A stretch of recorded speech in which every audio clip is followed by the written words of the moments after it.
Everyone, hey, you need to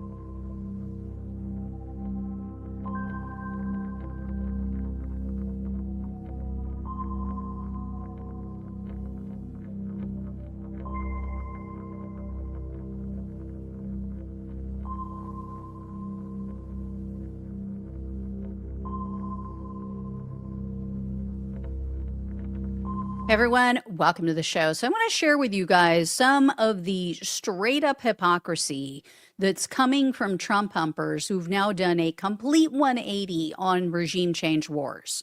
You know, now that their fascist daddy is telling them, oh, wars are actually good, they've changed their tune.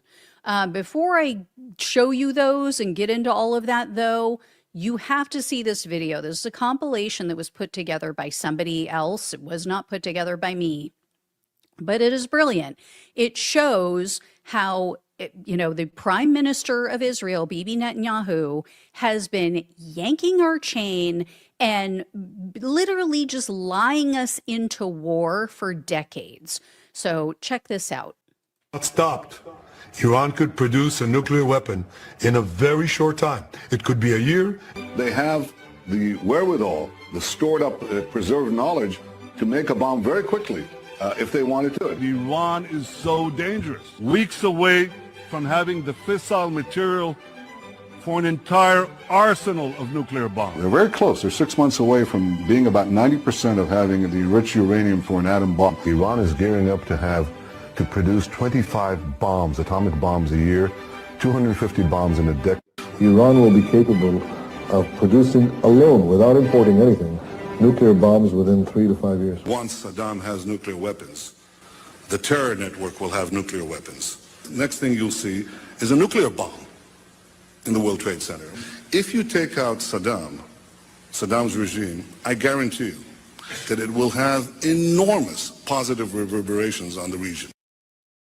Yeah, so many positive reverberations, didn't it? Is that what we experienced after taking out Saddam Hussein?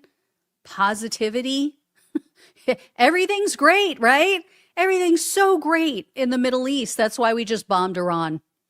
I mean, seriously? And you saw there, he has been pushing this same bullshit for decades. Since the 90s. I mean, it is unreal how we have been led around by the nose by this man. He is a psychopath.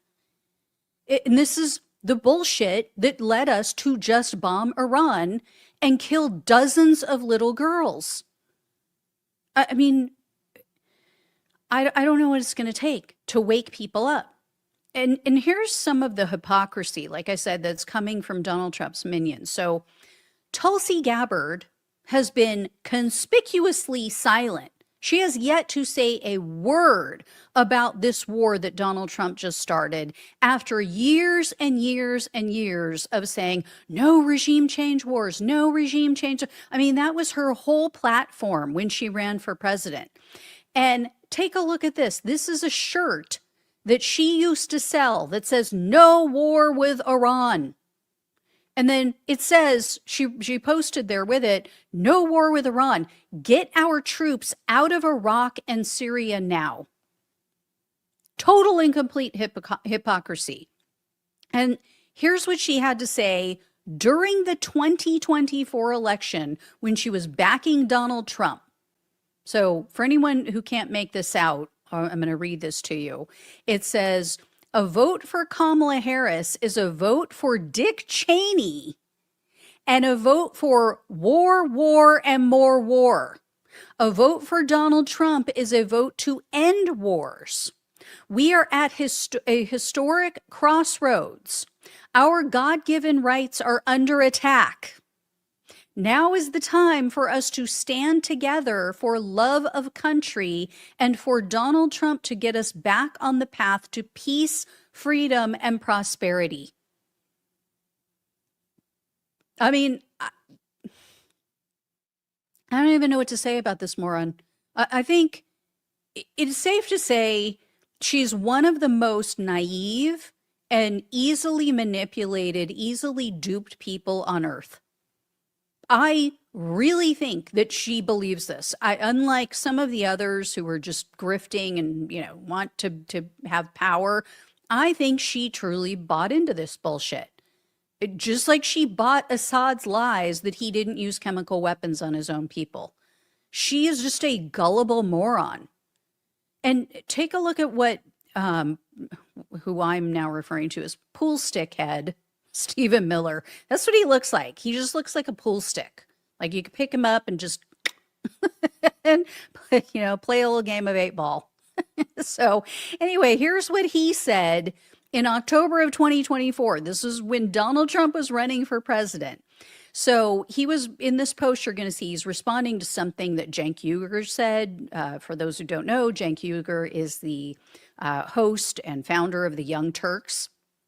And so he had said something about, I believe, Trump being a warmonger. And here was Stephen Miller's response.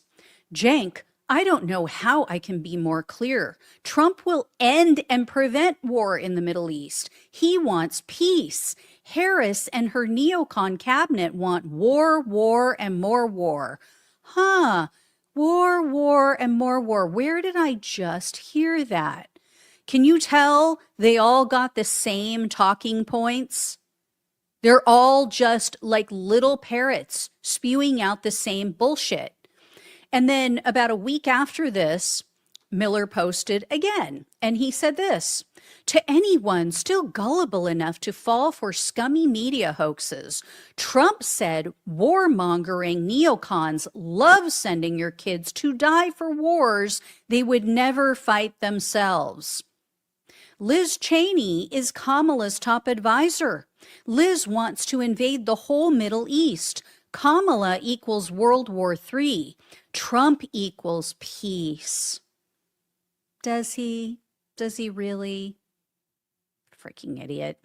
And then someone shared 2 posts from Laura Loomer. So on top, you're going to see a previous post, and now you're going to see what she has to say. And this was before. This was before Trump started dropping bombs on Iran. So in November of 2024, she wrote this: the Democrat Party is the party of war.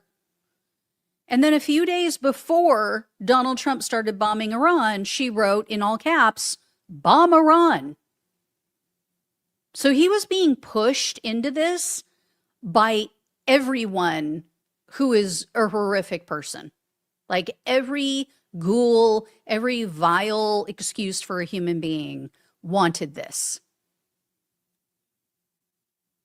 And we all know why Laura Loomer wanted it, because she is an avowed Zionist, right? Her loyalty is with Israel as well.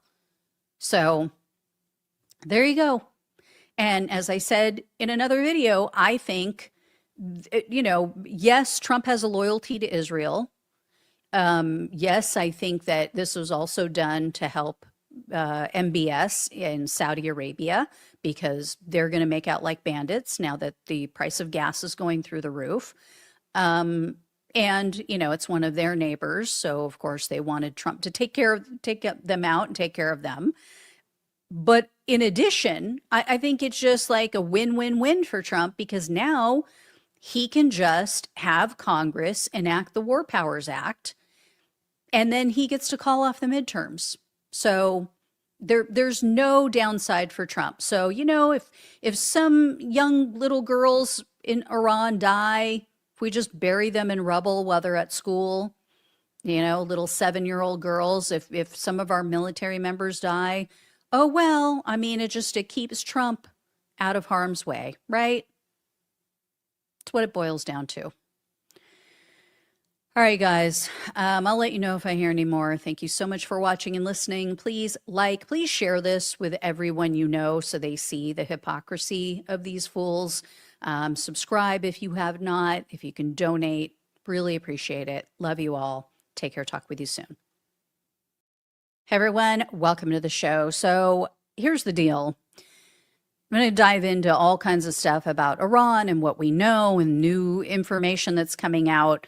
But initially, I was thinking that, I mean, this is horrific, but Donald Trump just handed the midterms to the Democrats on a silver platter. That's what I assumed was going to be the result of this. Here's why I have changed my mind. I am now thinking that this is the perfect excuse for Donald Trump to cancel the midterms. I know he's sucking up to Israel. I don't know what they have on him. If they do have something on him, I definitely think there's a lot going on there with Epstein. I think this is number one, a distraction on here.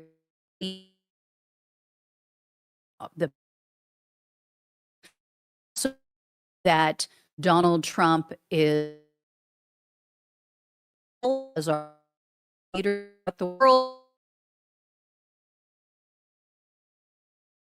the evidence,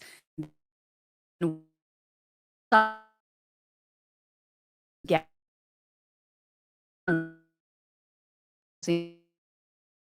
other people, famous people.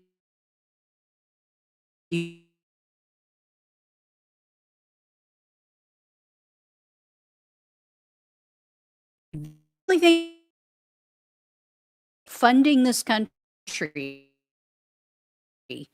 when a good portion of their population doesn't even work because they're religious, so they get to sit around and pray all day and not work, and yet everybody there gets free health care.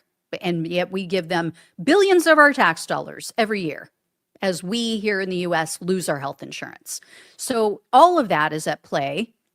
I believe all of that is a factor. I think, that just absolutely is part of the equation why Donald Trump bombed Iran. But I also now believe that his intention is to carry this war out for months. I think he's going to drag this out. I think that he is going to tell Congress, hey, you need to enact the War Powers Act. And then I can say, oh, we are at war. We're in, a war position and a war stature. And so we can't have an election during a war. So I'm going to call it off. We're just going to have to pause it. Can't do the election. We'll see. Okay. I don't know. I just think that that's where we're headed. But anyway, as you can tell, we're going to talk about Iran. We're going to talk about the consequences that we've already seen, horrific consequences. So first of all, and I'm also going to get into like what we can expect over the next few weeks, months, whatever. First of all, as you may or not have heard, there were dozens of little girls who were slaughtered in Donald Trump's bombing. We don't know if we hit this school. We don't know if Israel hit them, but Drop Site News has an on-the-ground reporter in Iran, and they published this heartbreaking article that you see here about families waiting to find out if their daughters were among those who were buried under the rubble. This is just beyond heinous and disturbing. Iran immediately moved to close the Strait of Hormuz. There's some debate over whether or not they closed it. It's de facto closed at this point because ships are being blown up, and so nobody wants to travel through there at this point with this full-blown war going on. I mean, Iran is now bombing all these other countries in the area. The UAE is getting bombed. Dubai, like all of these other places in the region are being bombed as a result of this, not just by Iran, but some of their sympathizers. You've got, Hezbollah bombing places. So it just has turned into this giant shit show, just complete and total chaos. And it's just horrific. It's going to destroy everything. But just to sum it up. But, I'm sure you guys all know the Strait of Hormuz, that's the waterway that's used to transport approximately 20% of the world's oil. So it was reported yesterday that, like I said, there were at least 3 ships that were blown up in the area, specifically oil tankers. So here's an article about that. So we absolutely can expect gas prices to spike. They've already started going up. Some analysts are saying it might hit as much as $100 a barrel. You know, to put that into perspective, Reuters had reported that as of last Friday, it was at like $73. So we're going to see a 25% increase. And part of that increase is also having to do with insurance companies not wanting to insure these ships. They're like, yeah, this is a bad deal. So if we offer insurance at all, they're saying that they could bump up the cost by as much as 50%. So all of this is going to cause the inflation we already have to get even worse. The price of products, the cost of food, everything is going to increase because the transportation costs are going to rise. We're also going to see a disruption in supply chains because they can't travel that waterway and things can't make their way around. And when people are being bombed, they're not transporting things and people get killed and shipments get blown up. And so we can expect this to just be utter insanity.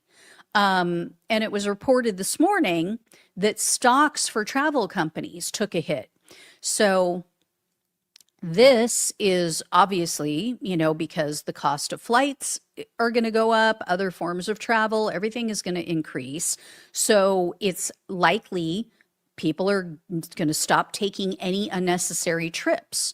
I mean, number one, people aren't going to be flying abroad because they're afraid now that we're in a hot war, right? There's a lot of places people aren't going to go. People are now trapped where they are. If they were out of the country, a lot of them are now trapped because flights have been stopped. You know, we have spring break coming up. So that was going to help to boost our economy. That probably now is going to be somewhat subdued. You know who's going to make out like bandits, though, from Trump's illegal war? All of his wealthy friends, right? Anyone who is invested in the companies that produce weapons, they're going to make out. Trump and Kushner's best friends in Saudi Arabia, their BFF over there, MBS, no doubt he is popping champagne right now because they were reportedly involved in pushing Trump into this war. That's what was reported by the Washington Post. So 4 sources told them that although U.S. intelligence said Iran doesn't pose a threat right now, we probably won't have an issue, won't be worried about them for at least 10 years. Saudi's crown prince, Mohammed bin Salman, also, of course, Israel's prime minister, Benjamin Netanyahu, they were in Trump's ear. They were pressuring him to strike now. And like I said, it's a win-win-win for Donald Trump because it's all upside, right? What does Donald Trump care if people are dying? As long as he doesn't get in trouble and he doesn't have to deal with the midterm blowout and looking like a fool and looking like his policies are as unpopular as they are, and then Democrats taking over and having subpoena power and dragging all of his people in front of Congress, maybe throwing some of them in jail for not showing up, you know, of course, let's just stop the midterms. And this reporting, the one from the Washington Post, this was backed up by CNN. So on Sunday night, they reported that there were Pentagon briefers who informed congressional staff members that Iran had no plans to preemptively strike the U.S. or U.S. forces. Yet you have Marco Rubio out here today going, oh, well, you know, like basically using a bank shot. Well, we heard that Israel was going to strike Iran, and then we were concerned that Iran was then going to retaliate against us, and so we had to strike first. It's like they're so full of shit. You know, they now realize how unpopular this war is, and now they're trying to, you know, backpedal, moonwalk away from this whole thing. But again, Donald Trump doesn't care because this plays right into his plans. And Americans are especially pissed off because we now know, first it was reported that 3 of our military members had died during this mission. 5 others were gravely injured. Well, now we know 4 of them are deceased. One of the seriously injured military members, he succumbed to his injuries today, and now he passed away, or yesterday, I'm not sure. And then what was Donald Trump doing while our troops and while these little girls in Iran were dying? He and his warmonger cabinet members were partying. I am not kidding. Take a look at this. So those are actual photos and videos people were posting. People posted these online from a $1 million per plate fundraiser. This was held at Mar-a-Lago. Donald Trump and all of his vile ghouls, Marco Rubio, who you see there in the photo, they got dressed up and they were partying with their elites. This is the most out of touch, let them eat cake administration in our nation's history. This is ridiculous. And here's what Trump told NBC. They reached out to him and they asked him about these dead and injured soldiers. Here's what he said. He said, "We expect casualties with something like this. We have 3, but we expect casualties. But in the end, it's going to be a great deal for the world." He is such a piece of shit. And then Trump admitted in a Daily Mail interview that, oh yeah, there's probably going to be more deaths. He said, quote, "And you know, we expect that to happen. Unfortunately, could happen continuous. It could happen again." And he wasn't the only one who had a heinous response to our military members dying. So a bunch of his minions were online and they were on news shows. They were trying to make excuses for this war. They were praising his actions. Well, remember Mike Waltz? He's the UN ambassador, and he had a different job before he was forced to step down. He's the guy who accidentally added a journalist to the Signal chat about bombing another, or actually, I think it was the same, I think it was Iran as well, but conducting another Trump administration bombing, trying to start another war. So that moron, he quote tweeted the U.S. Central Command's post about the military members. Here's what he wrote. He said, "Freedom is never free." Yeah. Piece of shit as well. So he rightfully got ratioed for that one. And people were asking him, like, freedom? Freedom for whom? Like, how does that make our country free? How does this help Americans? And someone reminded Waltz of how he slammed Biden for his response when the service members in Afghanistan died. Remember when Biden did pulled the troops out of Afghanistan, and we had like 13 service members who passed away or who were killed. So in June of 2024, when all that went down, here's what Waltz posted then. "Don't forget, Joe Biden tried to whitewash the deaths of 13 U.S. service members who lost their lives during the Afghanistan withdrawal." Really? Really? Did Biden say, freedom isn't free? So that was just one. This is just one of his hypocritical posts that people threw back in his face. But anyway, here's where things stand now. So we have no idea, basically. Wish I could tell you this is where we stand, this is where we're headed. No, we have no idea because Trump basically just keeps giving different information to different news outlets. He told CNN that I think it was just today or last night, that things are going to ramp up. He said the big one is coming soon. Obviously didn't mean what's in his pants, as Stormy Daniels can tell you. But yeah, he's basically making out like, oh yeah, we're going to annihilate this country. But a reporter posted a summary of all of Trump's comments so far on Twitter.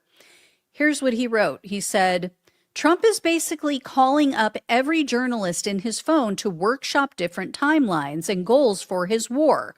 In the past 2 days, Washington Post, the aim is freedom for the people of Iran. Axios, maybe we can end it in 2 or 3 days with a deal.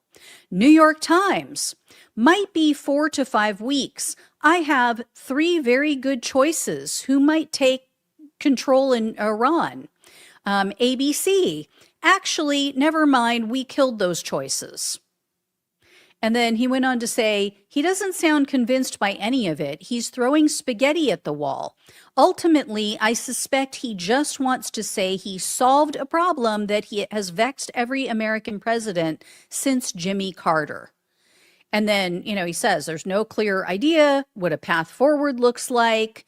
And then he rightfully says, there are very many scenarios in which Donald Trump leaves this whole region with a complete and total mess. That is more likely what's going to happen here. And then today, it was reported that Trump's open to the idea of sending in actual boots on the ground troops, because Trump told the New York Post this. I'll bring up the article. He said, quote, I don't have the yips with respect to boots on the ground like every other president says. There will be no boots on the ground. I don't say it. I say probably don't need them if they were necessary.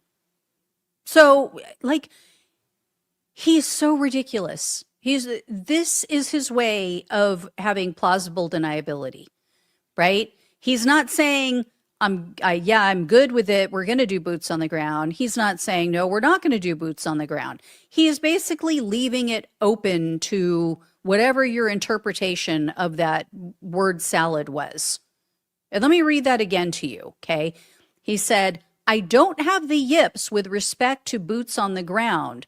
Like every president says, there will be no boots on the ground. I don't say it. I say, probably don't need them if they were necessary. But yet they say Kamala made no sense. Seriously? Anyway, and then contrary to what MAGA is saying online, this isn't some, 9D chess that Donald Trump is playing to keep everyone guessing. We know that because it was reported today by the Wall Street Journal that even his military leaders have absolutely no idea what Trump is doing and what his goals are. Here's the article they posted. So analysts told the Journal that the Trump regime appears to be, quote unquote, improvising and just making things up as they go. So this leaves the military with guessing as well. They have no clear path forward. They don't know, are we planning for a short incursion? Are we planning to stay in the region for months or years? All of that matters. All of that instructs them on how to act, what to do, what weapons to use, what to hold back on. This is what happens when you elect a sociopath who has the attention span of a cracked out cat at 3 a.m, right? And anybody who has a cat knows what I mean by how they go ballistic at 3 a.m. Put them on crack, see how much worse it is. Basically, that's Donald Trump. So what we do know is that the leaders in the military have warned Trump that we have a limited supply of weapons. This is very dangerous. So the problem we have is that our weapons, whether it be offensive or defensive, they take a long time to build. So replenishing these stockpiles is so much easier said than done. And a Pentagon source told the Washington Post, quote, there is concern about this lasting more than a few days. I don't think people have fully absorbed yet, what that has done with stockpiles. Because it's being reported that we used over 10,000 weapons and hit over 1,000 targets in just the first 24 or 48 hours. And a Democratic lawmaker who's on the House Armed Services Committee, he told them, quote, "At this point, it's on. It's not like we can say, hey, Iran, we're out of missile defense systems so we're going to pause for a moment. Is that okay? It will stretch our ability to defend everything that we need to defend." So we are leaving our asses hanging out. We are leaving ourselves so vulnerable to attack by sending all these weapons to Israel so that they can fight all of these wars that they start. And then we're out here just today threatening Cuba. I mean, how many more places we've got stuff going on in Venezuela. We've got stuff potentially going on in Cuba. We've got this stuff going on in Iran. I mean, how many more wars can we get involved with? How many more, conflicts can we insert ourselves in before we have nothing to fight with? We are just leaving ourselves just completely exposed here. And then check this out. So this was reported last night. Neocon Lindsey Graham is, of course, one of the ones who's thrilled about this whole Iran thing. Well, in an interview with NBC News, he was asked who might take control of Iran now that the Ayatollah and a bunch of his regime has been killed. Graham said that he talked to the Crown Prince about his, quote, ideas for transition. Think about that. One of our U.S. senators is having discussions with the Saudi Crown Prince of Saudi Arabia. They're talking about who should be the next leader of a third country, of Iran. What the hell? Like, think about this. Let's say a country bombed the U.S., killed Trump and his family, and then that third country, like that country that bombed us and killed them, was with another country talking about how, let's say it was Iran, okay? And they bombed Trump, kill him and his family, and then they're over talking with China about who should be installed to lead our country. What would we think? That would be utterly preposterous. Not a single American would go along with that. And not only that, but how would we feel if that foreign country bombed our capital, killed a bunch of our leaders, and bombed a school and killed a bunch of children? We would rightfully say that is an act of terrorism. We would go ballistic. We would destroy them. But yet when we do it, oh, we're the liberators. And then we wonder why all these other countries hate us.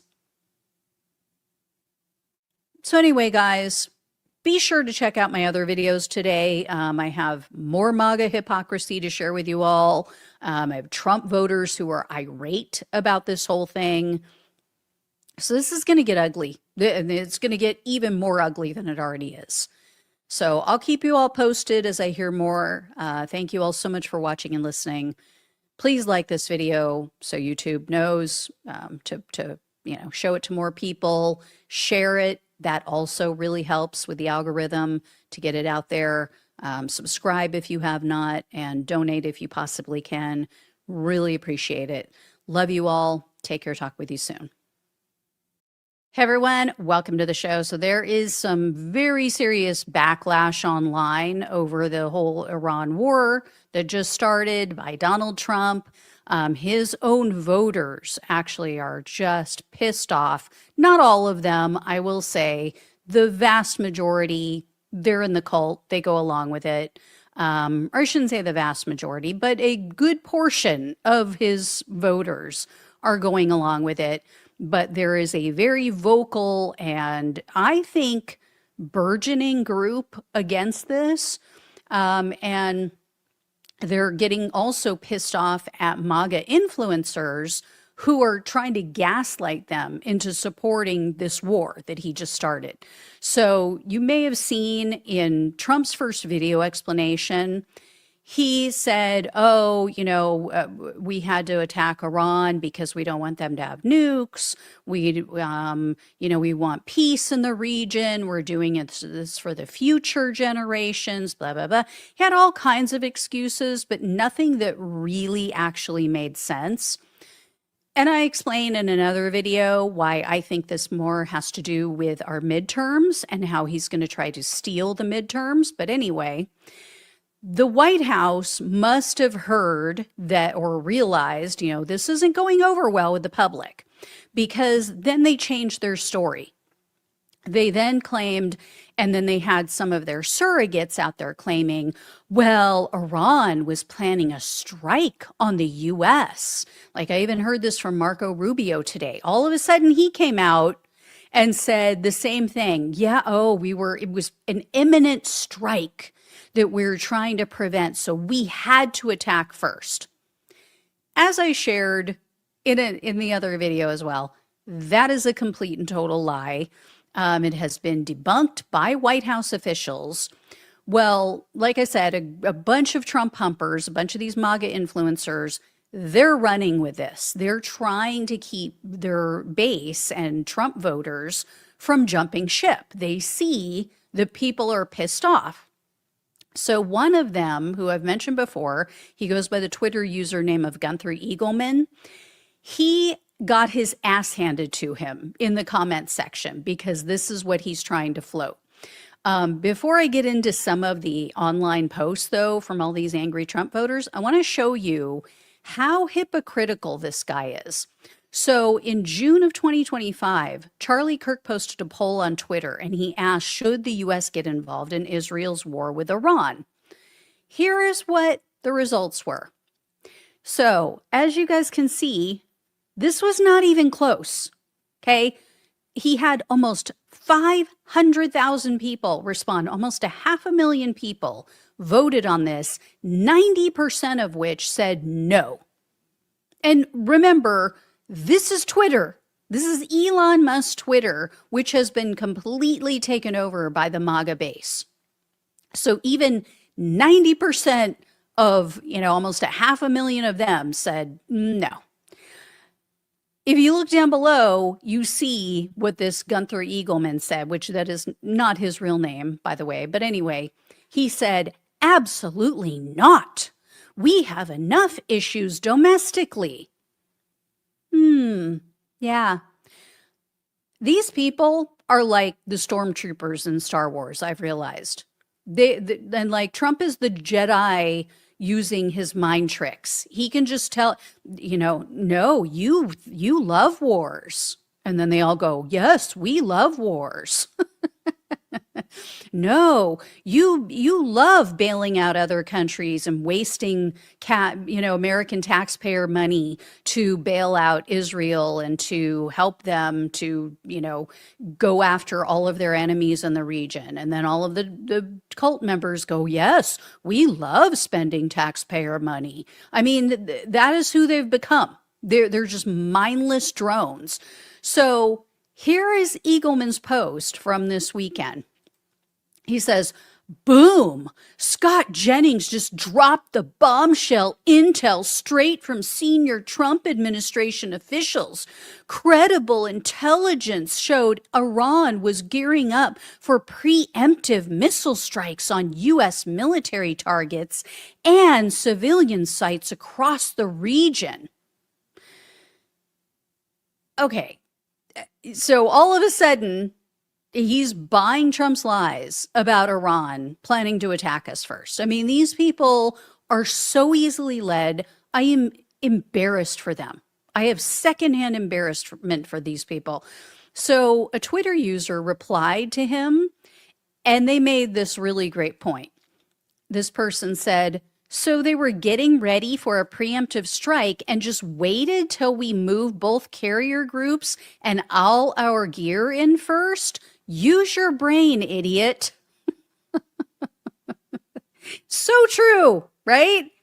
So true. Why would they wait? Why wouldn't they have already struck us? And then he received a ton of comments comparing this obvious lie to WMDs, that whole BS we were fed by the Bush administration, other times that the government has lied us into war.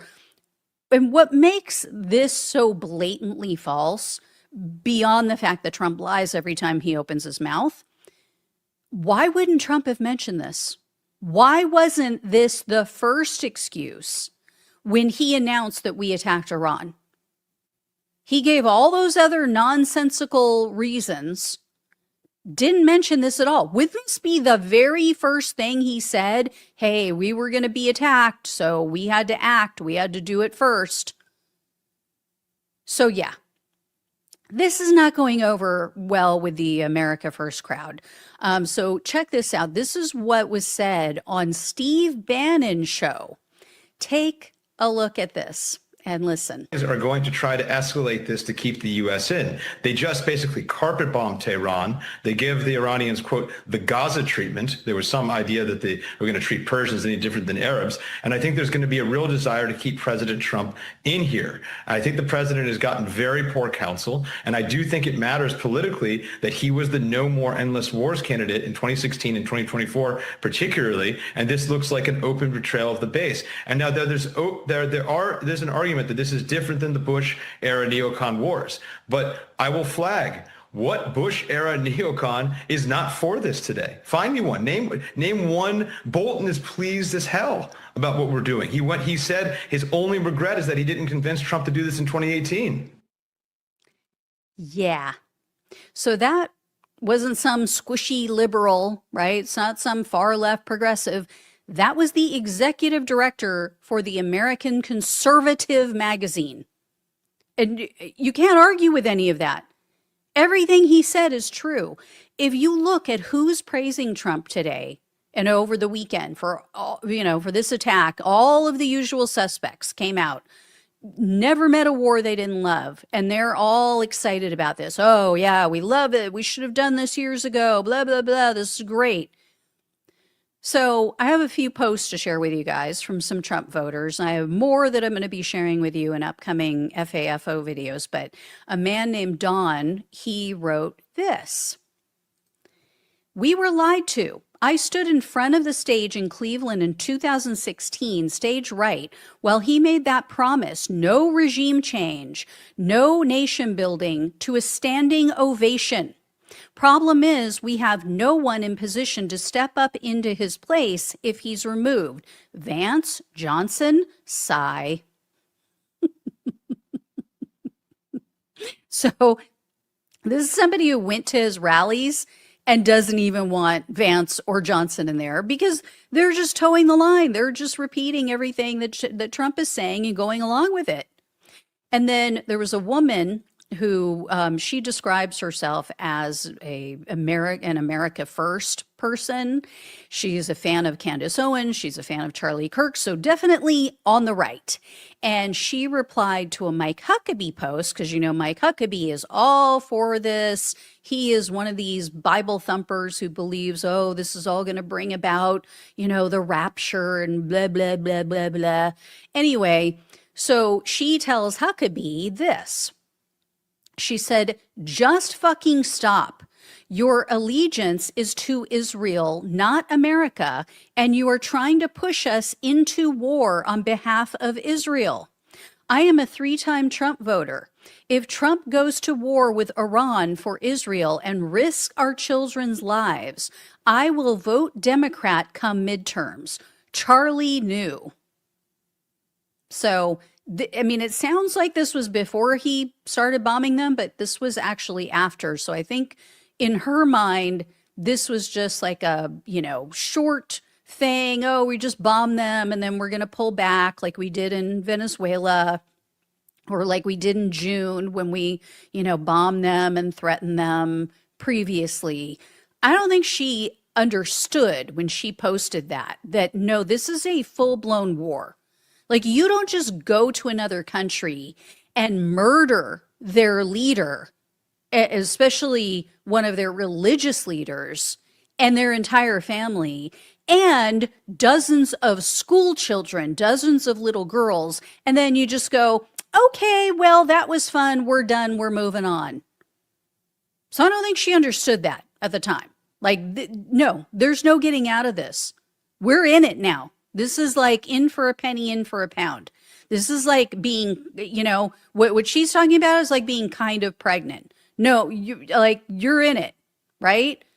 This is like the pig in Breakfast. Like they always say, like a chicken is involved, but a pig is committed. We're the pig in this, okay? And then this woman, just to give you an idea, she also mentioned that she has, in another post, that she has children in the military, or at least a child in the military. So this is very personal for her. And two, consider that when she wrote that post, we didn't know yet that we had dead soldiers, that we lost some of our military members. So this is going to get worse for Trump. There was also a guy who he's such a Trump supporter, or was. I looked at his previous posts, and he was actually defending Donald Trump repeatedly violating the Constitution in the past year. Like he was all for it, violating people's rights, no problem with any of that. Well, this was apparently a bridge too far, because he wrote this on Twitter. The Iran war has started, and Trump derangement syndrome is no longer confined to the left. I'm on the populist right, and I have caught the virus. Fuck Trump, fuck him. Yeah. And then I will leave you with this next post. So this was written by Blake Neff. So Blake Neff, for anybody who doesn't know, he's a producer of Charlie Kirk's show, or what used to be Charlie Kirk's show, over at Turning Point USA. His post is very long, so I'm not going to read the entire thing, but I'm going to share with you what he's hearing from his fellow Trump supporters, people who voted for Trump. So he said this, and I know it's kind of small, so that's why I'm going to read it to you. It says, right now, some of my right-leaning friends are messaging me. And then he puts in quotes, fuck this. Another one said, this is extremely depressing. Another said, never voting in a national election again. And then he went on to say, if this war is swift, easy, and a decisive victory, most of them will get over it. But if the war is anything else, there will be a lot of anger. The American people were not given a strong explanation of why this was necessary. But success can override bad explanations. So we must pray for success. Again, he doesn't get it. This is not something that you're like, wham, bam, thank you, ma'am. Okay, we got our rocks off, bombing and killing this leader in another country, and then, okay, let's go to brunch. That's not the way this is going to work. So these guys don't get it. And as I said in another video, I don't think Trump cares that he's pissing off his base, because I think in his mind, he's going to use this as an excuse to steal the election in the midterms. So he doesn't have to worry about pissing them off. He doesn't have to worry about people staying home, not coming out to vote for Republicans in the midterms. He's going to shut it down. Like, I have fought against this, from people saying it in my comment section, but I actually see this as the perfect way for him to do it, for him to get Congress to declare that, we have to give you war power. We have to enact the War Powers Act and give you, all the power you need to successfully complete this mission. And then Trump will say, oh, see, we're at war. Got it. We can't have elections right now. Can't have elections. We're at war. It is the perfect excuse. It is the authoritarian, their exact blueprint. It is what they do, what fascists, what authoritarian dictators do all the time. You look at Russia, you look at, Viktor Orban in Hungary. this is their playbook. So anyway, guys, we will have to see how we deal with that. What we decide to do if he takes that step. All right. Thank you all so much for watching and listening. Please like, please share, and subscribe. Please donate if you can. Love you all. Take care. Talk with you soon. Hey everyone, welcome to the show. So I have a bunch of information to share with you guys about the elections yesterday. There were primaries across the country. If you had not heard, 3 states in particular. So first of all, in North Carolina, Roy Cooper won on the Democrat side, Democratic Party side in the primary. Michael Whatley is the Republican who secured his party's nomination. So they will both go to, the general election in the midterms in November. We also in North Carolina have an AIPAC-funded candidate who got through, a Democrat named Valerie Fouché, okay?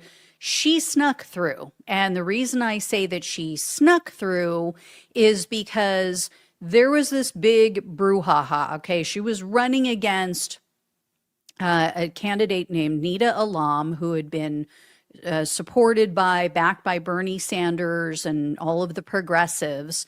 And she absolutely was not taking any AIPAC money.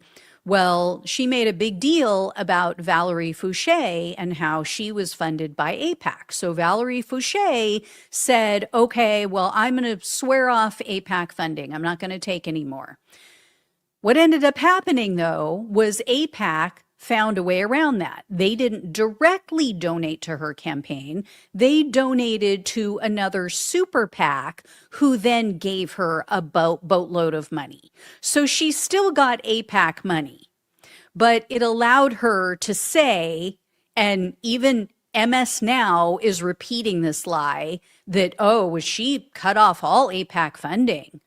I heard, what's her name? The redhead who used to work for the Biden administration. She just said last night in their election night coverage, oh, well, she had stopped taking AIPAC money. No, she didn't. She was just taking it in a nefarious way. She just wasn't doing it above board. She wasn't, being honest about it.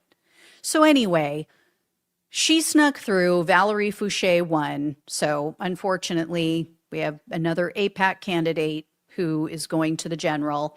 Also down in Texas, Democrat James Tallarico beat Jasmine Crockett in the race for the Senate.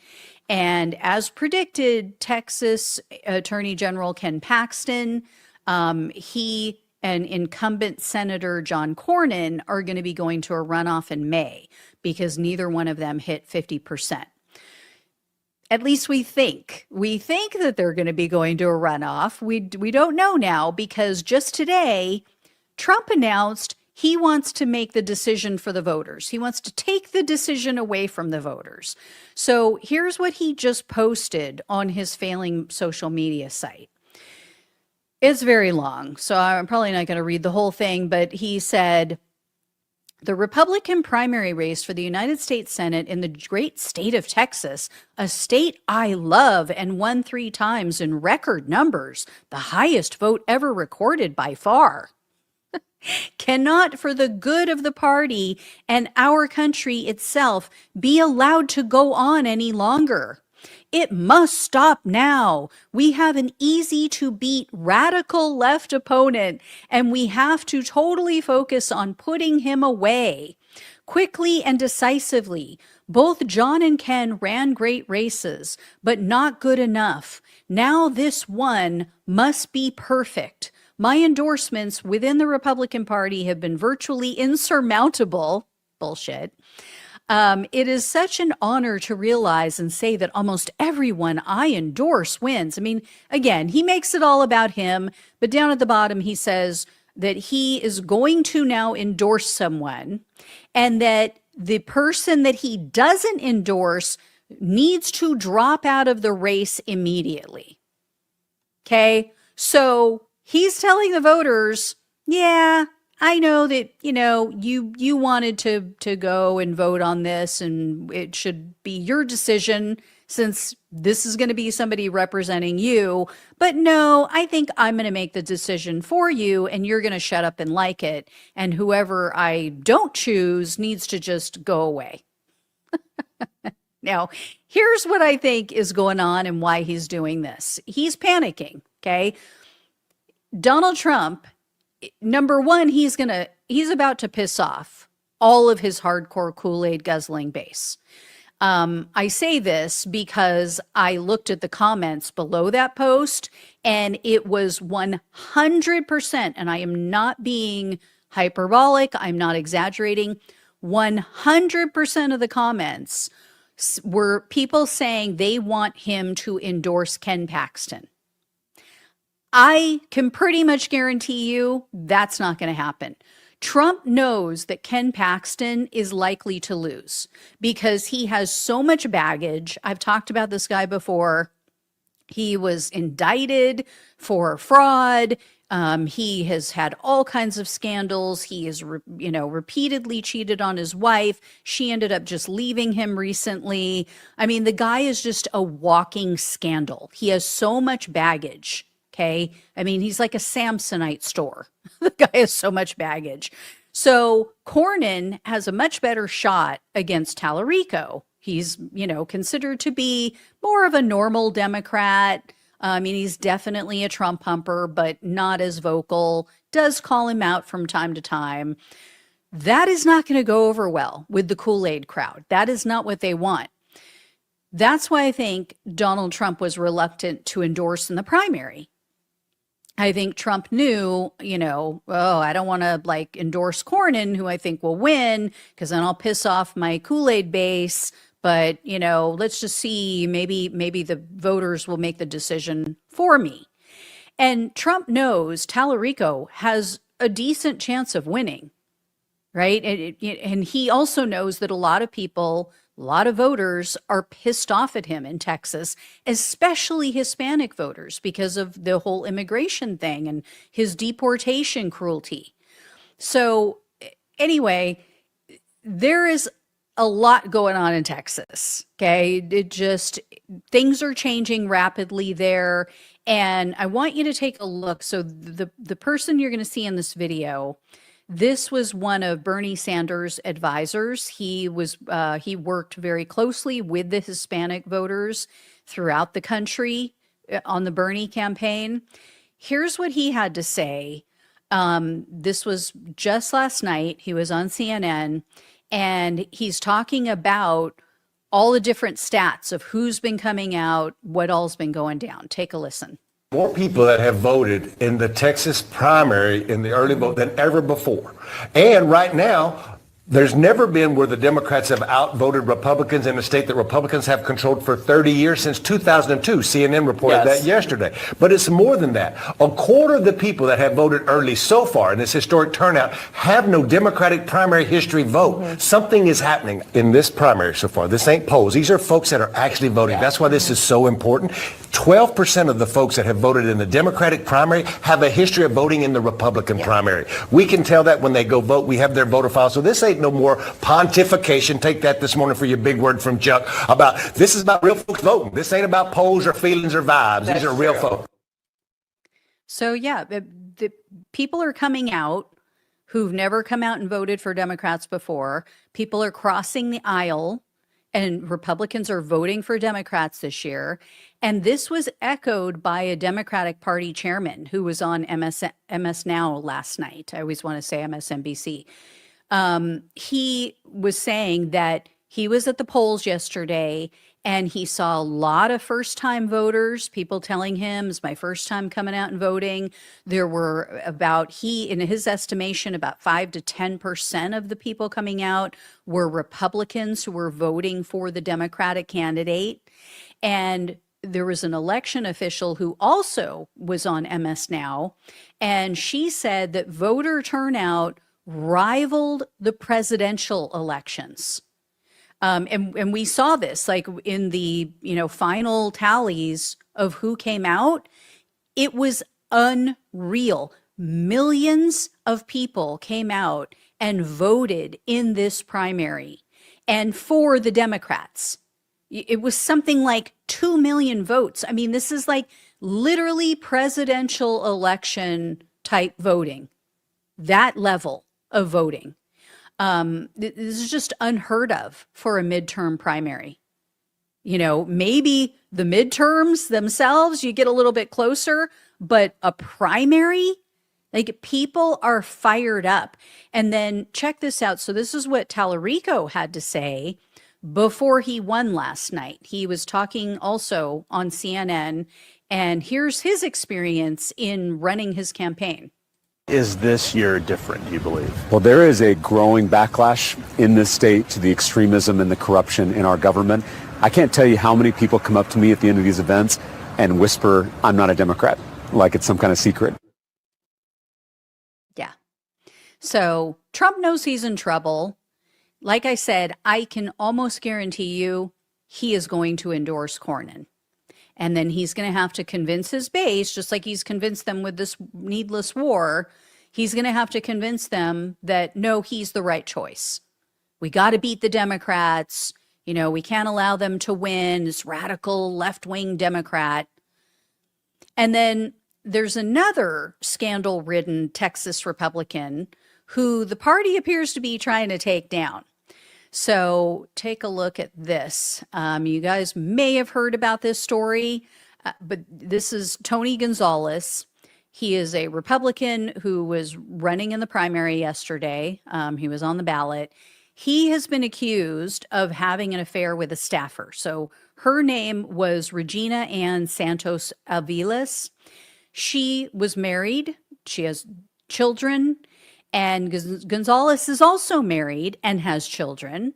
And in 2024, Aviles revealed to other employees, other staff, that they were having an affair. Well, her husband somehow found out. She goes into this deep depression. She apparently was put on antidepressants. And then last summer, 2025, she tragically took her own life in just the most horrific way you can imagine. So this whole thing blew up.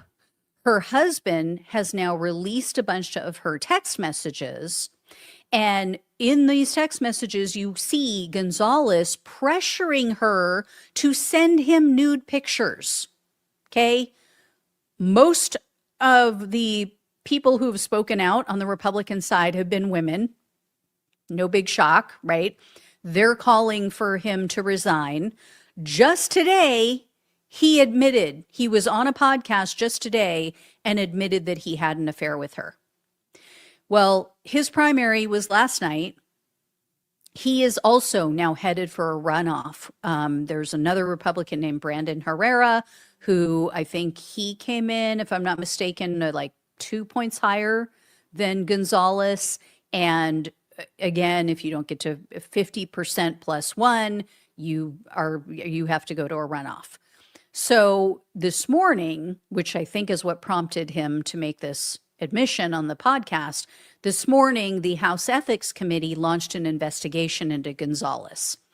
So this is not looking good for him. And they already came out this afternoon and they said, quote, there's substantial reason to believe that Rep. Gonzalez engaged in a sexual relationship with an employee of the House of Representatives who was working under his supervision. So obviously they made that statement before he came out and admitted it on the podcast. So it seems like they want, or initially, I guess it seemed like they were holding back because they wanted the voters to take him out. Now they're actively stepping in, trying to make sure that he loses in the runoff. Because, they know you put this guy up against any decent Democrat, and you have a lot of religious people in the state, a lot of religious independents, a lot of Hispanics are very religious, and they're going to have a problem with this. So anyway, there were some other surprises last night. You had this guy who you probably recognize. This is Republican Dan Crenshaw. he lost his primary. He was an incumbent. I mean, the theme of last night was basically like, if you're an incumbent, you need to go.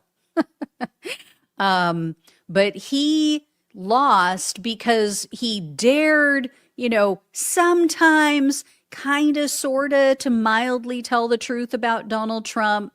But one thing that really pissed people off with Crenshaw, which I don't know if you guys remember this, but there was a push by some Democrats to basically outlaw any insider trading, any stock. There was a stock trading ban that was submitted by some Democrats, and they were trying to get it passed in the House. Well, Crenshaw came out against it, and he was like, he made some comment to the effect of, well, how are we supposed to better ourselves if we can't trade stocks? It's like, you're not there to better yourself, guy. You're there to work for we the people. So that happened. And then also Democrats Al Green and Christian Menifee are headed to a runoff as well. They each failed to reach the 50+1 threshold. So we'll see what happens with that. Now, the reason that two Democrats who are both incumbents, both are already in the Democratic Party and working as lawmakers, they ended up in the same district because of the redistricting that the Republicans did in Texas, which is now backfiring bigly, you might say, as Donald Trump would say, because they expected that they would forever and always have the Hispanic vote going forward, and now they don't. Now, a lot of the Hispanic voters who came out for Donald Trump in 2024, they ditched him. They voted for Democrats last night. That has been borne out. That has been proven by the data that is coming out from these primary elections. So, they made these newly drawn districts, and it screwed the Republicans in many ways. So we'll see, but it did screw these Democrats too, because like I said, they both are incumbents, and now they have to run against each other in a runoff in May because they both ended up in the same district, unfortunately. There was also a bunch of chaos yesterday, a bunch of nutfuckery that went on, you could say. So I don't know if you guys heard about this, but in Texas, a judge had to extend the voting hours. He ruled that the voting hours would be extended by 2 hours because there was a whole bunch of confusion about polling locations. So the Republicans enacted new rules, and it limited where people could vote. In early voting, Texas residents could go to any polling location in their county. If it was close to your work, you could go there. You could go to one close to home, whatever the case may be. Well, they changed it so that if you're doing voting on the same day, if you didn't vote early, you couldn't go to any location. You had to go, it was restricted to only certain locations near your home, near your residence. And then to make matters even more confusing, because this wasn't a joint primary election, Democrats and Republicans had different polling locations. So ridiculous. So if you live in a split household, let's say, and you have a husband who's a Republican, you're a Democrat, you could end up having to vote at separate locations. You each have to drive to different locations. It's absolutely absurd. Well, at the last minute, after the judge made that ruling and people were allowed to stand in line and vote for 2 more hours, at the last minute, the Texas Supreme Court overturned that decision. So they now have put that on hold. They didn't say, no, you can't count these votes at all. They issued a stay, and they said that any votes cast after 7 p.m. are not going to be counted, that we're going to set them aside and we'll make a determination later. So Republicans are using every trick in the book to try to quash voting. And then, they're the ones that scream election fraud and fake news and, 2020 election was stolen from Trump. I mean, they're the ones that are doing the cheating. as always. So anyway, guys, that is it for today. Thank you all so much for watching and listening. Please like, share, and subscribe. Please donate if you can. Love you all. Take care. Talk with you soon. Hey everyone, welcome to the show. So this is really fascinating what I have to share with you guys. There was a German research team. They used data from a decades-long study that they had. The study wasn't conducted, the original study wasn't conducted by them, but they used that data. And what they found is that conservative men have a lower IQ. I know you're all so shocked right now. So the researchers used information from a study that was called the Marburg Giftedness Project. So this was initiated in 1987, the original project, and they tracked over 7,000 students over the course of decades. Well, out of that 7,000, they had identified gifted students who had an IQ of 130 or higher, and then they established a control group of just average students who, were similar to the gifted students in other ways. So things like gender, socioeconomic backgrounds. Obviously, they did this because they wanted to ensure whatever their findings were, it didn't have to do with other factors. It wasn't because of their upbringing. It wasn't because of socioeconomic reasons, things like that, or gender disparities. So more recently, these researchers who were conducting this IQ study, they had sent a survey. They sent the participants surveys to determine what are your political ideologies. They said that 87 gifted adults and 71 non-gifted adults actually completed the survey and sent it back to them. And this contained a bunch of different methods, a bunch of various methods for assessing their political beliefs. So it wasn't just like, one question, hey, are you a liberal or are you conservative? Because people can often even misunderstand themselves, right? Somebody might say, I'm conservative, but when you really drill down on it and you talk to them about what that actually means, they may just be financially conservative, but on, other issues, cultural issues, they may be very liberal or vice versa. So they had to answer a series of questions about their beliefs and about their feelings towards things like the economy, libertarianism, traditional values, socialistic type of ideas, things like that. Now, what's interesting is that when they were asked to assess themselves on a left to right scale, the two groups were basically the same. So the gifted students and the non-gifted students all kind of see themselves as centrists, as moderates. Most of these participants characterize themselves as being kind of in the middle on everything.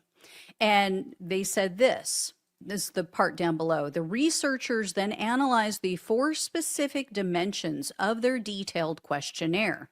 For economic libertarianism, socialism, and illiberalism, the analysis again showed no statistical difference between the groups. Giftedness did not appear to push individuals toward or away from these specific ideologies. But when it came to questions regarding conservatism, the researchers noticed a very distinct pattern just among the men. What they found was the non-gifted men scored higher on questions of conservatism than the gifted males.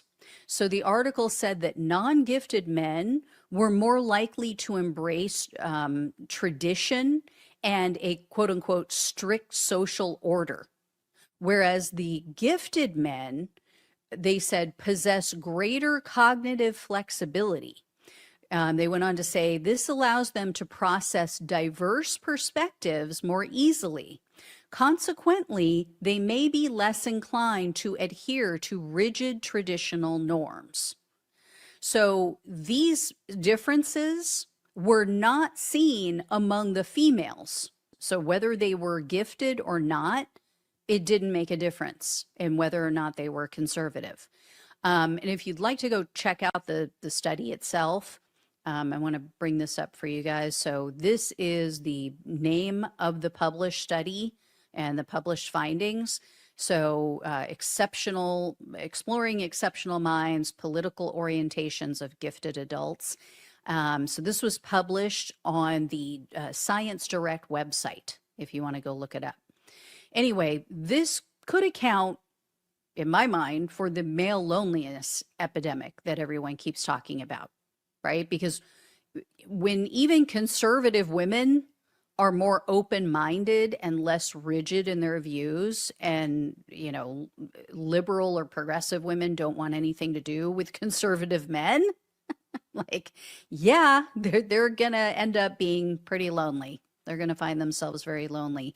And funny story, I kind of related. I saw an article yesterday, I think it was, and it was talking about how scientists have now found human females were mating with male Neanderthals. So, like, this is what they found from the past. And I was like, oh, that explains MAGA. Or it's like what you would imagine if you are a liberal woman and you're dating or married to a MAGA man. That is the equivalent. So there you go, guys. There's your laugh for the day. All right. Thank you all so much for watching and listening. Please like this video, share it so others understand what's going on here. Subscribe if you have not. If you can donate, really appreciate it. Love you all. Take care. Talk with you soon.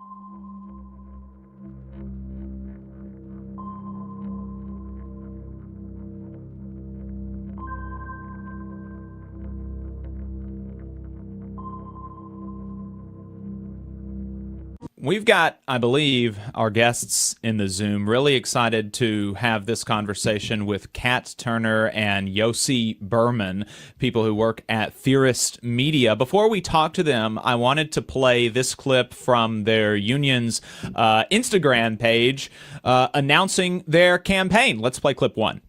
Hi. Hi. Hey. Hi. Hi. Hi. We're some of the folks behind Theorist Media. We're editors and writers, sound designers and graphic artists, and a lot more. We're also creators, gamers, nerds, and fans. We're partners and parents. We're siblings and roommates. We have fur babies, we have kids, we have bills to pay. And for the past few months, we've been fighting like hell to win recognition for our unions here at Theorist. We love what we do so much, but we also want say in how that work gets done. We had hoped that our company, the same place we have dedicated so much of ourselves to, would recognize our unions through the fair and swift process of card check. The simple and safe counting of our signatures in support of a union by a neutral party. Instead, our parent company LunarX has dismissed our supermajority and is even trying to cut many of us out of the group by insisting we go through a government election. A process full of bureaucratic ways to delay or even stop us. Please tell LunarX to do the right thing. Theorists unite! Theorists unite!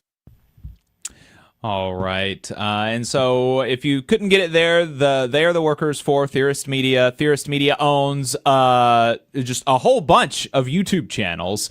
I knew about the game theorists and the film theorists. I even knew about the cooking channel, but they also have a style channel too. There may be, I think there's even a couple of others, but they do a lot of work. I have been watching the game theorists and the film theorists for probably almost 10 years now. So it's really exciting to get to talk to some of the people that are doing the behind the scenes work for that channel, and really excited about this campaign as a unionist myself. Yossi Berman, Kat Turner, welcome to the Valley Labor Report. Thank you for having us. Hi.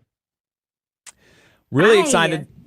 Yes, really excited to talk to y'all. Kat is an assistant editor, and Yossi is a senior sound engineer. I want to talk to y'all about your union campaign, but before we do that, can you, explain a little bit about what you do for Theorist Media? Because I think that YouTube is now, I learned this relatively recently, the app with people spend more time on YouTube per man hour than they do any other streaming website. People spend more time on YouTube than Netflix, than HBO, than Prime Video, anything like that. More time is spent watching YouTube videos, which is kind of astonishing. And so I do think there are more and more people realizing that, it's not all kind of people like me who throw on a camera and just start talking. There are a lot of YouTube channels, and even us over the last 3 or 4 years, we've gotten a little, we have some interesting graphics and stuff that we do that we're pretty proud of. But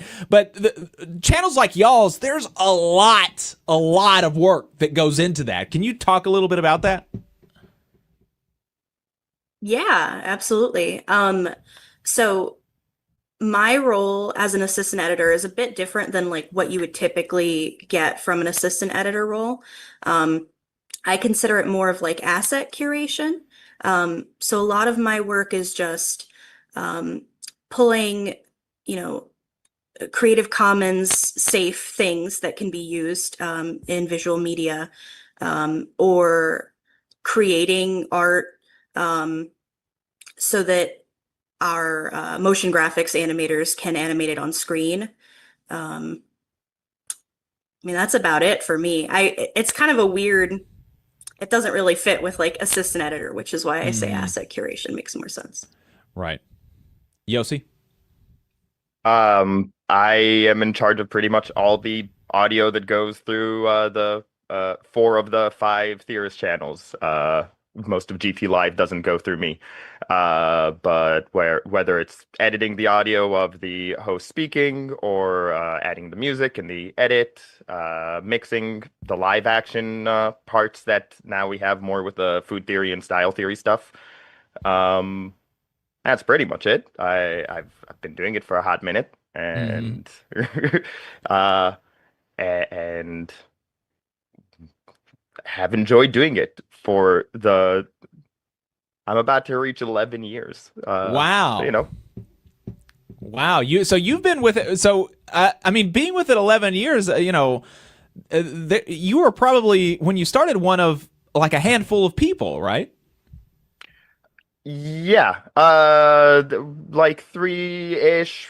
I came in just as Theorist was expanding a little bit the first time, right? When it was opening film theory, I came in right after film theory started. So just at that point, Matt, Pat, and Stephanie were hiring a few more editors and a couple of writers, and they hired a producer as a full-time employee about a month after I came on. It's all that was the expansion time. But yes, a lot has changed since since we're a group of 6 guys to we're a full corporate company now. Yeah, how many people are in y'all's bargaining unit now that are trying to organize both with the IA and the WGA? 20 something. The number keeps kind of moving a bit for reasons that we don't need to get into the details of. But 25-ish is a good more or less. Yeah, that's, a pretty big company, I think, for particularly people would think for a YouTube channel, 25 people to run a few YouTube channels. That's not something that a lot of people would think of. And Yossi, while we're on you, and then I'd be interested in hearing this from Kat, but how did you get into this line of work? I consider myself a bit of an early adapter of YouTube from a millennial perspective, right? In 2010, I started vlogging. I discovered some of the stuff and really enjoyed it, and was very active in my little vlogging thing, but never, accumulated my own views. 2014, I moved to LA. I went to VidCon. Really interested in working behind the scenes of any like audio visual media. Like I would do TV, I do movies. I just was very passionate about this stuff. But I met MadPat at VidCon. We talked. And long story short, he needed someone to edit the audio, and I was available and knew how to do that. And over the years, learned how to do the engineering parts too. Kat, what about you? My situation was kind of weird. So at that time, my then roommate was working as an animator, and we had, I think at that time, Theorist had one other assistant editor, but the amount of turnaround for, like how quick our turnaround is for videos, I think, we really needed more people designated to just making the things that go on the screen. Because so much of our videos are animation more than, clipping things together. And I was like, I could do that. And then I learned Photoshop, and then I applied and it worked. This is the only job I've ever had like this. Yeah. And it's gone well. I've been here 4 years. Very, very cool. Exciting work that y'all are doing, and to just give people a little bit of a sense of the scale. Game Theorists have 20 million subscribers. Film Theorists have 13.4 million. The Food Theorists have 5.5 million. The Style Theorists have 2.7 million, and GT Live is 3.6 million. So, big platforms here, big organizations that y'all are working for and doing the work for. So what was it that made y'all decide to start a union campaign in the first place? I guess we can start with you, Kat, if that makes sense. Honestly, I think that should start with Yossi. 'Cause Sure. I think Yossi has it was kind of like the first, well, like I joined in later in the committee. Yeah, Yossi, how did it get started? Some basically a few of the editors and some of us were talking about our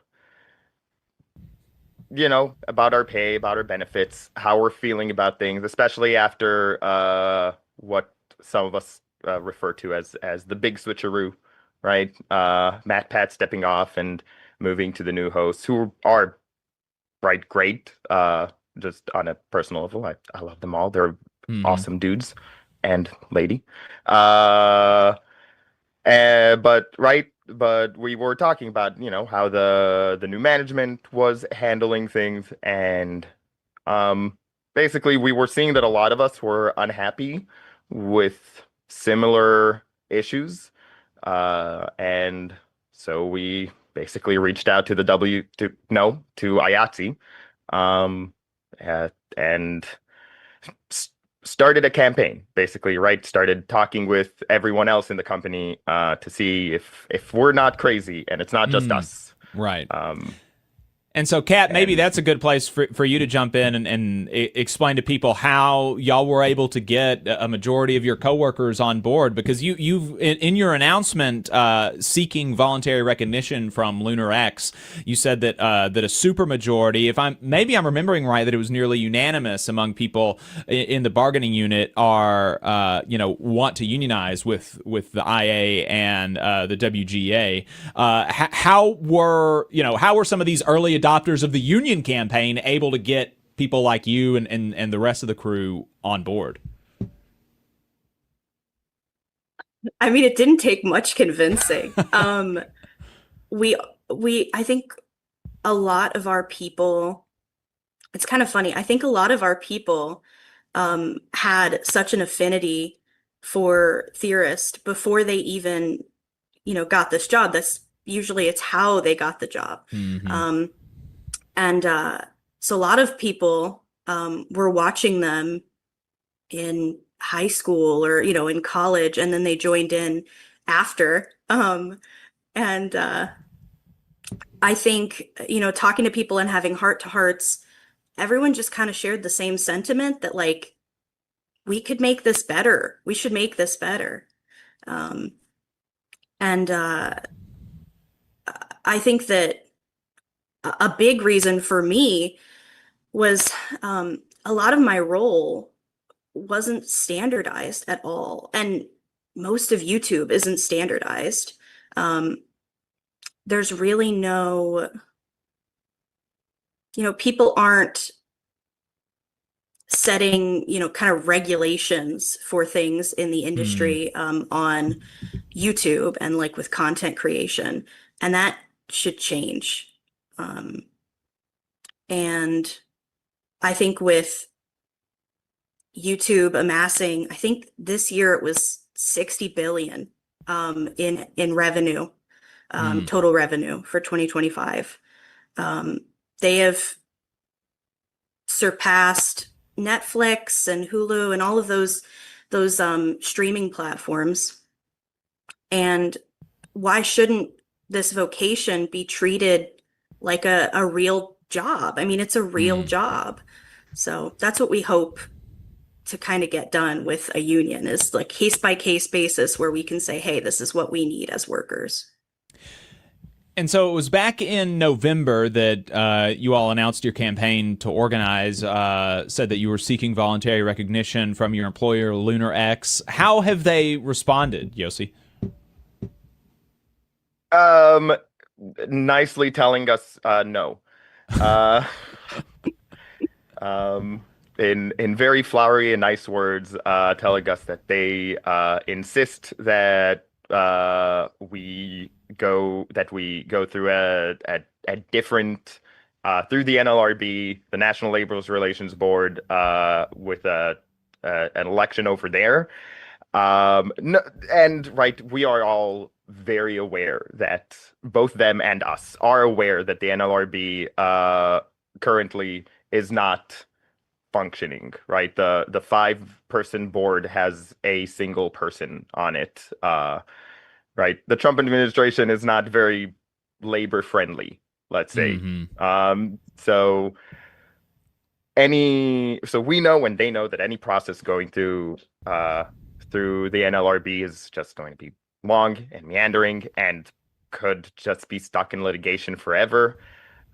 We have proven our supermajority to them in multiple ways, right? We've besides the press releases, right? We've also sent a worker letter to the CEO where we all signed. And what I mean is, like, we all signed. There's so many signatures showing beyond a shadow of a doubt we have a supermajority, and we can just do a card check with a neutral party to make sure, because we already signed these cards months and months ago. So as far as we're concerned, we already held an election. We already voted.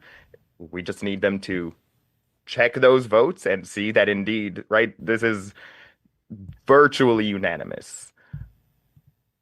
Right, right. And that is such a shame that they have not responded in more good faith. And I would assume that having worked for the company as long as y'all haven't, and having as good of feelings as you seem to towards the company, that you would have, or at least towards the project. I don't know about the big owner now, Lunar X, but at least towards the project, that the expectation would have been that, these people that I've, this organization that I've devoted my life to and that I spent so much time to, that they would respect the wishes of their workers.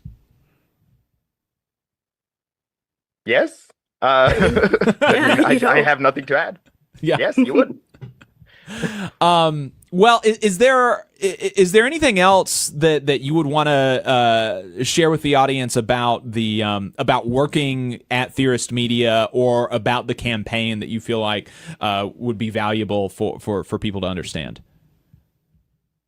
I'll pick on something Kat said earlier about the standards around the industry, because this is we are campaigning for us right now, right? This is about theorists unionizing, and the the great logo that we made for our theorist union. But this is also a bigger picture thing. Like, we're really hoping to set a standard for the industry as a whole, because as we've said now multiple times, right, this industry is a big industry that makes a lot of money, and and it's way past time. It is long past due that it is held up to the same standards as other parts of the entertainment industry, as film and as television.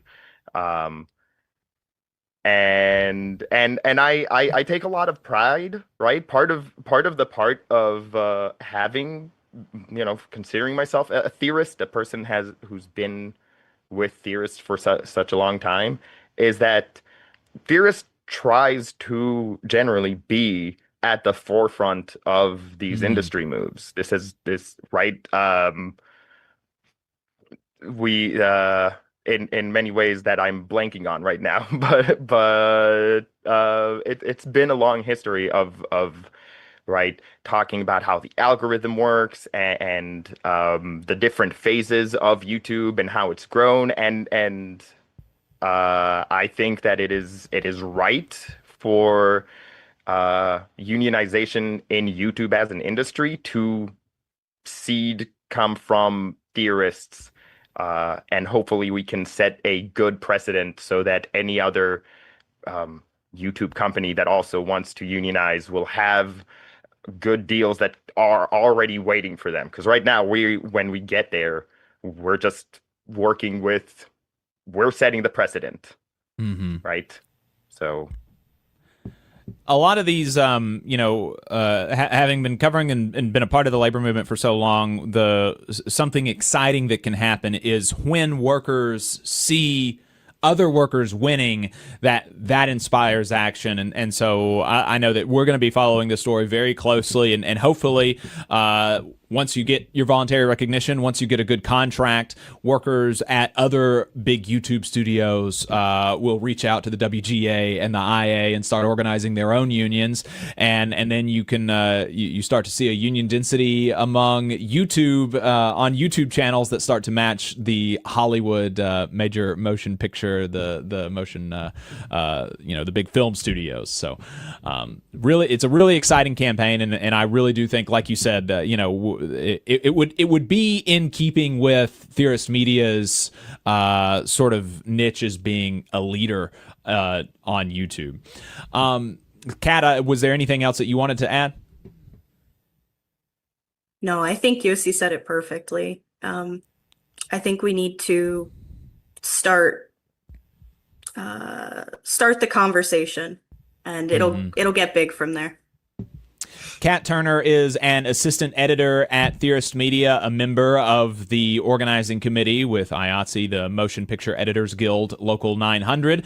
Yossi Berman is a senior sound engineer at Theorist Media and a member of the organizing committee with the Motion Picture Editors Guild, Local 700. Is there anything right now that listeners can do to help? At the moment, really just talking about what we're doing and what you'd like to see others doing in this, you know, on this platform with unionizing is great, but we've got bigger things coming up. Definitely, you know, keeping in tune with the platforms through, you know, the rank and file, the local 700, just, you know, the IATSE page and the WGA. Anything that you can do to support will be coming up real soon. All right. Yossi Berman and Kat Turner, thank you so much for taking the time. I appreciate it. Thank you for having us. Have a good one. All right, you too.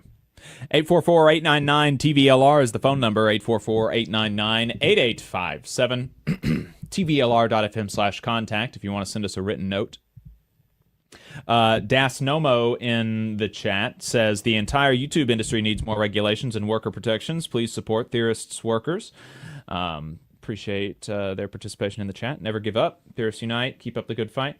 Roll Tide. Roll Tide. So let's see, Adam. What do you want to? We got a few things on our plate to get to. What do you want to talk about next? Well, I kind of hijacked your plan by talking about foreign policy to open overtime. So if you want to go back to anything you had, I'm down for that for sure. I did enjoy that story just now because I think it, like they said, this is a new industry. We've got to set the standard, and that's got to be our approach in every new industry. Every new job that's created is an opportunity for us to organize and for us to raise the floor and to set new standards. So I hope that they are really, you know, a harbinger of what's to come in the YouTube industry. And a lot of their story resonated with my personal story of organizing at a nonprofit where, you know, similar to them, we all believed in the work, believed in the mission, you know, had good relationships, you know, and it was more like, hey, I think we can take things to the next level, right? Yeah. And you know, so it's really disappointing though to hear they haven't received voluntary recognition. It's so easy to do. Really makes the company look bad when they refuse to do so. Yep. Well, let's talk about this Teamsters UPS lawsuit. We don't have a whole lot to talk about, but there was a major update from last week. We talked about it last week, and we kind of laid out the general background, which is that a few months ago, UPS offered a voluntary separation program that 3,000 drivers ultimately took. It had a minimum payout of $10,000. It was like $1,800 per year of service or something like that. So it was not very much, and only 3,000 drivers ended up taking it. Apparently, UPS wanted more than that. The Teamsters lawyer said that UPS is targeting 10,000 drivers they want to get rid of 10,000 drivers. And so they are now offering another buyout program, which would give drivers $150,000 to retire and agree to never work for UPS again. Really concerning sort of, language in that contract. And so subsequent to UPS saying they're going to be doing this a second buyout deal in their earnings call, the Teamsters filed a lawsuit to try to stop them from offering this buyout to its workers, on the theory that, for one, it's direct dealing with individual workers, which is unlawful because the Teamsters are the exclusive bargaining agent for workers who are represented by the Teamsters at UPS, meaning that any change in working conditions has to be collectively bargained with the union. That's the law. And so I think that's pretty straightforward, and it would seem to me that would be kind of the end of the case.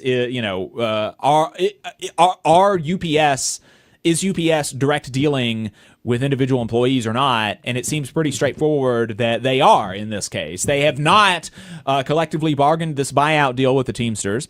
They're just offering it to individual employees.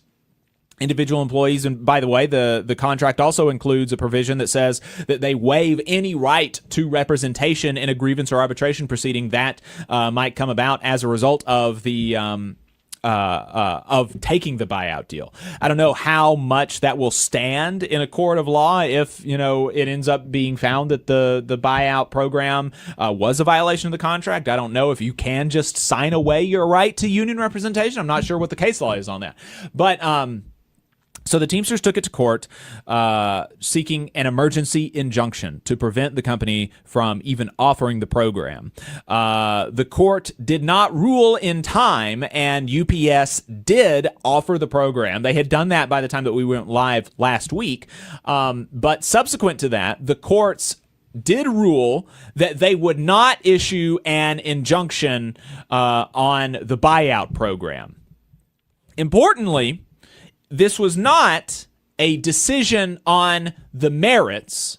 They said that the union claims of harm were not founded because arbitration could resolve any problems, and that workers would be subject to involuntary layoffs if some don't voluntarily leave the company, right? And so the judge did not rule, is this legal, is this not legal? The judge basically just said this is not the proper forum for such a thing, and you know, the proper avenue for this to be resolved is through the arbitration procedure, which is laid out in the Teamsters contract.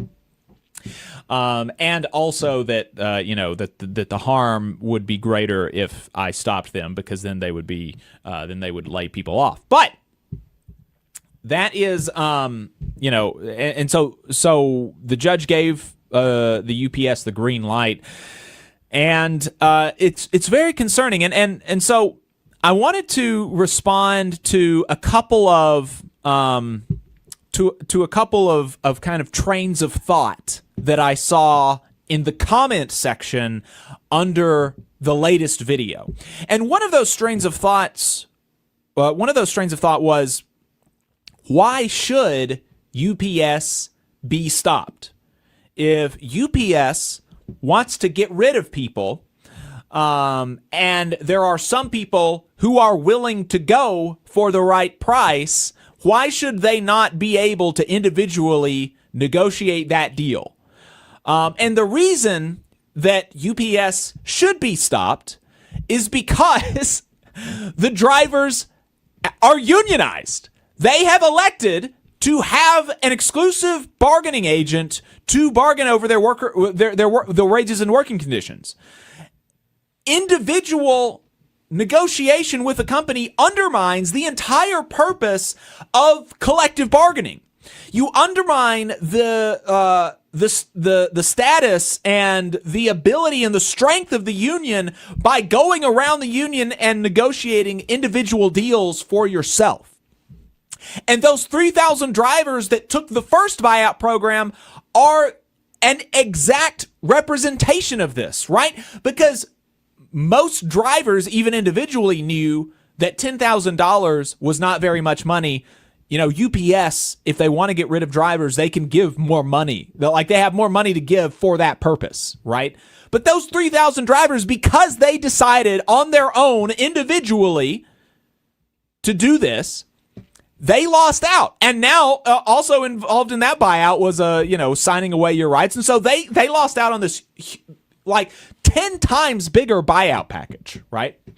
Whereas if the union had negotiated it, they could have, it's not even to say that, maybe there couldn't have been some deal worked out. But if the union had negotiated it, the union would have done their best to get the best possible buyout package for everybody, to have the rollout be orderly, and in such a way that if the company violates the contract, the buyout plan, then the union has recourse. If you take this buyout plan individually and something happens and they don't end up paying you, or the Roswell Hub was talking about this, when you waive away your union rights, if you are actually able to do that, then if there is a problem with you getting your money or something happens, then the union can't protect you.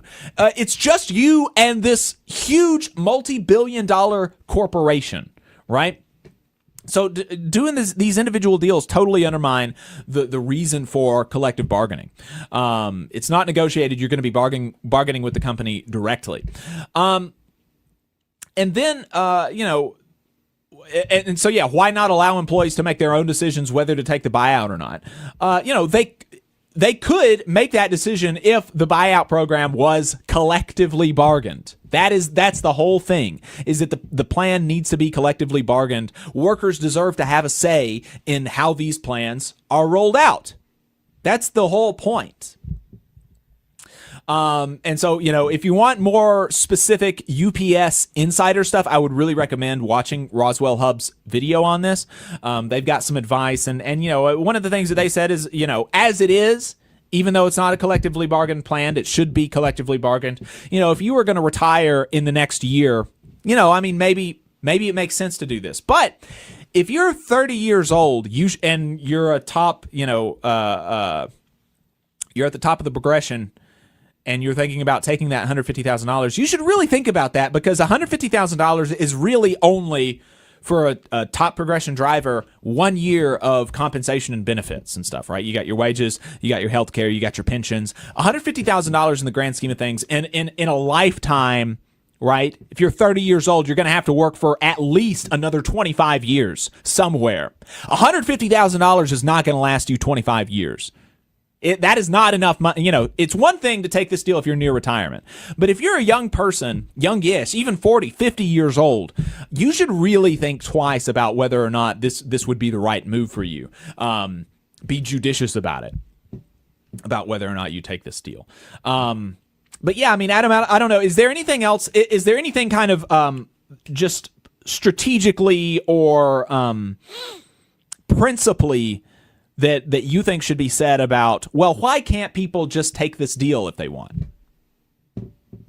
No, I think you nailed it in terms of the individual versus collective conflict that's at the root of this, right? And that just is what it is. Right. There was another comment that's not directly related to the specific buyout program, but that I thought was funny. It says, been in several unions over the years and not found anything good. I was fired once because I invoked a contract rule. 3 months later, they got my job back, but never made me whole. And,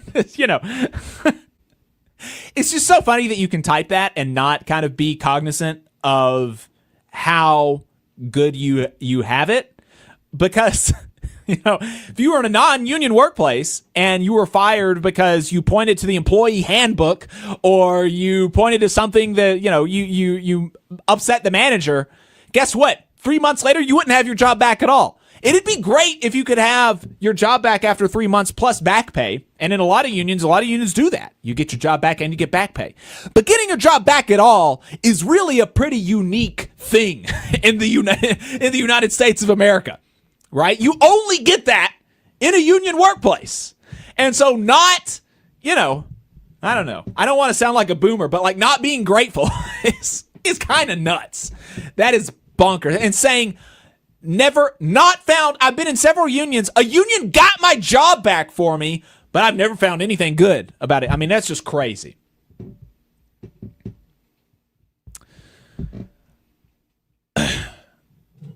I have nothing to add.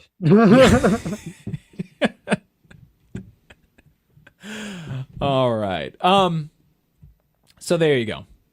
Roswell Hub, check them out if you haven't. If you're following this story and you haven't seen that, and you haven't seen their video. Graham Plattner is running for U.S. Senate in Maine, and he has racked up a lot of union endorsements very early, which is very surprising because unions are very small c conservative institutions politically, right? What do I mean by that? I mean that unions are not going to be on the leading edge of very many kind of political movements or challenging challenging incumbents that there's a chance the incumbent might win. I mean, it's just not really. And to illustrate that point, the Machinists Union, which is one of the unions that have endorsed Graham Plattner, had up until 2020 always endorsed Susan Collins. Right. And this is not because the Machinists Union is a particularly conservative union, right? I mean, they're just kind of a normal union. They almost always endorse Democrats, but they'll endorse Republicans where they think it makes sense. And they have always endorsed Susan Collins, the Republican from Maine, right? Not just the establishment Democrat, but the Republican from Maine. So the Machinists Union is one of these unions that have lined up behind Graham Plattner. But just generally, unions are not the type to kind of come out and challenge the status quo politically. I mean, right at them. I mean, they're just the unions. The labor movement is a pretty small C conservative institution. Oh yeah, absolutely. I mean, people make assumptions, but I think often the safest bet is probably the route they're going to take. Right. Realistically. It varies from union to union. Some are a little more conservative than others. Some are a little more adventurous than others. And a lot of that goes back to the structures of the unions themselves and like how these decisions are made, to what extent rank and file are involved, all those kinds of dynamics. But yeah, generally, I would agree with your assessment that often it's going to be kind of a play it safe route. Yeah.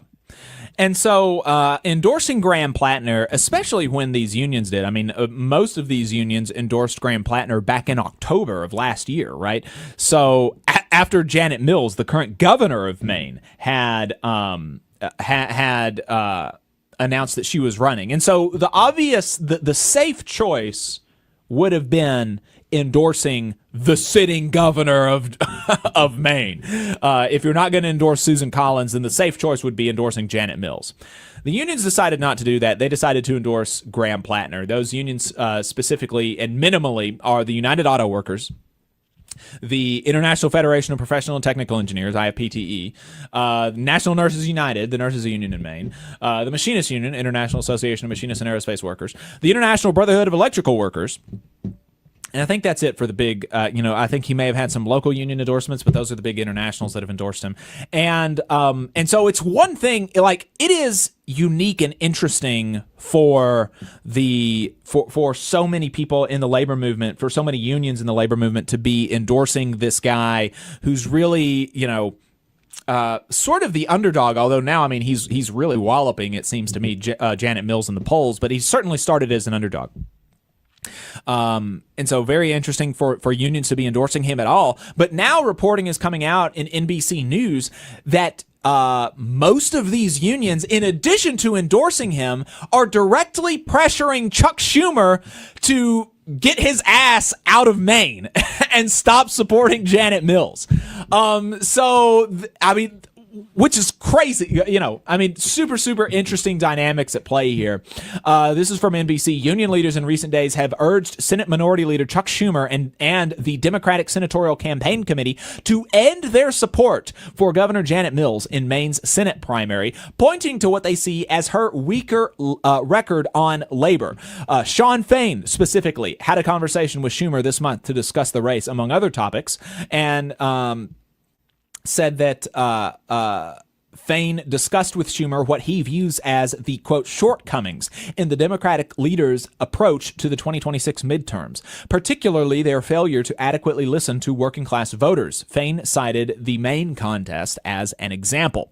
Separately, on Monday, Michael Monahan, the international vice president of the International Brotherhood of Electrical Workers for the 2nd District, which includes Maine, sent a letter to DSCC leadership, obtained by NBC News, quote, to express our deep concern regarding the DSCC's ongoing involvement in the 2026 Maine Democratic Senate primary. We strongly urge the DSCC to refrain from intervening further in this primary. Your committee's support for Janet Mills is troubling to our membership for several reasons.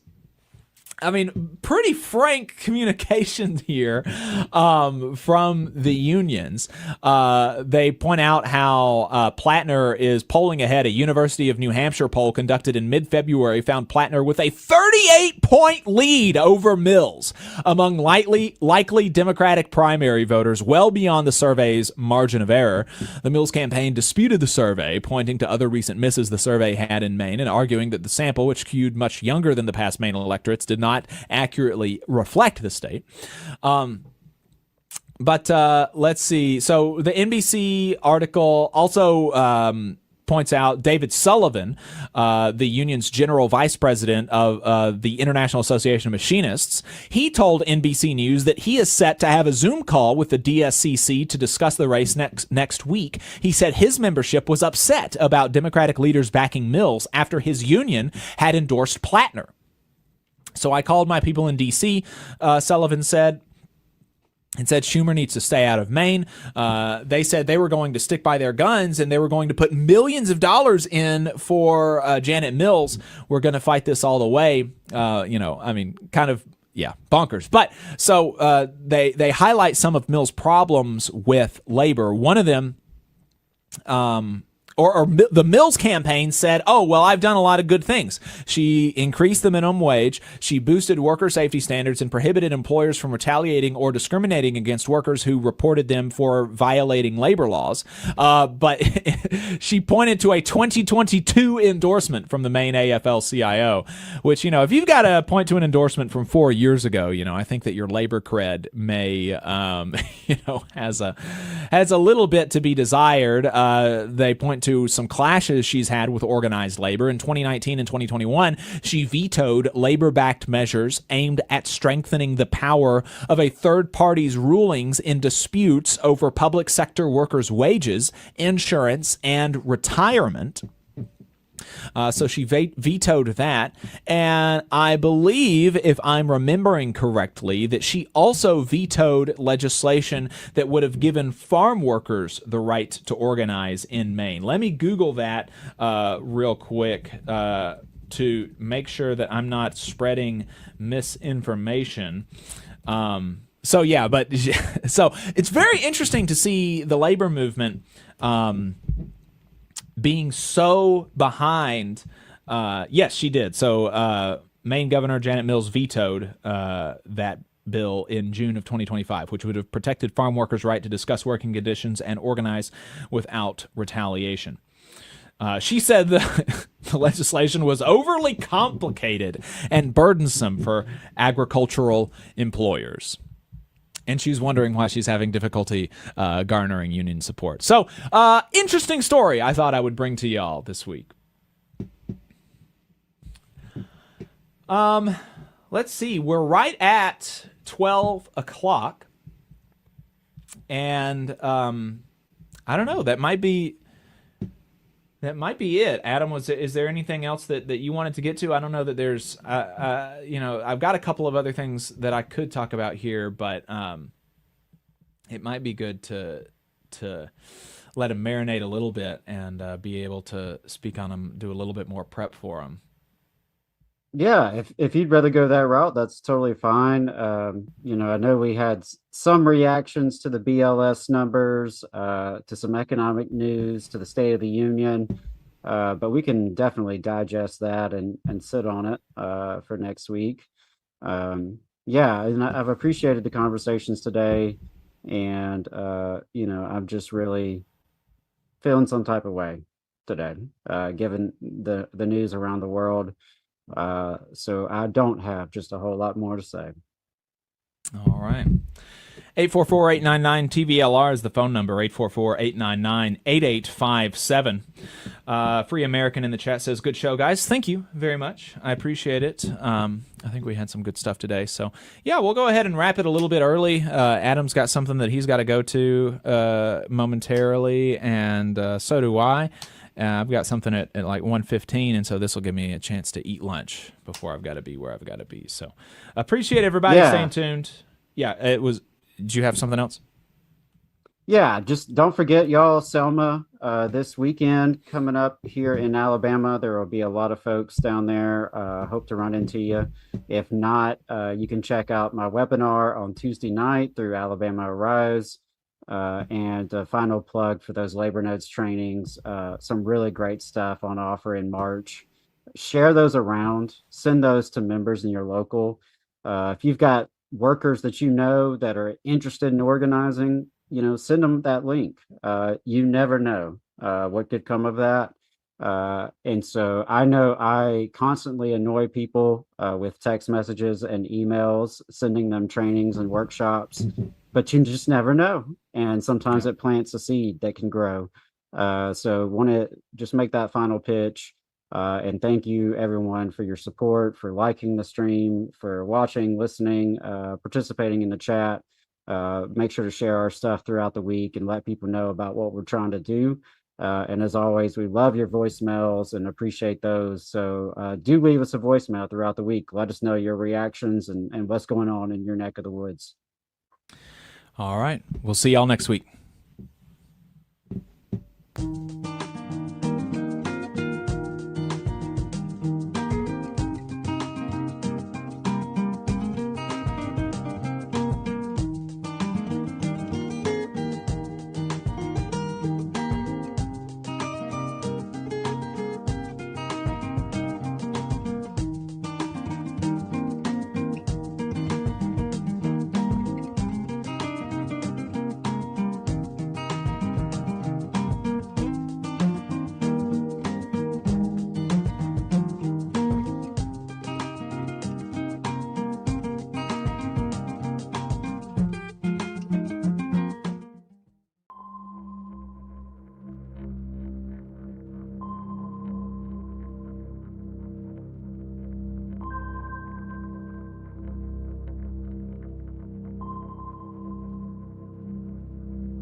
Let's check in with the Tallarico Crockett primary. Ooh. Oh, I think we can call it. I think we can call this. We've got Tallarico up by 8 points with almost 80% of the vote in. I think we can call it, guys. I think Tallarico's got this in the bag. With over 1 million votes in a primary election. Is this the biggest turnout in a primary ever? Nocturnal, thank you for the 5 gifted memberships. I very, very much appreciate it. Let's go! Did the good guy win? I mean, the guy that I thought had the edge won, frankly. I know it's not called by the AP, but I had seen enough several hours ago. I mean, it was a pretty good shot when 70% of the votes were in at the beginning of stream. But now that we've got an additional 10% and he's widened the lead, I feel pretty comfy. I feel pretty comfy with saying he's got it. Crockett might be suing due to chicanery in Dallas County. Yeah, I know there was some confusion about voting locations. Could you do the I've seen enough? I don't know what that means. I don't know what that bit is. So why are people mad at Crockett? When I met Jack at Canvassing for Bowman, I was under the impression that all the streamers there had relatively similar viewer base sizes. Nope. But you know what? I'm doing my best to catch up. I'm doing my best to catch up! Sake Tanuki, thank you for the 5 tier 1 subs. Appreciated. Our allies are abandoning us? Nani? So why are people mad at Crockett? So I put out a video a couple days ago with my thoughts on this primary race. And my TikTok is crashing out. I bet. It's fine. But to summarize that video, Jasmine Crockett and Tallarico, I think, are largely aligned on a lot of different issues. You know, they're very kind of like moderate Dem positions. But something that disturbs me about Crockett is her stated position on Gaza, and also the way she has conducted herself when in different situations. I find, frankly, I find a bit unacceptable.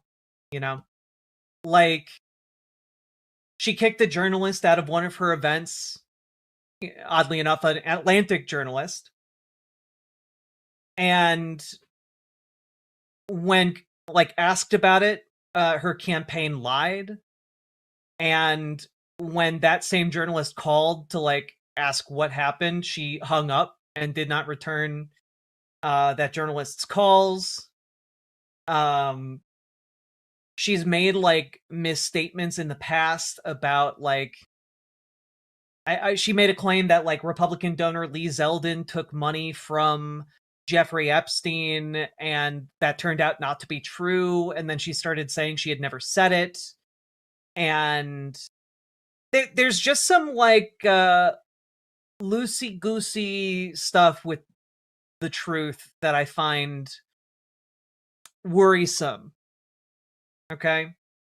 And so, like, if you want, like, a more in-depth breakdown of my thoughts, I gave it in that video. But that was essentially my issue. Like, yeah.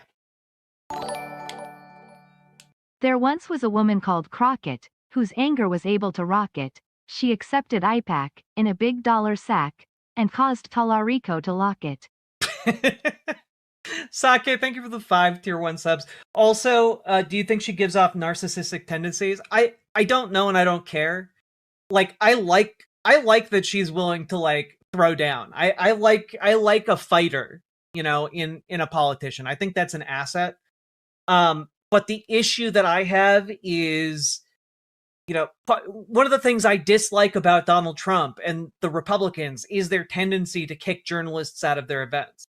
I don't like seeing that replicated by a Democratic politician. And I don't like, you know, someone who's essentially saying, like, well, you know, when it comes to Gaza, I think we should be sending them defensive ammunitions with no additional, like, caveats on that. And, you know, if you disagree with me, that's fine, but I'm not going to change my position. And Tallarico just hasn't been in elected office, but we probably have the same position. And, like, that's a fair thing to say, I think, like, that she and Tallarico might have the same position. But I still don't like seeing that in a Democratic candidate, you know? If you saw anything but the person who won the Dem primary for Crockett's old seat is running to her left, that's great. That is great. So, like, I'm not shitting all over, like, Jasmine Crockett. I think I think she gave it a good shot here. And policy-wise, I think it's largely a toss-up. I do think it was a bit of a mistake for her campaign to not have a policy page for, like, over half of the time she was campaigning. But I think Tallarico has the edge, you know? I like that Tallarico is essentially a knife in the heart of Christian nationalism. I think that rhetorical stance is really good and really useful in our current moment. I can only hope this spells the end for Harris's political ambitions. It probably won't, but, like, I do think that there is a distinction between running for the office and running for the primary nomination. And I think that Crockett was running for the primary nomination, which is why Kamala Harris got involved. Well, you know, actually, all of this really gets into a point I wanted to make here, which is why I think Tallarico ultimately has the edge and won in this particular instance. Because one of the key defining differences between Tallarico and Jasmine Crockett is that Tallarico embraces kind of his pastor origins. And I think he does it to great effect in a way that resonates with a lot of people. Like, Christianity in Texas is a huge deal. A huge deal. Okay? And him being able to come across as a fundamentally decent Christian man who vociferously opposes Christian nationalism is really, really important, I think, to a lot of people in Texas. And also, America is racist, so him being a white man, I'm sure, also plays a huge role, right? But let's take a look here at a sermon that Tallarico gave. And normally I wouldn't be playing a sermon for you guys, but he gave this in 2023, towards the end of 2023. And he gave a sermon against Christian nationalism. And this was in October. So let's just take a look at this, because I think it might in fact be like one of the more important things that he's doing, you know? I just wish American politics had twists like WWE. Kamala is back for a second chance, but oh my god, it's Hillary with a steel chair. AOC is on the top rope. Okay, we do need to hire wrestling commentators to talk about politics. I do think that we should get, like, okay, if I ever have the sway to do this, all right? If I ever have, you know, if I'm ever bigger than Hassan and I can make this happen, I want to get the guys that commentate for professional wrestling to commentate like the presidential debates. I think that would be fucking fire. I think that'd be so goddamn funny. Let's do, like, I would love to make that happen. So Sake Tanuki, thank you for the 6 tier 1 subs. Very much appreciated. And I guess that means I do have to take my hair down before we jump into this this full segment here. All right. Let's dive into it, shall we? In a second. I'm literally making a webcomic where multiversal 3 variants are in one place and one character is a Punisher archetype who had an Epstein-esque villain. My opinions are out in the open with this. Sounds dope as hell, Attack on Pony Productions. Best of luck. Maybe share it with the community when you're done. Thank you for the $10 super chat. Very much appreciated. All right. Let's dive into this. Our pastor, Dr. Jim Rigby, is on his writing leave, but I don't know how much writing is really getting done. I sent him a text asking for some inspiration for this sermon, and he sent me this. It's the top reasons beer is better than religion. Number 1, when you have beer, you don't knock on people's doors trying to give it away. Number 2, there are laws against forcing beer on minors who can't think for themselves. Number 3, nobody's ever been burned at the stake because of their favorite brand of beer. Number 4. Okay, opening up a sermon against Christian nationalism like this is honestly fucking fire, okay? Like, my experience in the church, I was not ready for how he was gonna open this, but like, goddamn, this is great. 4, you don't have to wait more than 2,000 years for a second beer. And last, if you've devoted your life to beer, there are groups to help you. This is very Catholic coded. No, it's not. This is absolutely not a Catholic church. My granddad was a Baptist preacher. I've been a member of this church since I was 2 years old, and now I'm in seminary studying to become a minister myself. My faith means more to me than anything. But if I'm being very honest, sometimes I hesitate before telling someone I'm a Christian. There is a cancer on our religion. Until we confess the sin that is Christian nationalism and exorcise it from our churches. Oh, it has captions already. Sorry. Our religion can do a lot more damage than a six-pack of Lone Star. There is nothing Christian about Christian nationalism. It is the worship of power, social power, economic power, political power in the name of Christ. And it is a betrayal. Guys, I wasn't saying Catholics don't drink. Catholics drink a lot. Monks ran wineries, okay? Like Catholics also drink. Christians drink. Well, a lot of different types of Christians drink. I grew up in a Christian household that frowned on drinking and dancing too raucously. So, just to give you an idea of where I came from in my upbringing. I do really appreciate him coming out of the gate swinging on this rhetorically. Of Jesus of Nazareth. He told us we would know them by their fruits. Jesus includes Christian nationalism. Okay, wait. Oh, cool. You grew up in Footloose. Unironically, my dad was considered like a looser Christian because he watched movies and didn't think that dancing was necessarily a sin, but smoking and drinking were completely unacceptable. So, yeah, just to give you, Dang, again... coming out swinging against Christian nationalism? Never thought a Texan politician would do this. Right? But I think this is exactly what appeals to a lot of Democrats in this primary, right? And I think that, I think it's really important to note. I think this is ultimately why he won. Or why he's projected to win. By me. Excludes. Jesus liberates. Christian nationalism controls.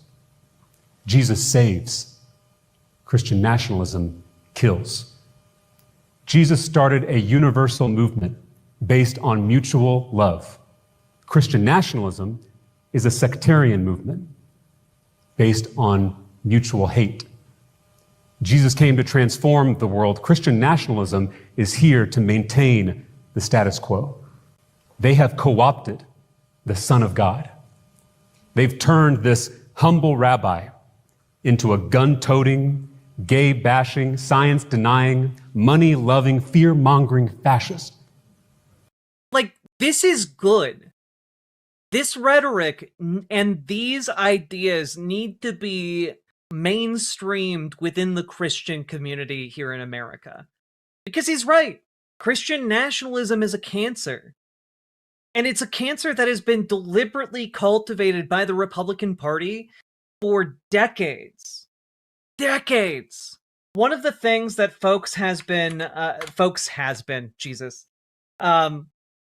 one of the things that we know is that the Southern strategy, pioneered and embraced by Republicans for the last 50 years, deliberately sought to radicalize and politicize Christianity here in America. And specifically by leaning on Southern religion, Southern Christianity in particular, right? Because in the wake of losing on the issue of segregation, there was a need to politicize a new group of reliable Republican voters. And there was concocted an idea between a lot of leaders in the evangelical Christian community and the Republican Party to politicize the issue of abortion specifically. Up until that point in time, abortion had, by and large, not been considered a hugely religious issue. The only reason it is currently considered a religious issue in America is because Republicans have deliberately co-opted a religion, have deliberately cultivated a world in which Christian nationalism has become the main premise of the Republican Party. And I view Tallarico as pretty important, as somebody who is one of the few figures capable, if risen up to a national prominence, capable of putting a dagger in the heart of this dangerous and I would add heretical ideology. Like, what he's pointing out here is that Christianity and Christian nationalism are incompatible ideas. That Christian nationalism is a fucking bastardization of Christianity. And like, I understand that there are going to be a lot of people who watch this who are atheists. I very much sympathize with your position here, fellow atheists. But like, having a way to de-radicalize the Christian nationalist contingent of America, I think is one of those necessary steps that we have to take if we ever want to have like a normalized relationship with other people, with, these types of folks in our society.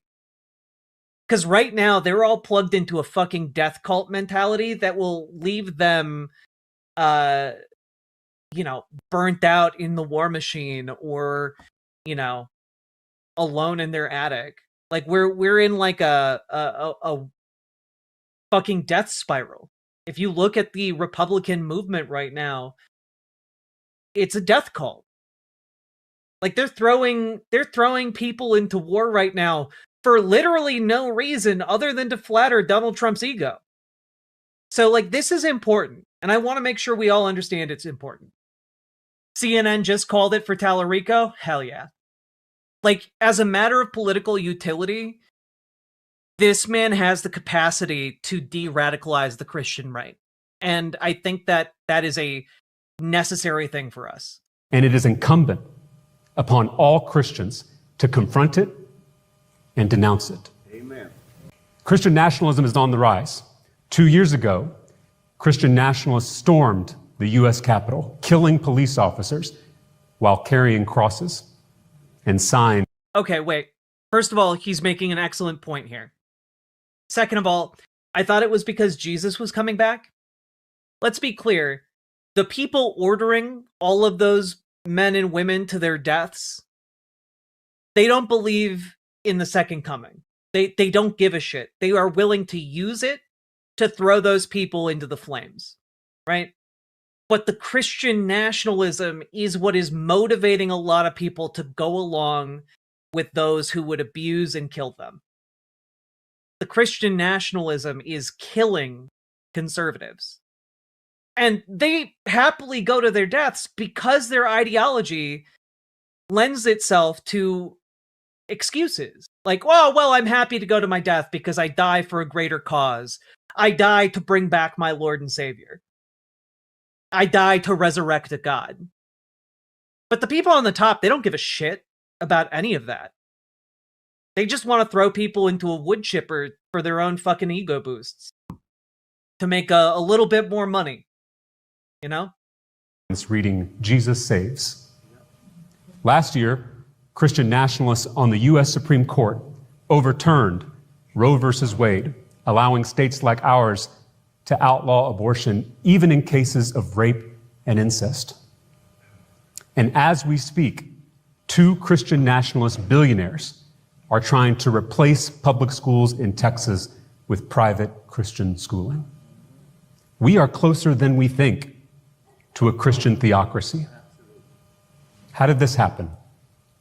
The first followers of Jesus didn't call themselves Christians. They called themselves the Way. Their crucified teacher taught them a different way of being human, and they intended to follow it. The early church was a revolutionary community built on radical love, a peculiar people who shared all their possessions and refused to participate in the economy, the military, or the culture. The book of Acts tells us that the first Christians were persecuted for turning the world upside down. But 300 years after Jesus was executed by the Roman Empire, Emperor Constantine made Christianity the official state religion of that very same empire. Constantine was the first Christian nationalist. And ever since, The powers that... Oh, fuck. This is actually a really good deconstruction of Christian nationalism. It is being made by someone who is a sincere Christian. But, like, this is an excellent deconstruction of the history of Christian nationalism. I did not think we would be hearing a fucking takedown of Constantine as a Christian nationalist. This is kind of fire. I'm Not sorry, gonna lie. but I saw the way and immediately thought, do you know the way? I saw at least 10 other people comment on that in chat. And you're not alone, Slapstick Comedy. Thank you for the $5 dono. have been taming Christianity, domesticating it, diluting it into something more palatable. Pro-war, pro-wealth, pro-white supremacy. That original countercultural movement became a tranquilized, privatized, weaponized religion, the official sponsor of Western civilization. I don't know A the Lord's religion Army song. of sharing became a religion of greed.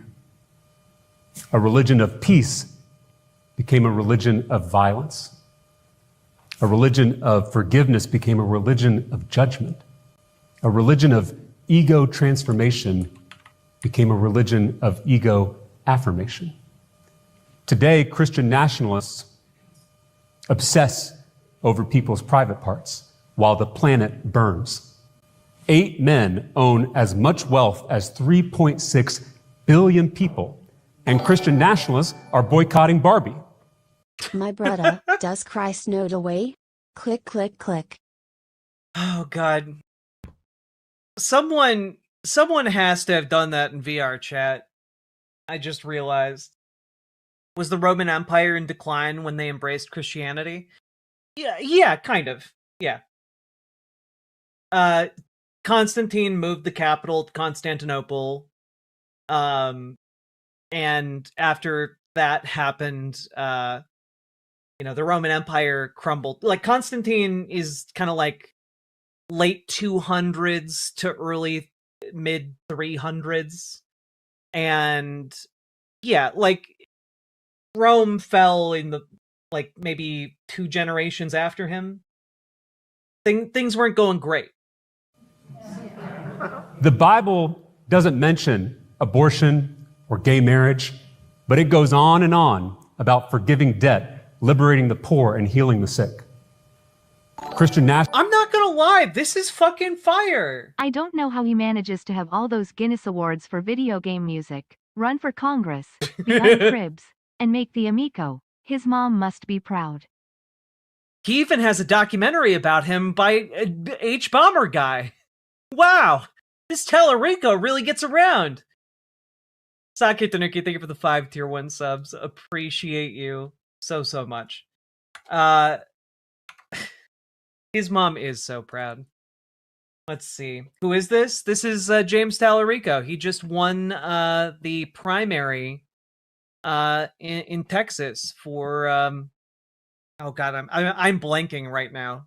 I've been so on this and I'm blanking so hard. Nationalists like to say this is a Christian nation. Yeah, CNN called it, Rain. Senate. Jesus. Yeah, the Democratic Senate candidate now. CNN has called it, though Jasmine Crockett is likely to contest some of what happened in today's election, because there was confusion of her voting locations. But to my knowledge, Tallarico and Crockett both called for extended voting or something like that in Dallas County. It's a whole thing. But yes, right now, he is the projected winner of this election.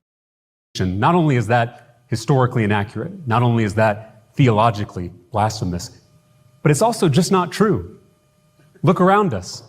But like the fact that he's not throwing gay people under the bus, he's not throwing like people who want or need to get abortions under the bus, like, I really enjoy this approach. Islam started the same way. A movement of believers that was not titled Islam and was multi-faith then became its own thing. Jews, Christians, all else together. Then becomes nation building. Crockett's replacement in the House saying things like this? What is this? Because I recognize that we got to be pro-Israel. Yeah, we got to do that. Or we get in trouble.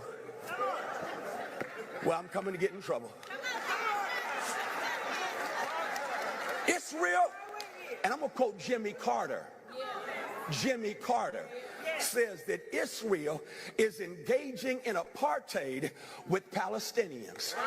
And so the Palestinians who don't have the weaponry of Israel, the Palestinians don't have the financial backing from the United States that Israel has. And so they throw their rocks and shoot their arrows, and Israel is able to bomb them and kill them. Watch in the news the disparity between Palestinians being killed and Israelis being killed. It is totally unfair, but this country's gonna stand on the side of apartheid because that's its track record. It stood by apartheid in South Africa because it created apartheid in this country.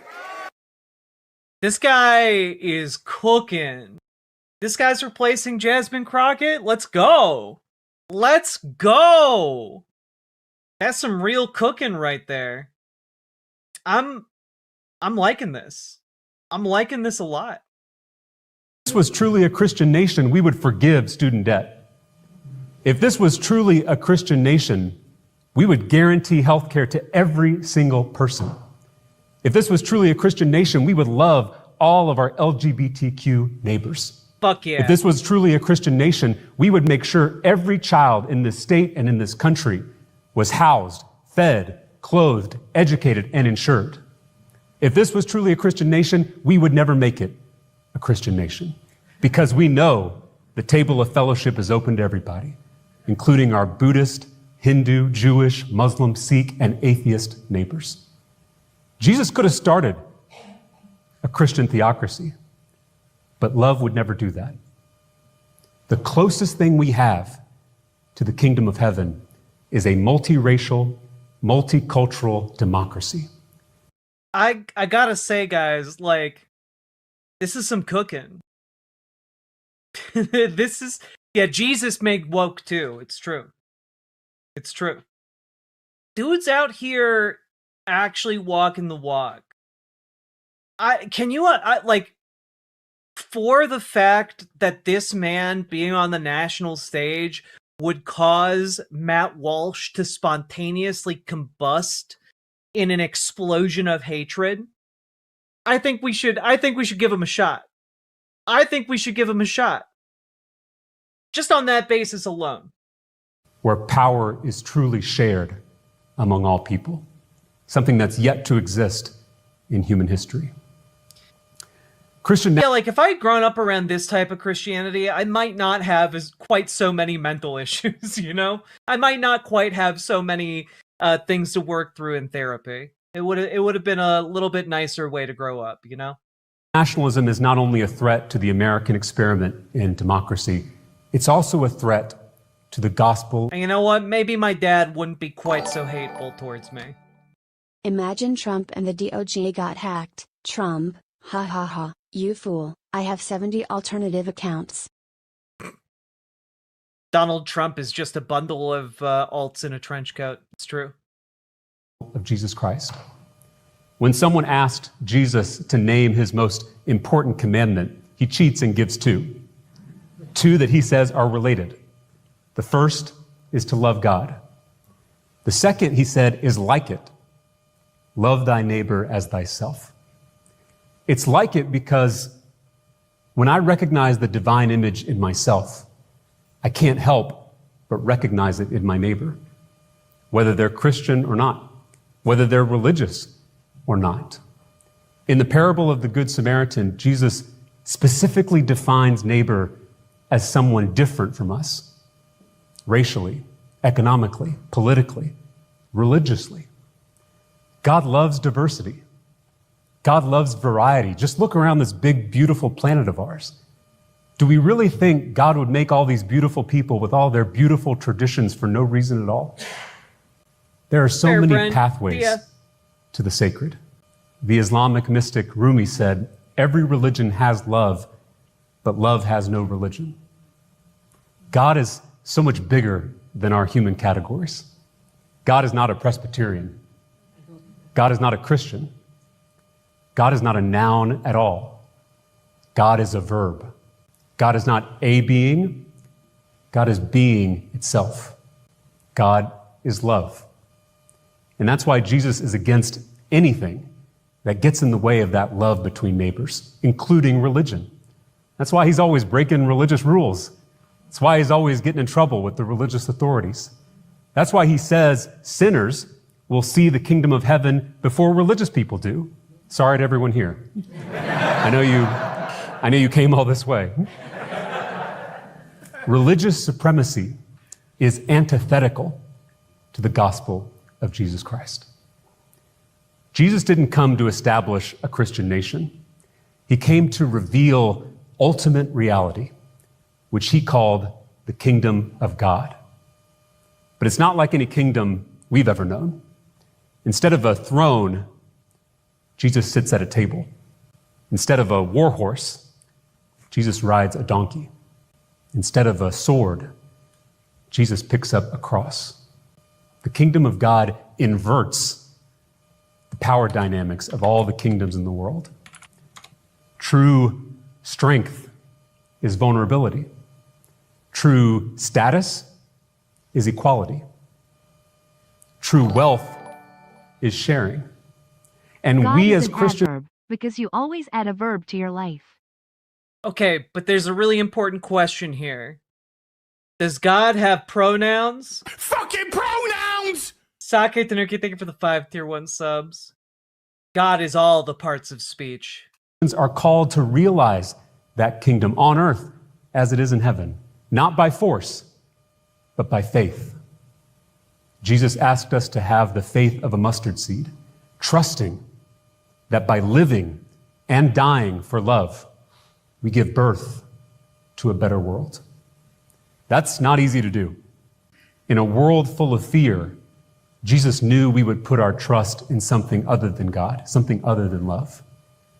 As a Jewish rabbi, he called those things idols: money, status, and the most dangerous idol of all, power. I will also say, America has a history of relying. BTW, have you heard the recordings of the transmissions of the Iranian numbers station that popped up after Khomeini's death? Very spoopy. I have not. But number stations do tend to be weird like that. Thank you for the $5 super chat.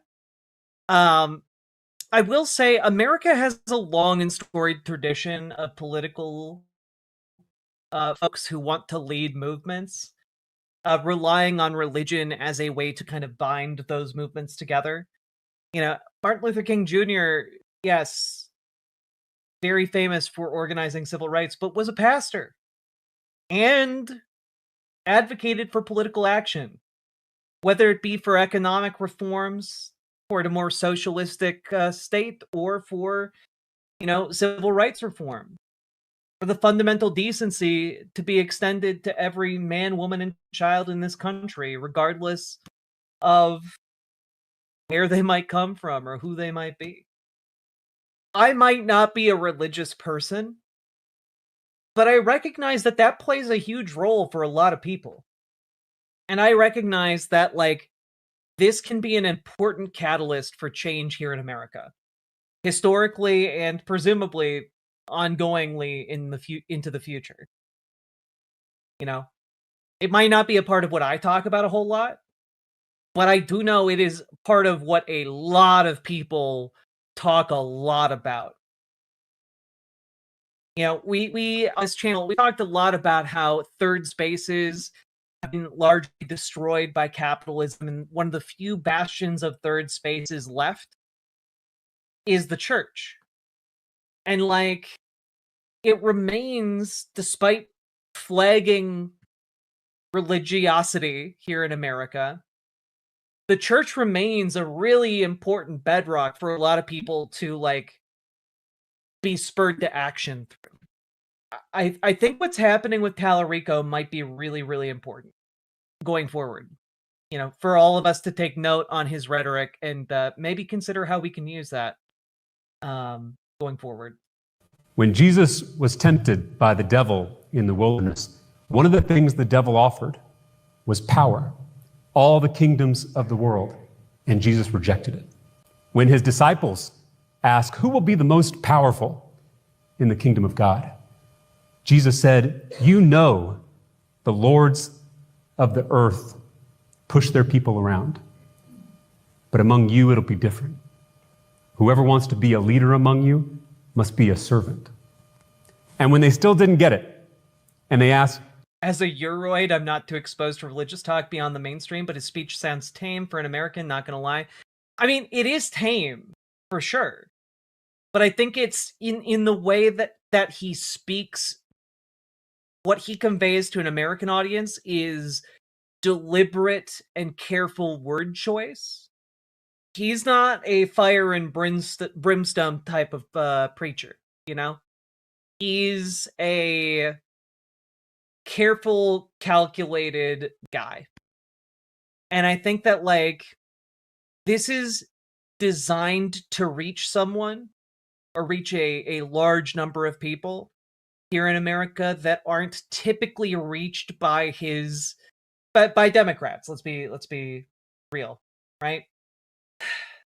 I think a lot going forward will stem from how he actually votes and advocates when he is in elected office.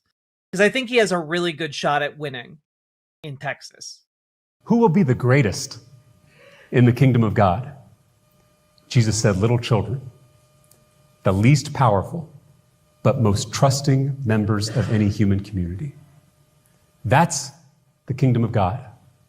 I think Chance the Rapper said it best. Don't believe in kings, believe in the kingdom.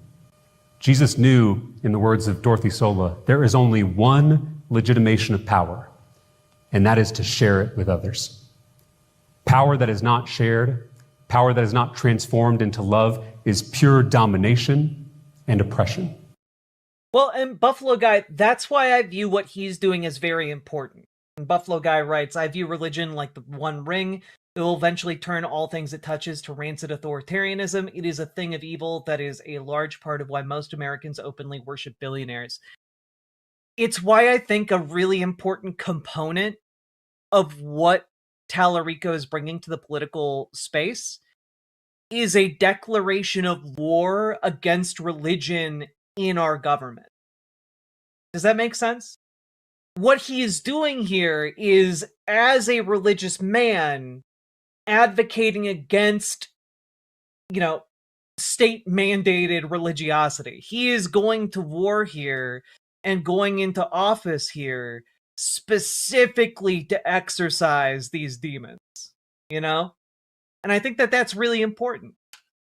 I think that it is incredibly, incredibly important. And, I don't know that religion is inherently evil. I'm not a religious person. But I think we need all the allies we can get to oppose fascism in the form of Christian nationalism. And if he's going to help us do that, then we need to embrace that. I fear that he too is going to lose his mind to the mind virus eventually. I don't know. I feel like that's kind of like looking at. Would you look at Martin Luther King Jr. and be like, he's going to lose his mind to the mind virus eventually, so we shouldn't support the civil rights movement? I think what he is standing for here is a good goal to remove Christian nationalism from the national stage. I think that is good, and I will support him in that endeavor. Christian nationalists are more committed to the love of power than to the power of love. And it exposes a lack of faith. Because the opposite of faith is not doubt.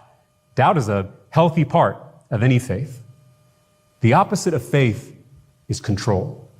When we stop trusting God, when we stop trusting love, we start taking control ourselves. Well, MLK gave way more entertaining speeches because, let's be clear here, Black churches have a delivery that is way more engaging than a lot of white Southern churches. As far as white Southern preaching goes, this is maybe their spiciest guy. You know what I'm saying? This is the guy who's got the white Southern Christian spice. And let's be clear, that ain't saying much. But he might be effective in this case for a nation of picky eaters. Christian nationalists want to control what we read, who we marry, where we travel, when we have children. They want to control our minds and our bodies. Oh, He's ye of little aioli, faith. not mayo. Christian nationalists trust domination because they think domination is what works. But Jesus revealed that the true power of the universe is not domination, but love. In Taoism, they teach that over time, the soft overcomes the hard. The water wears down the rock.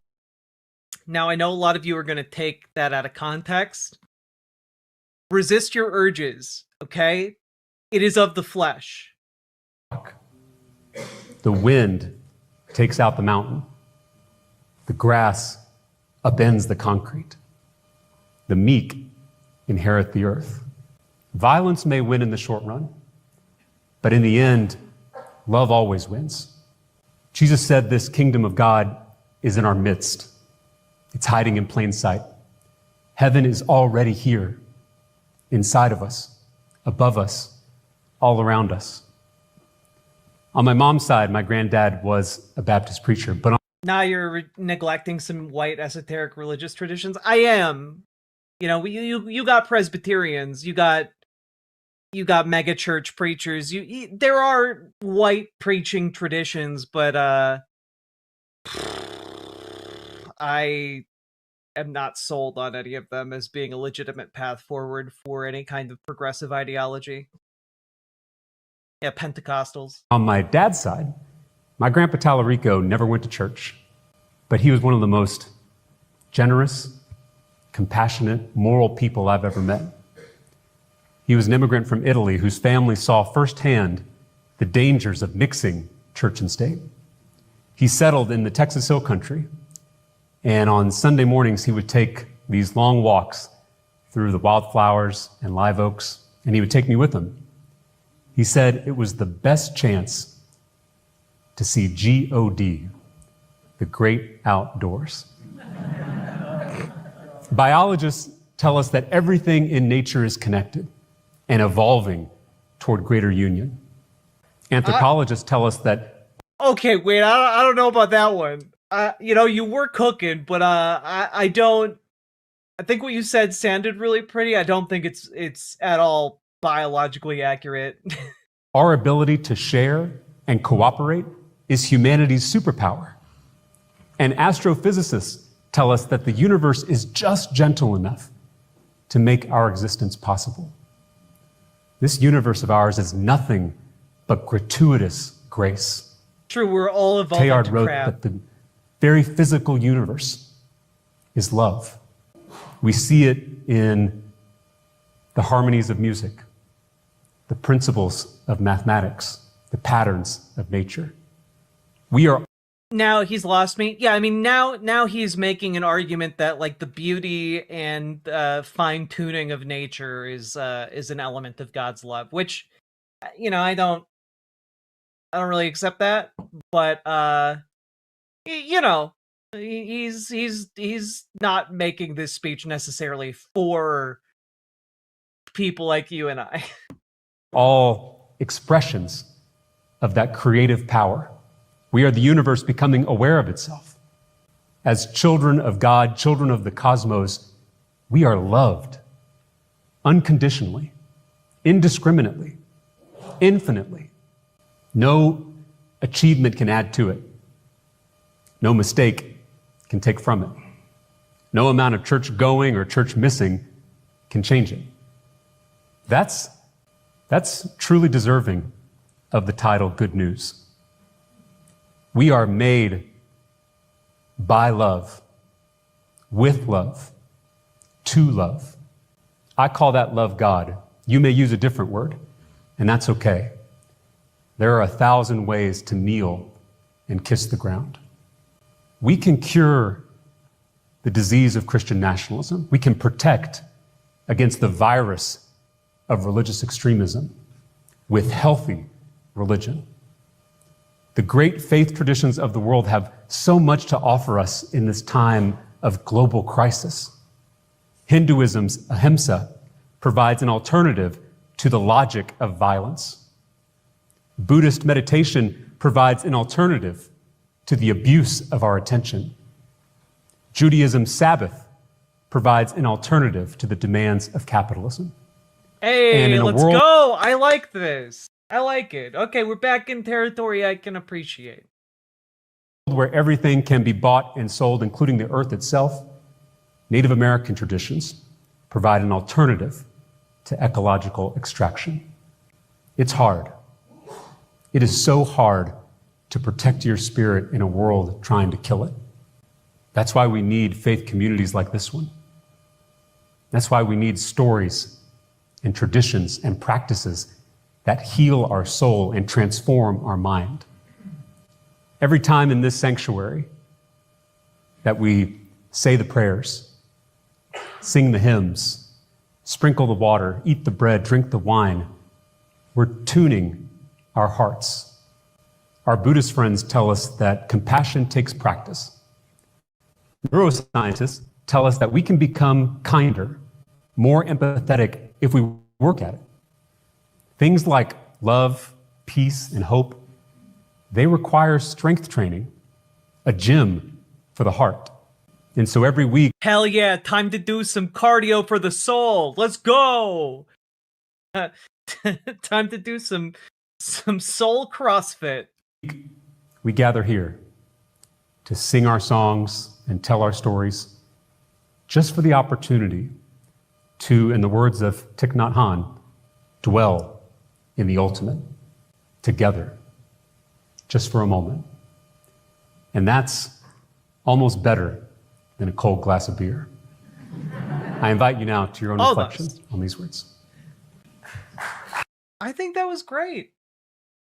You know, as like someone who has spent the last several years watching Christian nationalists like Charlie Kirk and Michael Knowles and Matt Walsh and Steven Crowder talk and talk and talk and talk about spreading hatred and violence and consolidating power so that they can eradicate people like me who are socialists, or people like me who are transgender, or people like me who are gay. Like, having someone come along and draw from a wide variety of different religious belief systems and advocate for essentially killing Christian nationalism, I like that a lot. I like seeing it happen. And today I really like seeing it, especially knowing that he has a decent chance of becoming one of the next senators for Texas. And I think this presents a unique opportunity for us to de-radicalize America and to kill Christian nationalism as a movement of any influence here in America. And I think that overall, that is a very, very positive thing. I know that there are going to be people who watch this who are, you know, atheists and repulsed by the idea of religion or religious people running for office. Well, we don't get to necessarily choose what other people believe. And as far as this guy is going to get the job done of opposing and fighting Christian nationalism tooth and nail, I do believe him on that front. I do think that he is going to do his best, because I believe after watching this that he views Christian nationalism as the ultimate perversion of his religious belief system. And I think that he is going to Congress to try and fight that fucking battle. And I wish him luck.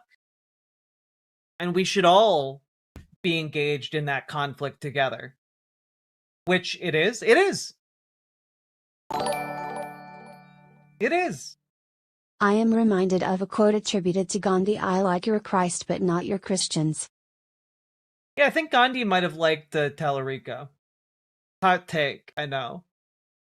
Opposing that sort of Christian nationalism in America has to be a religious project. I don't think it has to be a religious project, but I think it has to be a project from a coalition of different ideologies and positions. And I think James Tallarico fills a very important niche in the argument against Christian nationalism.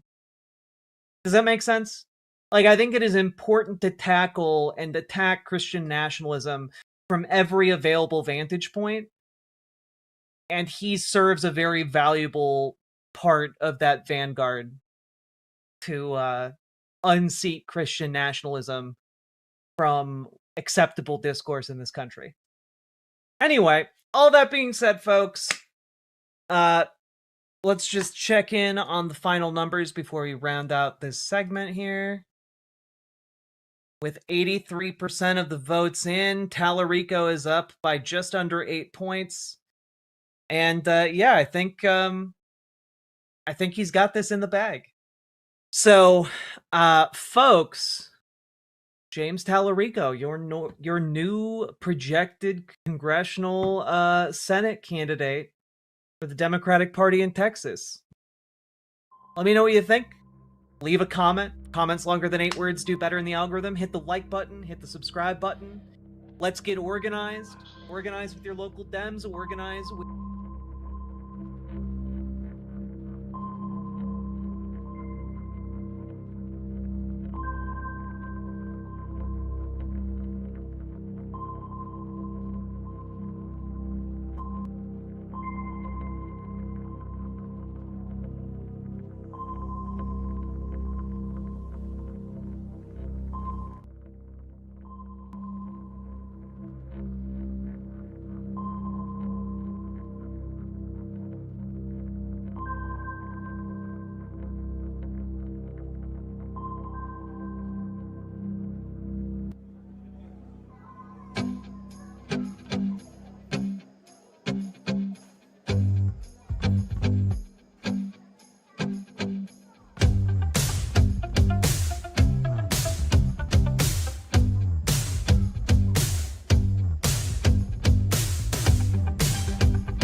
Hello, everyone, and welcome to Environmental and Political Coffeehouse. I'm on Environmental Coffeehouse channel because I can't set it up in StreamYard yet, which is what this space uses. So give me, I need a little time to do that. And hello, everybody.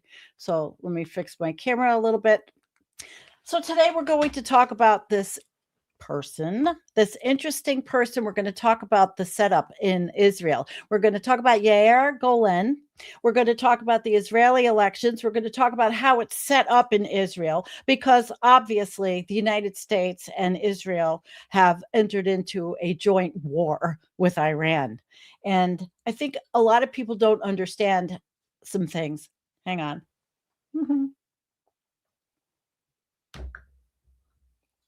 I need a sip of my coffee.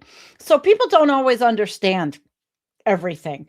And, it's really easy to have a lot of hate. And there's a lot of anger and a lot of disgust to go around. But there is literally a left party. I mean, I'm going to introduce you to this guy. And in fact, I'll bring up the article. I have a bunch of stuff. I'll bring up the article. I do have a video. And, well, maybe, I don't know, maybe we should start out with the video file first. Why don't we start out with the video file first? And that will give you a little bit of an idea of who this guy is. And then we're going to actually go through the structure, but I have articles. I want to talk about this guy because I think it's important to understand that there was life before Benjamin Netanyahu became prime minister and ruined the country and brainwashed everybody and took them to the far right. There was. And I think it's fair to want to learn a little bit more. So let's see. And I'm using International outcry grows over humanity. Hang on. I'm using YON because it's very, I wanted to get something that I always find YON to be reasonable in their articles. So let's listen to this about Mr. Golan. As international outcry grows over humanitarian situation in Gaza, Prime Minister Benjamin Netanyahu's government is facing sharp criticism both at home and abroad. Former deputy IDF chief and Democrats Party chairman Yair Golan has accused the Netanyahu government of turning, and I'm quoting here, a justified and necessary war into, quoting yet again, a war without security or national purpose. Earlier, Golan had faced criticism for his comments that a sane country does not kill babies as a hobby. The comment was widely interpreted as Golan accusing the IDF of killing babies as a hobby in Gaza. Alluding to attacks on government critics from Netanyahu's circle, Golan clarified that he was referring to the Netanyahu government and not to the IDF. Golan further asserted that he was not scared of the poison machine and will not back down from bullies who try and silence the truth. Golan received support from former Prime Minister Ehud Barak. Calling Golan a brave man, Barak said that he would prefer him by his side over all his detractors and defenders of the last few hours. Now, of course, we're going to talk a little bit about Ehud Barak because he's obviously prominent in the Epstein files. But Yair Golan is not. And I know, you're saying, oh my God, the IDF. But you have to understand it's a different country. So be open-minded so we can actually learn. Because that's the whole point here is learning in an objective manner because we are all very, very, very emotional right now. And rightly so. Another former Prime Minister, Ehud Olmert, has hit out at the Netanyahu government. Speaking with BBC, Olmert said that Israel's actions in Gaza were very close to a war crime. Olmert emphasized that Israel is fighting the killers of Hamas, not innocent civilians, and that has to be clear. Both Ehud Olmert and Yair Golan have come under increased criticism from the Netanyahu government and its far-right allies. Prime Minister Netanyahu accused Golan of spreading despicable anti-Semitic blood libels against the IDF, while Defense Minister Katz called for ostracizing Golan from public life altogether. Security Minister Itamar Ben-Gvir accused Golan of taking page from the Hamas spokesperson, while Education Minister Yoav Kish accused Olmert and Golan of defaming Israel in the international arena.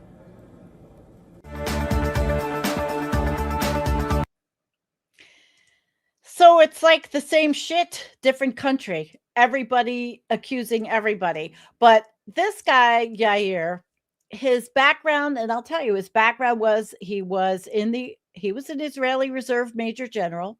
He was former Deputy Chief of Staff of the Israel Defense Forces. Yes, I know everybody hates the IDF, but we're being open-minded today. Currently leader of the Democrats Party, formed in 2024 from the merger of the Israel Labor Party and the Meretz.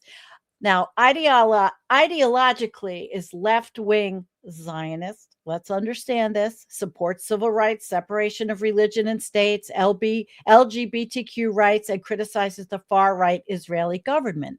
What makes him unusual is Israeli politics. He comes from the military establishment, but criticizes Israeli policy towards Palestinians. So why do people say he's been silenced in Israel? Well, there were the two major moments when he triggered massive backlash. In 2016, he had a Holocaust Day speech, and as senior general, he warned back then about extremist trends inside Israeli society. He said, remembering the Holocaust means recognizing horrific processes that once appeared in Europe and noticing echoes of them in modern society, in modern Israel society. And right-wing politicians, including Benjamin Netanyahu, attacked him and called the remarks outrageous.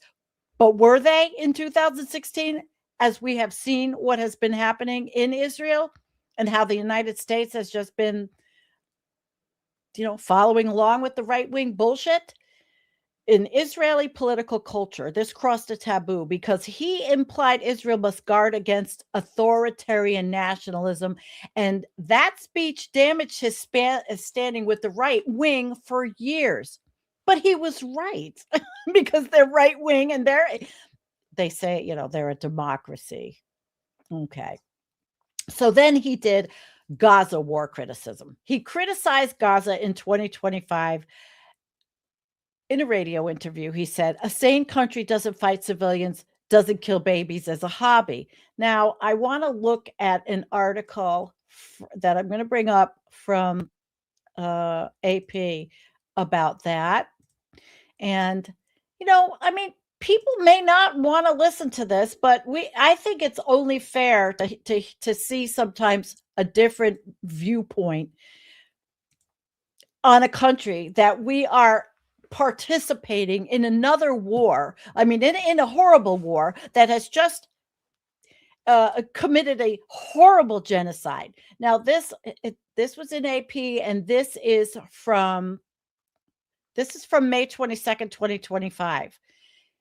Killing babies as a hobby, expelling population, fighting against civilians. It is some of the harshest language against Israel's wartime conduct in Gaza. And it came this week from a prominent Israeli politician, sparking a domestic uproar as the country faces heavy international criticism. It's not uncommon for politicians to criticize Benjamin Netanyahu's war strategy, especially his failure to free all the hostages held by Hamas. What made the comments by center-left opposition party Yair Golan rare and jarring to officials across the political spectrum was their focus on the plight of the Palestinians.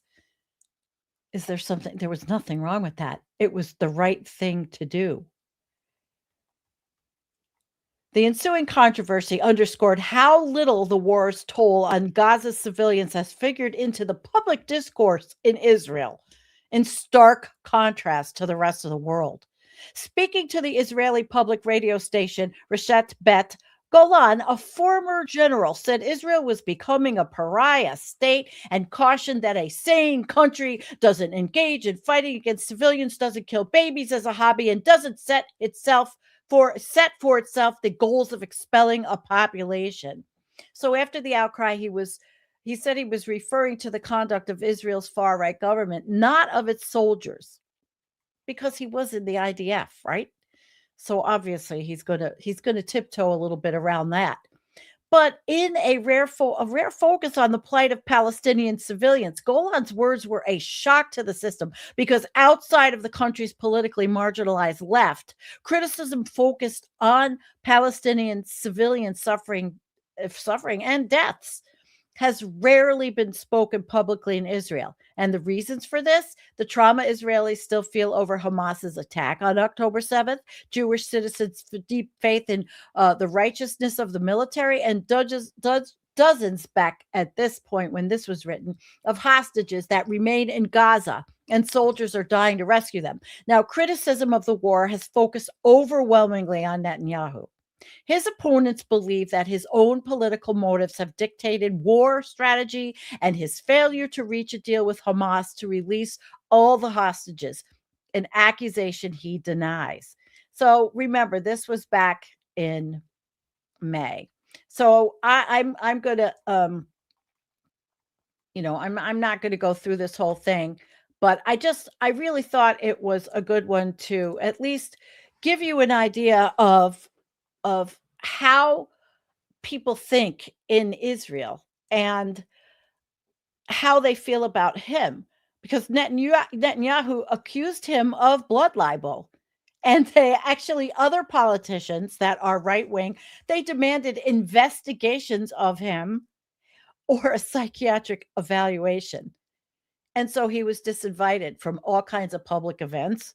Yep, really. But what it revealed was inside Israel, criticism focused on Palestinian civilian deaths is politically risky during wartime, which is what the article had said. Politically risky. You can so they, just like we bitch and moan about the American media, our mainstream media lying, which it completely does, being silenced for him was a major media backlash. They politically isolated him. He was accused of treason. He was excluded from forums, but he still holds an office. So he's kind of like part of the shrinking Israeli left. And he, you know, his argument that Israel risked becoming a pariah state internationally, well, that ship has sailed. And the far-right government is pushing the country towards moral and political collapse, which, what are we seeing happening? We're seeing it happening in the U.S. and Israel. And it's sort of a concurrent thing. You know, we say MAGA, MEGA. I mean, what's the difference? So he had also said, listen, social media is spreading a lot of disinformation and incitement around Gaza. And he was really talking about a lot of anti-Semitism and propaganda. Now, I'm on X. It is rampant. I mean, I have never seen anything like it in my life. It is terrible.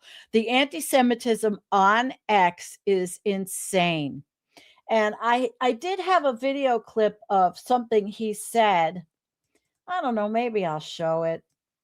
But see, the thing is, the video clip is taken out of context. He was worried that all of this was fomenting all of Netanyahu's actions. And even though October 7th was hideous, what Israel's reaction to what happened and the genocide resulting from it was really tarnishing Israel, and that it wasn't a good thing. You know, he thought that government and tech companies should take a stronger action against it. But of course, the remarks were interpreted by critics as calling for restrictions on speech, including the US. So, you know what? I think I'm going to take that other one down. I think I'm going to put this up. Let's just look at it, and you can see him, but it's clipped in a way that it really is, it sounds bad. And on X, where I got it, of course, people are using it in a bad way. But if you put yourself, so you have to get out of yourself. When you research things like I do, to be objective. Now, I have a lot of gut reaction. I have a lot of anger. I'm very, very angry at what's happening. And when you look at things in a research way, you've got to try to put yourself in the other person's viewpoint or worldview to understand what they are saying. He knew what was happening. He saw what was happening by Netanyahu's actions and by Israel's actions itself in the, making it an open air prison. He was for a two-state solution, but he's also very supportive of the Arabs sitting with Israel in their Knesset, which they did. So let's look at this. It's only a clip, and but understand it's being taken. The next thing out of proportion. We will do, is to put restriction on the social media in a way that not allowed to make brutal propaganda in the social media. Because this is a worldwide problem.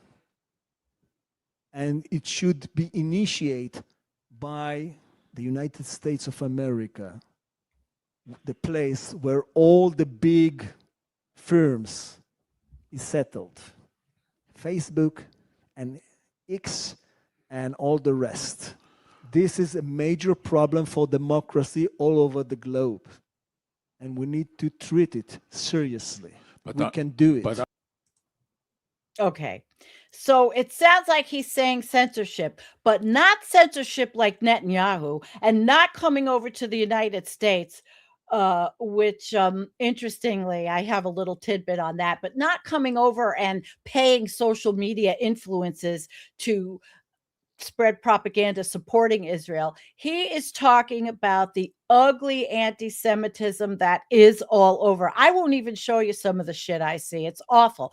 But Israel has brought this on themselves.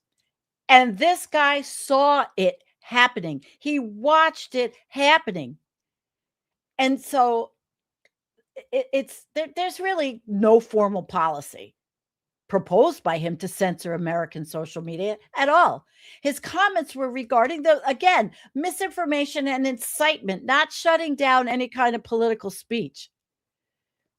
But of course, the critics say it's censorship. You know, the critics, moderation. Supporters say it's moderation of hate and propaganda, which we used to have in the United States.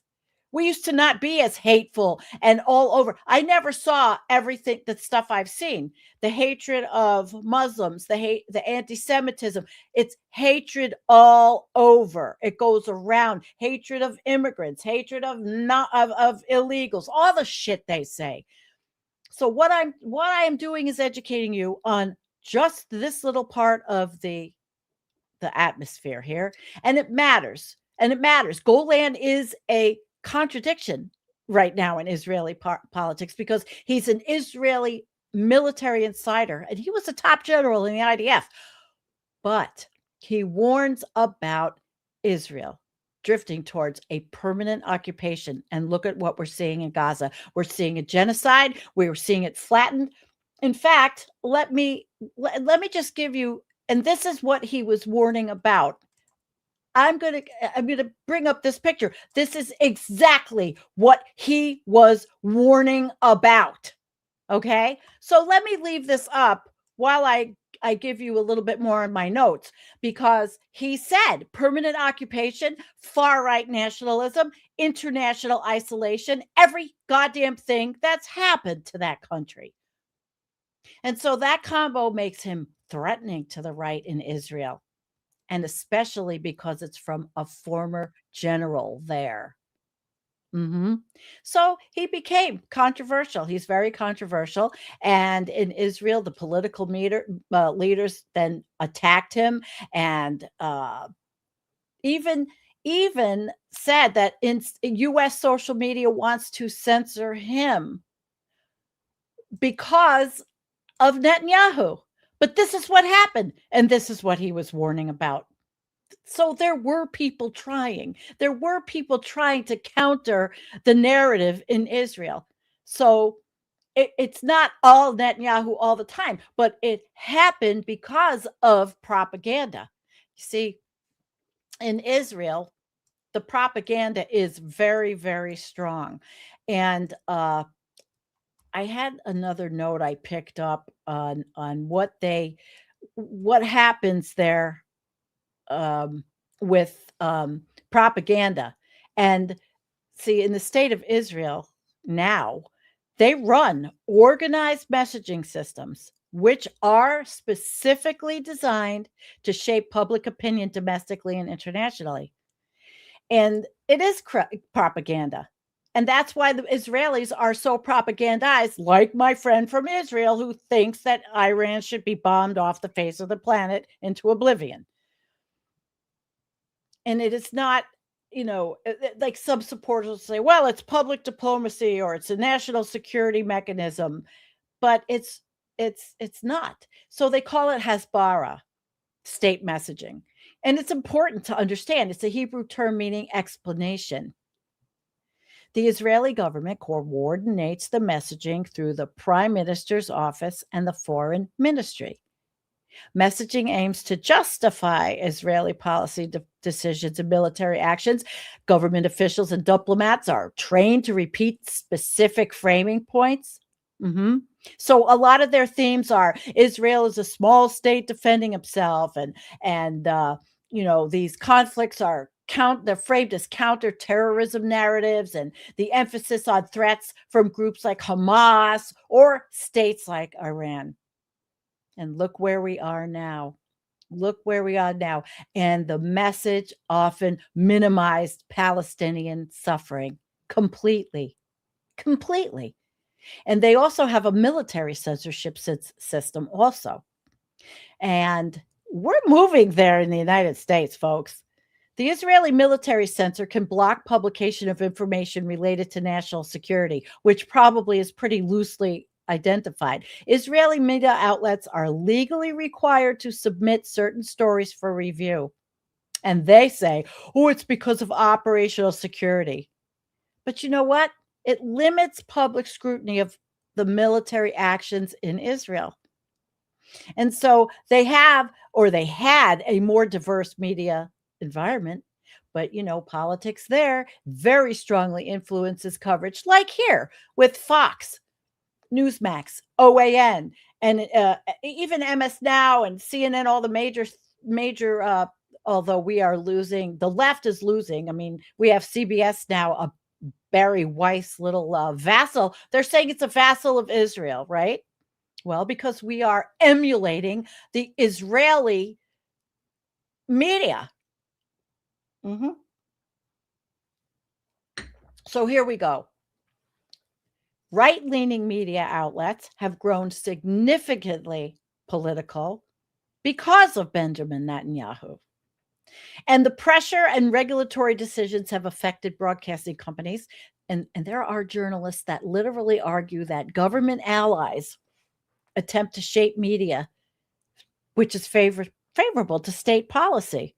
I mean, they still have some investigative journalism, but it's a lot different than it was prior to October 7th and prior to Netanyahu, for sure.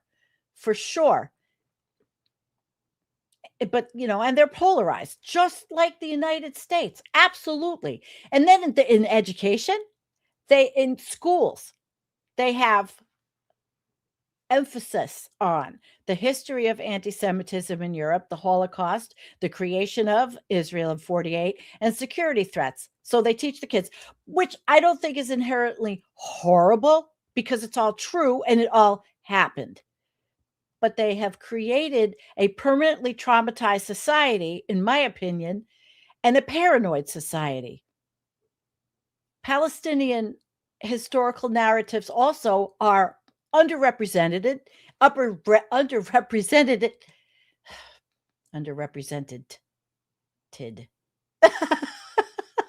They're not talked about enough, and the population was right there with them. They should have been an integrated country. With voting rights for all, it should have been a one-state solution with everybody living peacefully and everybody having an equal voice. Because the two-state solution obviously did not work. But because everybody hates each other and is taught to hate each other, it didn't happen. So, their students in Israel, then they get limited exposure to the Palestinian perspectives. There you go. And so the curriculum, they say, okay, well, the curriculum, it reflects Israel's historical trauma and their security. But what is that doing when it's so drilled in? It's making, look how paranoid they are. I've showed you the video that I made with Netanyahu talking about Iran's going to have the bomb for 40 fucking years. And look at the schmuck Trump they finally got to go after them to do this. And look at the clusterfuck we are in now. So, you know what happens? These organized teams, right? Social media teams respond to that criticism. And we saw that with Netanyahu coming over here and talking to the right wing ecosphere. I mean, media sphere, online sphere, whatever. And they do a lot of things, but it blurs the lines. It really blurs the line, in my opinion, blurs the lines between what's really happening and what isn't.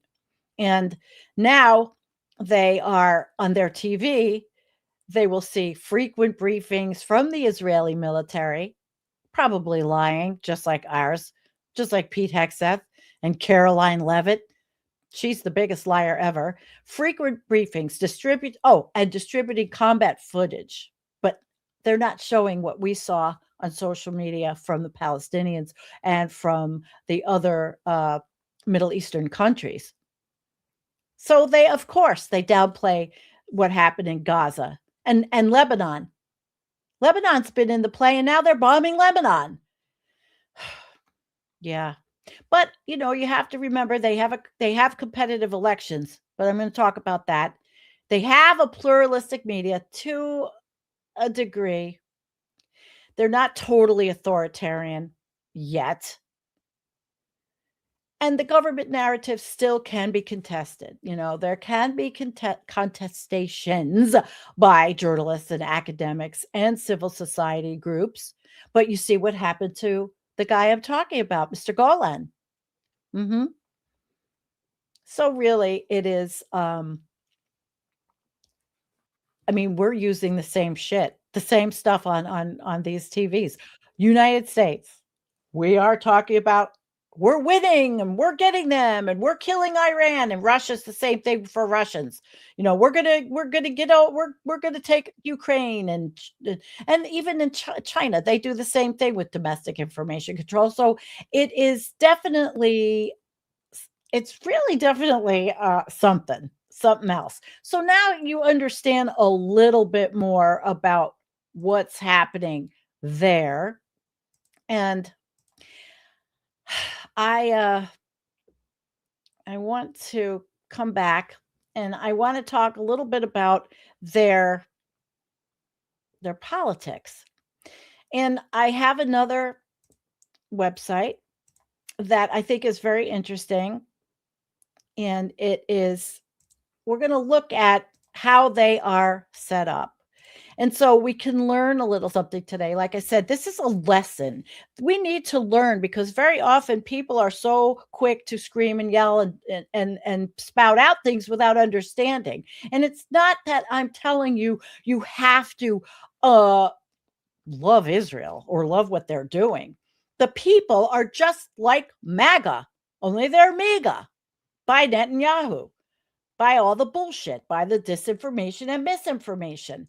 And this man was, Yari Golan was really trying very hard to stop it and to show Israelis where they were going, the path they went, and they went down it. And Netanyahu is a criminal and they elected him, and Trump is a criminal and they elected him. So they have, we'll look at this. They have what is a parliamentary system, which actually would really be great in the United States. It would be so much better than the two-party system. And they have a prime minister. So it's not, but it's called proportional representation. Israel's election system is a proportional representation system in which parties are rewarded the number of seats proportional to the number of votes it receives. The system uses a closed list in which voters vote for a party as opposed to specific candidates running within any party. Some parties use a primary to determine their lists, while others announce their lists. There are also no constituencies where an elected representative serves a particular region. Now, of course, you have to realize Israel is tiny, 10 million people. So it's a lot different than the United States, obviously. They have many parties. And that is because of their political, cultural, and religious and ethnic diversity. So one votes for the party and not a person directly. While the parties themselves can shift in names and technical designations, parties can generally be broken down into the left, right, center, or representing certain minority groups such as Haredi Jews or Israeli Palestinians. For example, the Likud party, which is the party, of Prime Minister Benjamin Netanyahu, who has been known as Herul and Mahal at different points in Israeli history. Now, in order for a party to receive any seats, they must pass the electoral threshold of 3.25%. If a party does not meet the threshold, they may align with another party, and the alliance as a whole must meet the electoral threshold. Now, you guys out there, do you see how that actually could be a better way for the United States? And could it ever happen? Not the way it is now. So, because they have a multi-party system, the Knesset is made up of coalition governments, as no party has ever won a majority, 61 of the 120 seats. And I'm going to show you a breakdown in another thing I have here. So I just want to go through just really a little bit more. After the elections, the Israeli president determines which leader holds a chance to develop a coalition government. And this is, I had a video today. I didn't have time to cut it. I did not have time to cut it and edit it. But this, he was saying, Mr. Golan was saying that this coalition government now has to go. They have to go. And that if the United States citizens were smart, they would learn about what's happening in Israel. If they hate what's going on, that they should learn about the way the electoral politics in Israel goes so they can be educated in speaking about how to get rid of Netanyahu. But the elections are in October, and now we're in a war with them against Iran. So that might change everything, and I'll talk about that after I finish this. So generally, the leader of the party receiving the most seats, but it's not always the case. So there you go. You know, in early elections, Israeli law requires that elections take place every 4 years following the previous election, but governments generally do not serve an entire term in Israel. Early elections can be called in a number of ways, and that's another thing Mr. Golan was saying. But governments, you know, they don't do that all the time, and they need a majority vote by the Knesset members. That's like our Congress, you know, the Knesset. Just think of that, right? Okay.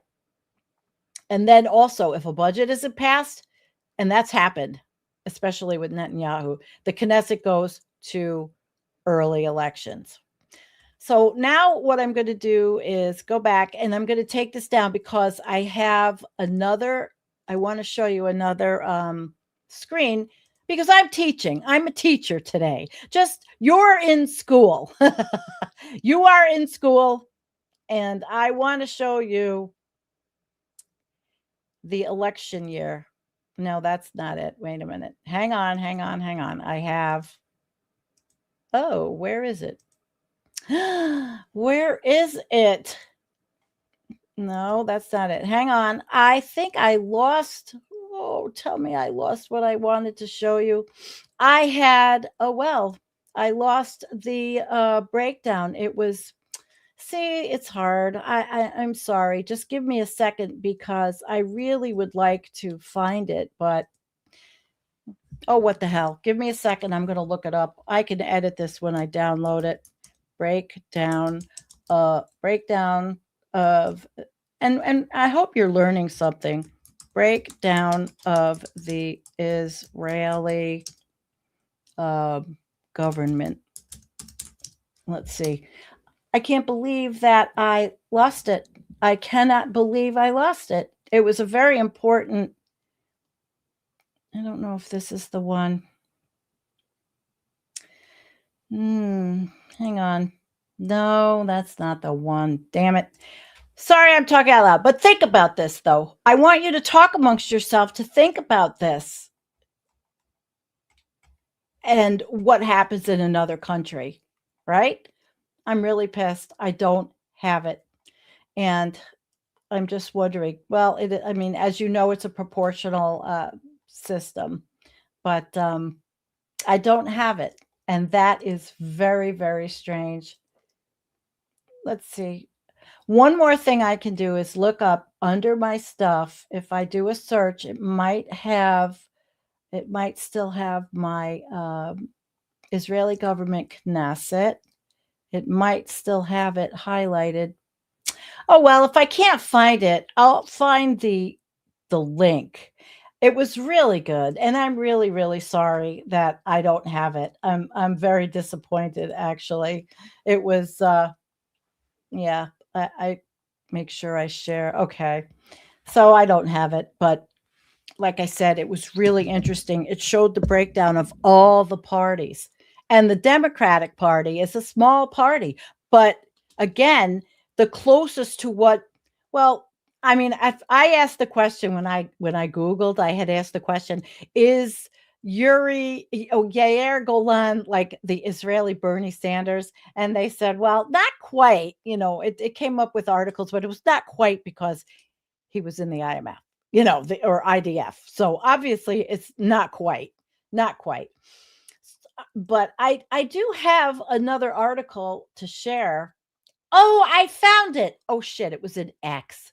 The whole time what I wanted was an X. All right, hang on. I'll pull it up. I thought it was an article. It was stupid X. And this is good to look at because it's going to give you an overall feeling for how it works. Here it is. All right, here it is. I got it. I forgot if it was a. All right, see now? Here we go. This is what it looks like. This is a website called Israel Effects. And this was from March 5th. This is today. And this is what all the parties, Linda, is this going to be on a test? Hey, listen, tell me I'm not teaching you something, because if I'm not, then I'm not doing what I set out to do. So let's look at this. All these parties, the Likud, the Bennett, the Yashar, the Yisrael, Betinu, Shah's Democrats. The Democrats. Here's the party. I don't know if you could. No, you can't see my pointer on this. The Democrats, which Mr. Golan represents, and then the UTJ, the Otzma, Yehudit, Yesh Atid, Harem, Hadish, Chahal, Blue and White. I've been practicing, trying to get these right. Gosh, it just brings me back to when Jennifer and I used to do our Arctic shows and our permafrost shows and how we would botch every Russian name. So sometimes I try to do a little bit of practicing, but look at the makeup of this. And the Likud right now has all the seats, but could that change? Maybe he's not so popular. And this is 6 hours. So, I mean, they're looking at odds, I guess. But then again, excuse me, it's just an interesting website, which shows you how it's made up. So that's what I had wanted to show you. And I am sorry that I forgot that that's what I wanted to show you. So I found another interesting article, but let's take a break. Hi, T. Whalen. Can I audit this class? Hey, listen, I used to train all my people in sexual harassment. I used to train payroll. I used to train everything. I liked training. I liked doing that.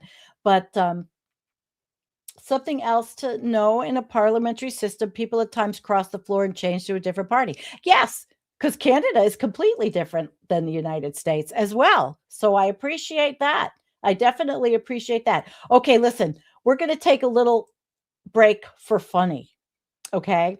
We have to do this. I have to do this because as we were talking about how Netanyahu had come over, well, the news today is that there are lawsuits for millions of dollars because the recruited for public diplomacy at height of the crisis and found no one to pay them. So the chaos in the government's public diplomacy system is rampant. The system faces lawsuits for millions from suppliers who have not been paid. Wow, doesn't that sound like Donald Trump? Alongside this, a police investigation is underway into the forgery of a signature by a former employee of the Prime Minister's office. And this is the body that is supposed to manage the campaign for Israel's image in the world during wartime. So Israel is full of shit, just like the United States. I mean, it doesn't get any funnier that they're not paying their bills. I thought that was something I had to show you. Holy crap. You know, it's like the two countries, at least the governments, are both kind of fucked up, aren't they? Yeah, Linda. Linda, you're winning today with the comments. Rich people are stingy with their money. Who knew? Oh my gosh. But anyway, so I want to finish up with another article I have, because I think it's good to use these articles as reference. You know, I take a lot of notes. It's time consuming to write all my notes out and my stuff. And I, again, like I said, I'd really love to have a teleprompter so I could look straight and then see the teleprompter and look like I'm not just reading. But that ship has sailed as far as affording a teleprompter. Maybe another time. But let's look at this other article. I want to look at okay, this one. We'll look at this really quickly. This is election year in Israel. And why isn't it coming up? Okay. So election year in Israel, potence of the coming battle. And this could be scary. You know, you think about this. We're in a war in the United States and Israel is our partner in that war against Iran. Now we're hearing from the Trump administration that it could take 6 months, maybe. I mean, longer, you know. Both countries are having elections. Is it a conspiracy to think that both countries could cancel their elections? Not far stretch, although the logistics and all are a little bit different in each country. But this was talking about the problems, some of the problems. And most analysts and politicians did not expect that Israel's governing coalition, and particularly its leader Netanyahu, would succeed in holding out after October 7th, because it was a big security failure. So Israelis saw this as a gigantic security failure since the October 1973 war. Now, despite all that crap, the governing coalition succeeded in absorbing the political and security repercussions of October 7th. What helped was Netanyahu's political movers and parliamentary opposition's weakness, like Mr. Golan and all of the crap that they threw at him to make him look like he was wrong and horrible for calling out what we all saw around the world, which was genocide. Netanyahu's a skeevy character, and he's a manipulator, and he's a narcissist also, and he's a criminal, and he is just like Trump. Yep.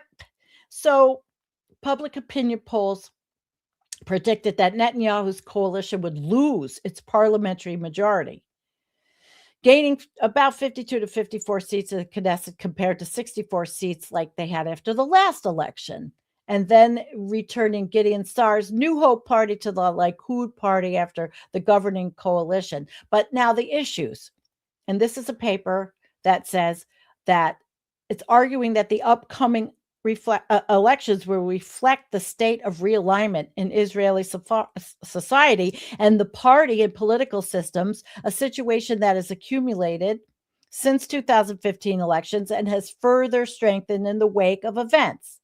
So it'll highlight that the reduction of the rift in Israeli society associated with the Palestinian cause and the occupation on voting patterns and in the competition between parties. Instead, a broad consensus is expected to become clearer within Israeli society that adheres to traditional right-wing political platform, which supports settlement expansion in the occupied West Bank, paid for by Miriam Adelson, thank you, carried out by Jared Kushner, strengthens Israel's military presence, weakens this Palestinian Authority, and works to prevent the establishment of a future Palestinian state, which is what Mr. Golan was definitely on the other side of history, and he was on the right side of history on this.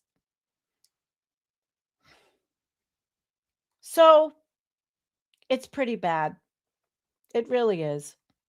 Centering the political dispute over occupation and settlements on the extreme religious rights demand to annex the West Bank to Israel, as opposed to maintaining the status quo without moving forward. So there's a lot of controversy in Israel about that. But more people now are buying into the bullshit propaganda that they should just keep expanding. And this Greater Israel Project, which actually is not right in this whole thing, then I want to go down to here.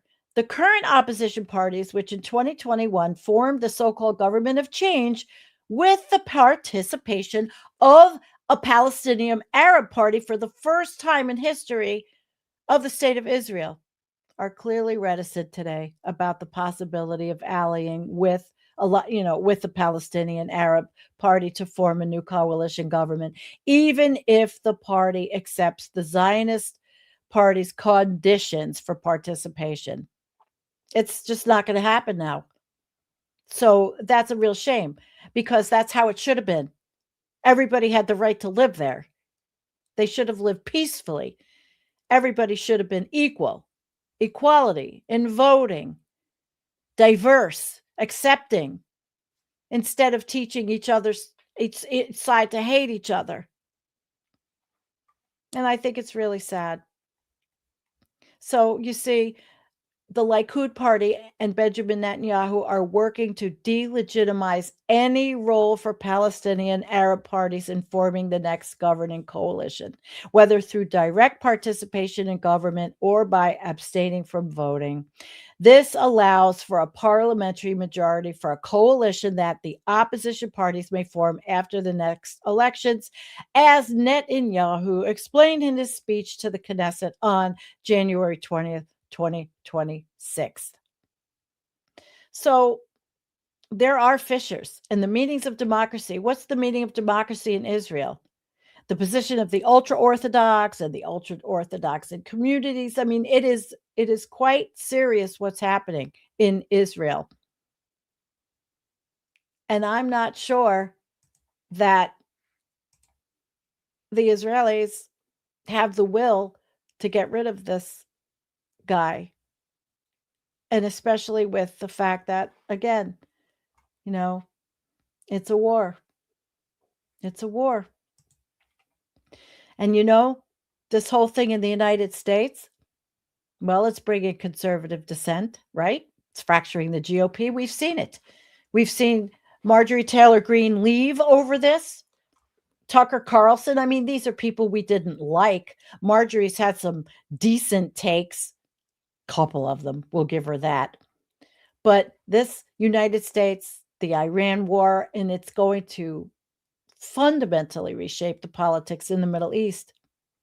And we don't know what the impacts on U.S. politics are going to be, especially the 2026 midterms, when everybody's sitting there saying, well, is ICE going to be there? And now Kristi Noem was taken out of the position. Yay! But Mark Wayne Mullen was put in, and he is, the one thing, he is an actual member of the Cherokee Nation. That doesn't mean he's not an asshole. The only thing I think it might mean is that maybe he will tell ICE to not target Native Americans. But he is a MAGA ass-licking toady, and he's not smart. I mean, he's really not smart. So we have to see how he's not even qualified to do this. But a lot of the core of Donald Trump's base has come out in support of joint U.S.-Israel strikes. But some of the figures that we talked about are denouncing them. And we know who that is, right? So the midterms. It's just tough, because it's not a good time for intra-party division. Now, even where I live, there's Republicans that are not MAGA, there's a Republican named Jim King who's running against Nick Langworthy to try to primary him for the Republican congressional seat as a non-MAGA. And the seats for the Republicans here are high. I mean, it's 435 seats in the House of Representatives, and 3,500 seats will be on the ballot. Now, even though the Republicans control both chambers of Congress, the United States is disgusted.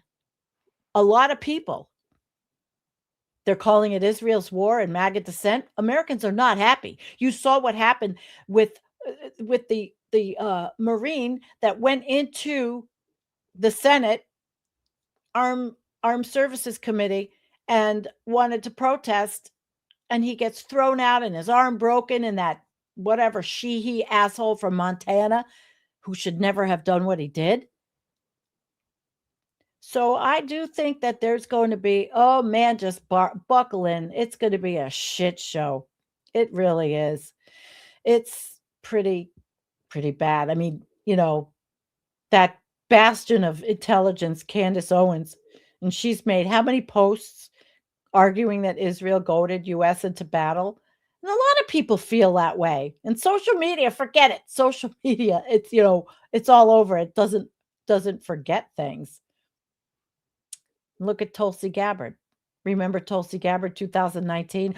No more regime change wars. And Vance said no more regime change wars. And Gabbard railed against the warmongers. Where's she at? So they're kind of fractured. So who knows? Who really knows what's going to happen? But I think I've done a good job at giving you an overview of what happens in Israel and what's going to happen, and how there are parallels to the United States in that our elections are all coming up within a couple of months or a month of each other. We're set up differently, obviously, right? We're set up differently, but it's going to be it's a shit show. Strap in, baby. But everybody should vote, Everybody should vote. More of the same old shit of say one thing to elect and then do another one time in the office like Fetterman. Yeah, I did a new video. I'm doing videos every day on the other channel, Political Coffeehouse. They're short videos. Please, everybody, help me. I need subscribers. I need to get the watch hours. I'm doing these videos. They're more political. I really wanted this on Political Coffeehouse today, but I think it's a good lesson for everybody to learn, because a lot of people are always spouting off without knowing how it actually works in that country. And while I'm trying to be objective here. It's not easy. It really isn't easy to be objective when we see what's happening, when we see, Jared Kushner and the Gaza Riviera and the leveling of Gaza and the killing of children and the bombing of a school in Iran and killing young girls, students, and now going into Lebanon and all the bombing and all. But I think that a lot of our military bases are getting taken out. We are not going to be welcome in the Middle East. I think that when all the dust and particulate matter settles, it's going to be a different world, because the United States has pretty much screwed itself by aligning with a genocidal country, a country that Mr. Yari Golan argued against, which is what I started with. Yari Golan, who said, please, I see this coming. And everything he said happened. And he's still holding out hope that maybe something can change in Israel. But United States citizens have to understand there really still is a left, as small as it is, and as much propaganda as Israelis have been living under. And I read to you, you understand. I told you how their media works, and a lot of things have to go through the government. Well, it's going to happen here too. There are very few places in the world that the United States will be welcome anymore. I live here. I'm not going to be able to leave.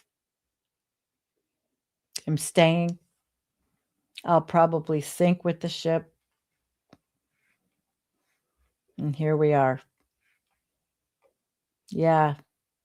This is not a drill. I repeat, this is not a drill. Hey, Emerald View. Nice to see you. You missed the show. And sadly, Mark Carney, as far as I know, has not condemned the U.S.-Israel war. Well, he did say he took back his support. The Canadians in our audience can tell us. So, guys, the test is next week. No, it's not really. All right. Let me subscribe to This Space TV. Please go to Political Coffeehouse and subscribe. I need the subs. I need to monetize desperately. I don't want to complain. I don't want to whine about money. I don't want to do any of that, but I don't know what else I can do if I'm not standing and being a cashier. I wear a back brace to sit and do these things already. And This Space, okay, so This Space TV. Oh, and Friday night, I will be here on this show. I am going to be on Environmental Coffeehouse, and I am doing an Arctic update. There's new news. We're going to do an environmental show on, I'm going to include Venezuela and the partnership there to destroy the rest of that country with mining. And we're going to talk about the Arctic and a potential blue ocean event and the new research that's come out about sea level rise. So Friday night, 9 p.m. Eastern is completely about what Environmental Coffeehouse is. We're going to talk about those things. And then Saturday, Antonio and I will be back. Sunday morning for Pajama Sunday on Environmental Coffeehouse. And next week, I'm going to continue putting out my short videos on Political Coffeehouse. And I really need you guys to help me. I need you to share. And I need you to believe in me. It's not easy starting a new channel. It's not easy to break out at this age. Ageism is real and is real. I have coffee tongue again. It's real. So we're done. Thank you, Nicholas, for being a wonderful producer. Thank you to everybody at This Space TV. What can I say? We just got to strap in for the shit show. Love you all so much. Hate don't make America great. It never will.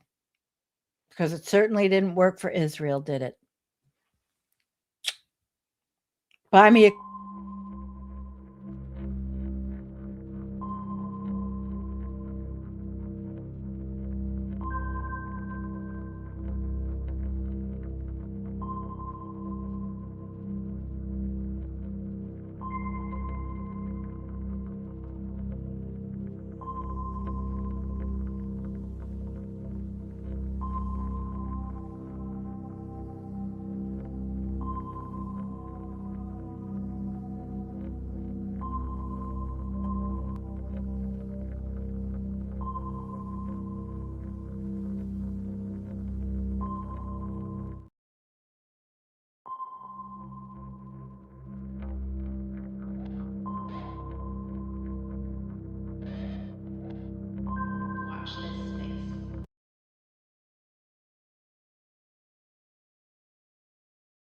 Hello and happy President's Day. And I hope that any of you who don't have work today, maybe you do something fun. Maybe you hang out with your family. Maybe you catch up on some good rest, whatever it may be. I hope you enjoy yourself. Thank you to everyone who is a new subscriber.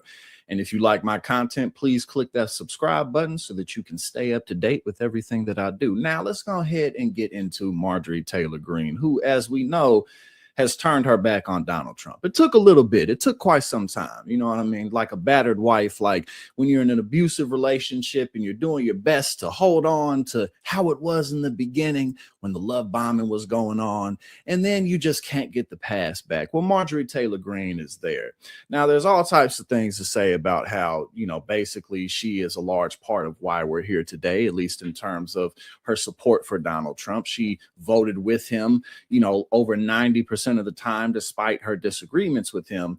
And, you know, her coming out and talking about how MAGA's a cult. Well, it's been a cult even from day one. Now, I will give you some credit, I guess, for removing yourself from that cult, but you only did so when the ship was fully sinking, because regardless, Donald Trump and the MAGA movement is all about racism and sexism. So when Marjorie Taylor Green talks about how the Republican Party has issues with women voters, she's 100% correct. So you still stood for all of these foul, moralistically backwards things. Nonetheless, she's still off that sinking ship. So this is what she has to say about the midterms. She says, all of you MAGA influencers and the rest mocking the seriousness of women who are trafficked and raped as teenagers and young women look like cult fools. Good luck trying to get women to vote for Republicans in the midterms, you insensitive clowns. The Republican Party already has a woman voting problem. Keep mocking those of us who take rape and pedophilia seriously and demand accountability for corruption. 100%. You know what I'm saying? Now, look, at the end of the day, let me take a quick swig. At the end of the day, she's right.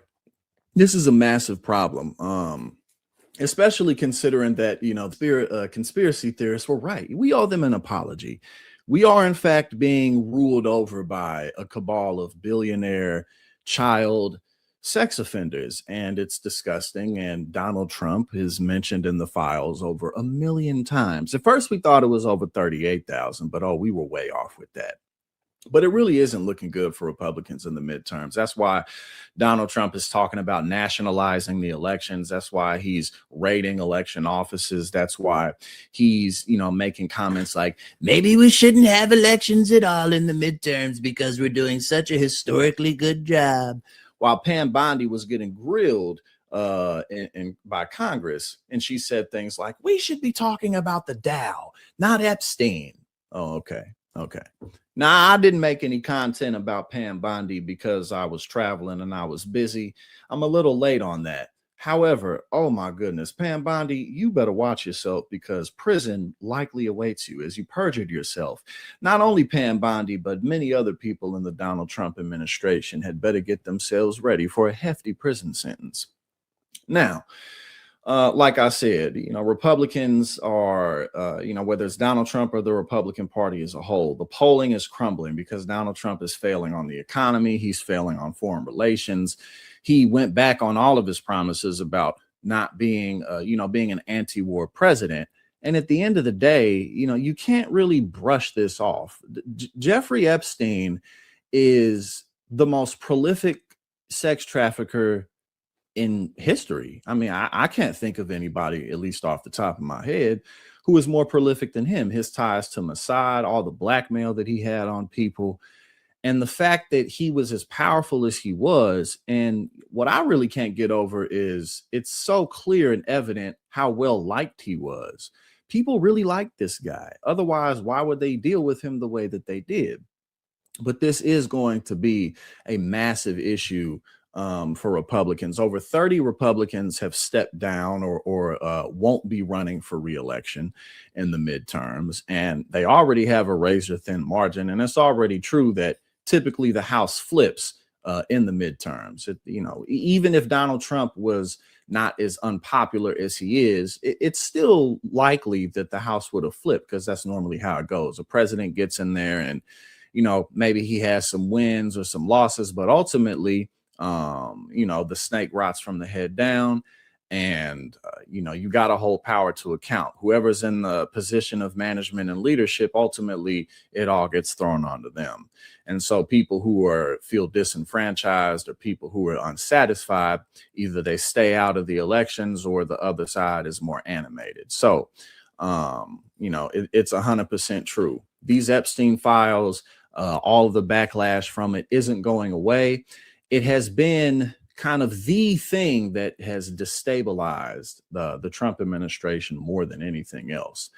But again, like I said, there's only so much credit you can give for this, because if Donald Trump wasn't, you know, just completely sinking the way that he is, would Marjorie have jumped off ship? Probably not. And Donald Trump is a person who, and she saw plenty of evidence of this before he came after her. It doesn't matter how loyal you are to him. It doesn't matter how many favors you do for him. It doesn't matter how much you're on his side. If you do one thing he doesn't like, all of that gets thrown out of the window, and now you're his enemy. You know, that's why he goes around calling her Marjorie Traitor Brown, and you know, to call, you know, just get at her throat, despite the fact that she literally has been one of his absolute biggest supporters, even to this day. You know, when she goes on, she went on The View recently, a couple months ago now, but she still is pretty hesitant in how much she goes after him. Even in this post that we just read, that was directed at the Republican Party. So, yes, you're right, Marjorie. It is a cult. I'm glad that you're out of it, and hopefully we see some really good results in the midterms. I'm pretty confident that we will, and then we're going to have to go into the 2028 presidential election with fervor, lots of ambition. We need to find progressive candidates to run, and again, it's just not looking good for Donald Trump and the Republicans. You know, I think it's pretty clear that it's about time for a revolution in this country, because at the end of the day, you know, as we all know, corruption is the main issue on both sides of the aisle. Corporate America completely runs and controls Congress. And there's only so far and so much that Democrats like, you know, the Chuck Schumers, the Hakeem Jeffries are going to go because of who they're funded by. There's only so much that the people like Cory Booker are going to do to, you know, make a stand against AIPAC and Israel and organizations like that, right? Now, right now, we see plenty of data among the American populace that ICE is very unpopular and that we don't need them. As we know, ICE was established in 2003. The United States did plenty good before they came about. And this recent push to get 10,000 additional hires, all of the perks that they got, the $50,000 signing bonuses, which they haven't gotten. You know, there's you know, to no surprise, they got scammed on that, but there's a lot of people complaining and talking about how they never got their bonuses. You know, the people who fill up ICE, who would want to do a job like this, police academy rejects, or worse than that, people who are just in the Proud Boys, don't work, don't have much ambition, and now this is their opportunity to, you know, fully release their fascistic values and morals upon innocent citizens of the United States, as ICE has already, you know, killed 8 people, including Alex Preddy and Renee Good, that, you know, that the country has been up in arms about, rightfully so. And the Democrats right now, whether you're in office or you have plans of running, the abolishment of ICE, abolishing ICE is really what we need to be about doing. Okay. We need to be the polar opposite of everything that the Republicans are calling for the most part, you know. And, you know, like we got Thomas Massey in the House, who has been very, very collaborative with people like Ro Khanna to get the files released. So we can thank him for that. There's definitely a man of principle, you know, a libertarian principle.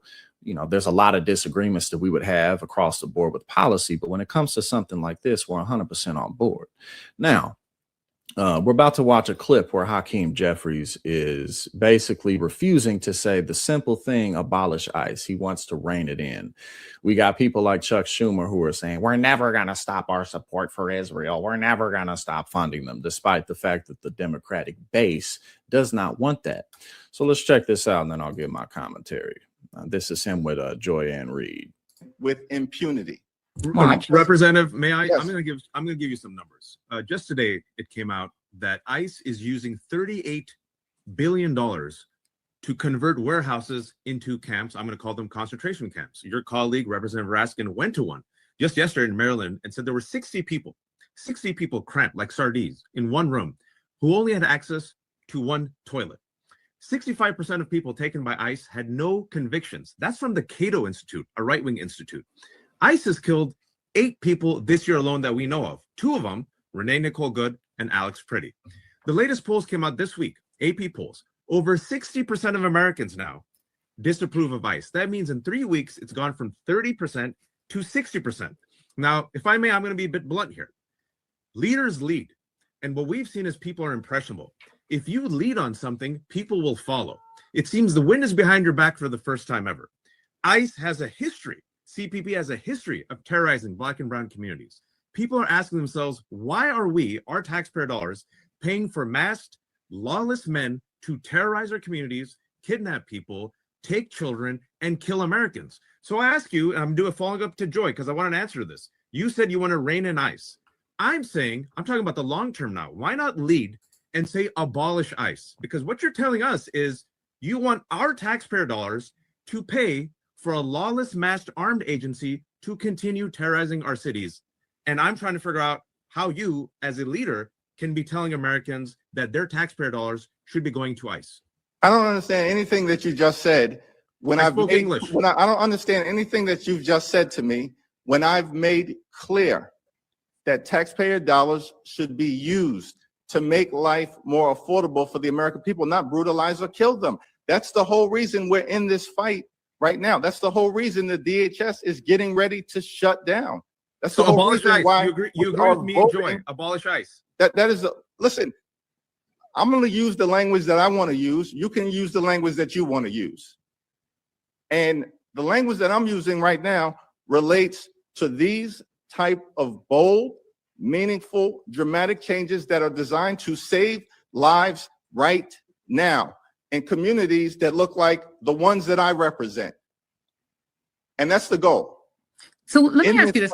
Yeah. And I hear what you're saying. Every single Democrat together in the House and in the Senate is what we're trying to do to give us the best shot to win this fight right now while we're in the minority.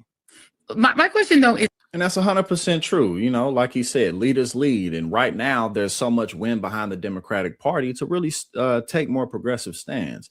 So when Hakeem Jeffries says that he's going to use the language he wants and he'll let other people use the language they want, that's just, you know, further reflection of the failed establishment centrist approach of trying to win over Republicans. Maybe we can get some Republican voters. Maybe we can get more conservatives. So we're not going to, die on any of these hills. No, forget that. How many times have we seen that Republicans aren't going to vote for Democrats? I mean, at the most, they might stay out of elections, but trying to win over Republican voters is a losing strategy, and it's a slap in the face to the Democratic base. It's not what we want. Okay, the Democratic base wants more affordable health care. The Democratic base wants more affordable education. We want something done about student loan debt. We want, higher wages. The minimum wage hasn't been raised since Obama was in office. There's been a lot of opportunities for us to tackle these issues, and unfortunately, we haven't done so. And again, like I talk about all the time, corruption is the biggest issue. But, I think that, whether it be people like Hakeem Jeffries or Gavin Newsom, who is in a very good position to become president, but it's clear that he's going to have a fight on his hands. It's not going to be easy because he has a lot of positions that the base isn't in favor of as well. Like right now, he's choosing to be very adamantly against the idea of a wealth tax in California. He said he brings out the same old talking points that they always do. If we tax the wealthy, they're going to leave the state. First and foremost, no, they won't. I mean, leave and go where? To Texas? I mean, so what? So what? Let them go. Let them be replaced by people who are more altruistic and who care more about the community. We don't need to keep giving breaks to these people. These tech companies, these tech giants who are totally wasting our fresh water sources for AI technology that's not doing what it was promised. AI was supposed to take over everything and cure everything. We're never going to have to worry about diseases and cancer again. You're not going to have to work, but that hasn't happened. And for the most part, a lot of the AI technology that we see is just being used in platforms like Sora to create AI videos on social media, videos of like Obama and Trump dancing and it's just a complete waste of money, complete waste of resources. And that's why we're looking at this bubble crash and burst right now. But the bottom line is that, you know, Hakeem Jeffries, he has to step it up. Stop trying to toe the line and be a leader. You know, call for the abolishment of ICE. Call for that. And if you don't, then I think it's pretty clear that that's not what you want. But there's no reason that at this point in time, we should be trying to win over Republican voters. No. There's no going back to normalcy. That era is over. The Bill Clinton era is over. We're in the present, and we need to be moving towards the future. We need to be the antithesis of the Republican Party. And so what we're going to be seeing, what I hope to see, and what I think that we will see is a lot more progressive candidates step up to the plate, rise to the occasion, and really take advantage of what the people want. We don't need to be doing anything milquetoast right now. We don't need ICE. We don't need it. We don't need to slightly defund it. We don't need to give them, you know, more strict stipulations on you know, warrants and things like that. We need to get rid of them. These people who are funded by taxpayer dollars, and they're just terrorizing communities, not making it any safer, and just flat out failing at their goal for mass deportations. Mass deportations was one of the pinnacles of Trump's 2024 campaign, and they're nowhere near that. There's 11 million plus undocumented immigrants in this country, most of whom overstayed their visas. You know, the overwhelming majority who are not criminals, and yet ICE is going after workers at Home Depot, landscapers, you know, gardeners, people who work in the agricultural fields. They're completely failing at their job, and so why should we be paying them? Why should we have them?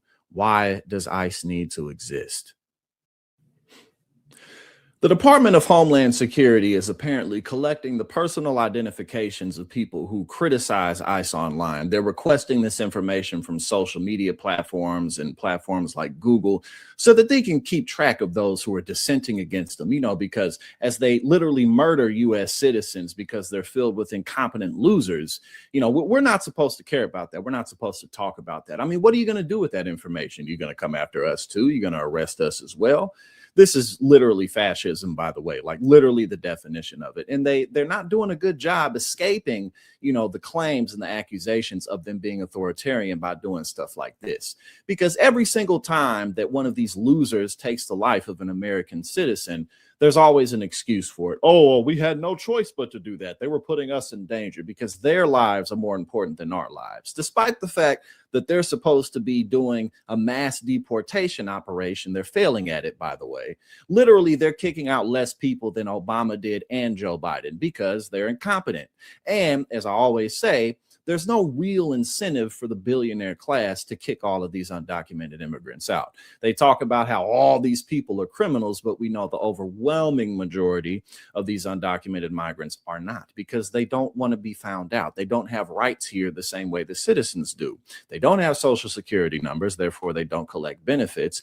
However, they still pay into the tax system greatly. The overwhelming majority of these people overstayed their visas. And again, for all the mass deportation talk and all these thousands of people that ICE is hiring, if they're not able to kick all of these people out, then why do they need our tax dollars? They're literally failing at what their mission is supposed to be. And as we all know, if let's say they did manage somehow to get 11 million undocumented immigrants out of here, well, then are American citizens going to go pick blueberries and take the janitor jobs and the landscaping gigs? Probably not, because they're working the jobs that Americans don't want to work, on top of the fact that that would also drive up prices, because if American businesses had to pay U.S. workers more than they do undocumented migrants, if they had to do that, that would drive up the prices. They would have to pass along that tax to the American consumer. And then the Trump administration isn't doing anything about the H-1 visas because they want to pay people less. They want to have people on their workforce who aren't able to fight back and aren't able to sue and aren't able to, you know, demonstrate the rights that they don't have, as they are not American citizens. So here we go. The U.S. Department of Homeland Security has reportedly requested that social media platforms provide them with information on ICE critical accounts, and people are highly concerned, as they should be. And here we go right here. According to the New York Times, quote, legal requests for the names, email addresses, telephone numbers, and other identifying data have been made by the Department of Homeland Security in the form of administrative subpoenas for the individuals behind social media accounts, quote, that track or criticize the agency, because we can't have that. I mean, at the end of the day, this is the United States. This is a country filled with over 330 million people. What are you going to lock us all up? No, you're not.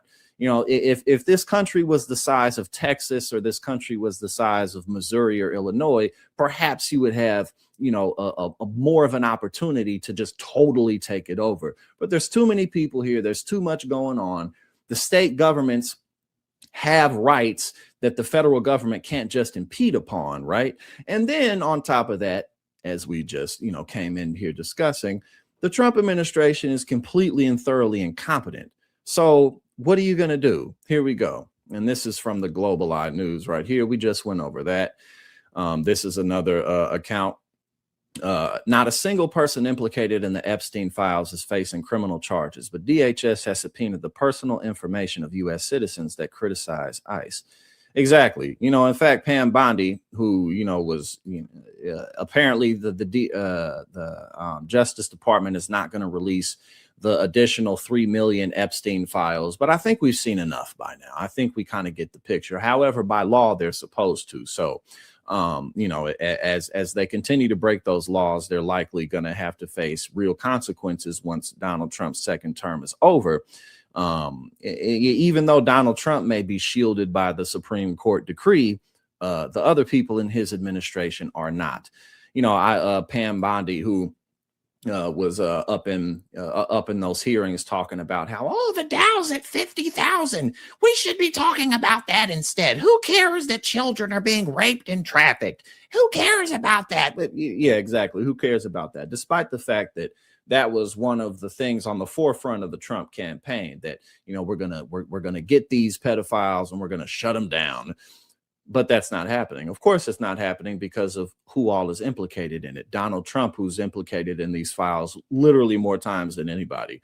They can't divert the attention away because the overwhelming majority of Americans want anyone who is implicated in those files to face justice. We don't care if it's Bill Clinton. We don't care who it is.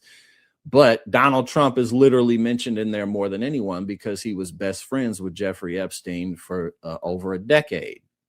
So while we have no consequences being faced for these people, if a little old regular American citizen who pays their taxes, works a 9-to-5, and, you know, maybe goes out to eat once or twice a month, you might be thrown in prison for daring to speak out against the Gestapo, who's literally murdering American citizens. You know, we shouldn't have a problem with that.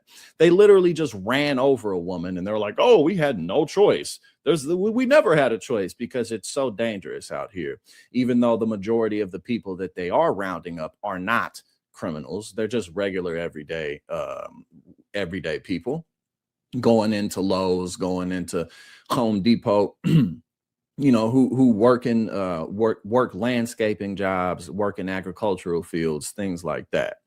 That's not what they're doing. And like I said, they're literally not succeeding at all at mass deportation. They're far behind Biden and Obama. These people are just a bunch of losers. And the more that their popularity tanks, the more they're trying to control what people say about them. But again, this is America. There's only so much you can do when it comes to this authoritarian mess. There's too much going on here. This country is too big. It's too complicated.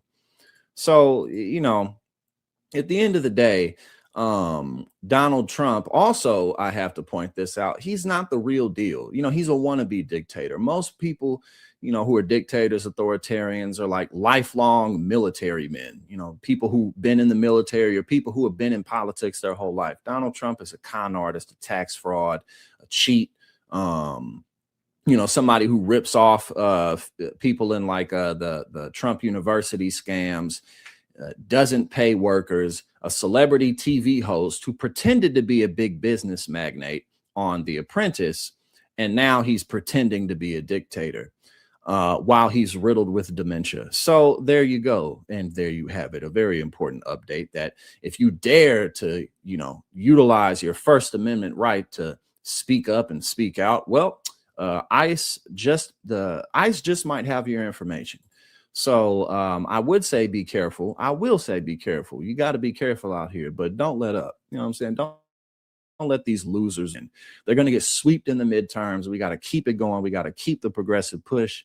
And history is just going to frown on everyone who supports this. As the failures of the Trump administration continue to pile up, you know, they're just running further and further into the warm embrace of fascism and authoritarianism, because what else can they do? So today we're going to check out Kevin Hassett, who's the director of the National Economic Council in the Trump administration, who says that the researchers of the Federal Reserve who found that 90% of Trump's tariffs were paid for by consumers, which, you know, that's how tariffs work. So it was always going to be that way. Also, I covered last week how it was found that Trump's tariffs cost American families an average of $1,000 extra in 2025. And if the trend continues, then that will be up to $1,300 this year for 2026. And you can't ignore that when you go to the grocery store and when you go to buy anything that's been shipped from overseas, it's more expensive now, more unaffordable. As if you can just lie your way through that. He says that the researchers should be punished. Now, if you don't know who Kevin Hassett is, take a look at the guy. You know, the man who looks like it. But I called the police 20 minutes ago, just so you know. You know, the guy who looks like he's always eavesdropping on everybody's business, knows things that he shouldn't know. You know what I mean? He just looks like he's up to no good. And of course, that's why he's in the Trump administration. But I had to show you this picture of him because the look on his face tells you everything that you need to know. So now let's go ahead and check this out. We're going to go to Mediaite. Kevin Hassett, he was on CNBC to discuss what the researchers found. And now he says that they should be punished for telling the truth. Reserve claims 90% of the tariff burden is being shouldered by U.S. firms and consumers, but the White House disagrees. Joining us now, White House National Economic Council Director. The White House disagrees with, you know, data. And even if they didn't do studies on this, like I said, people still notice this when they go to buy anything. Actually, prices aren't higher. Oh, okay, I thought they were because I have less money in the bank, but okay. Kevin Hassett, this will be, Kevin, good to see you. This will be a continuation of a discussion we had yesterday with Ambassador, with our trade representative, Jameson Greer, and we talked about whether something's regressive, but we'll try to get into all of this. And we saw an inflation number last week, 2.4%. If it is being shouldered by U.S. firms and consumers, U.S. firms are eating some of it, or consumers are it's being offset by something else, whether it's lower gas prices or something else, because just in the numbers themselves, that doesn't hold water. Right? Yeah, I mean, the paper is an embarrassment. It's, I think, the worst paper I've ever seen in the history of the Federal Reserve System.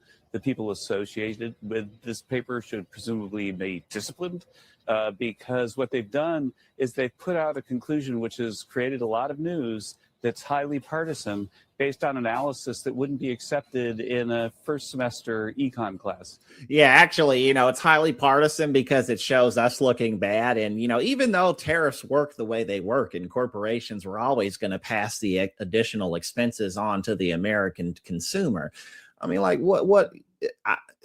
it's really difficult to give in-depth commentary to stuff like this because it's so simple. You know, tariffs are a tax on the consumer in your country to encourage people to buy things that are domestically made. However, we know that we live in a world trade economy. It's a globalist system now. That's just how it works.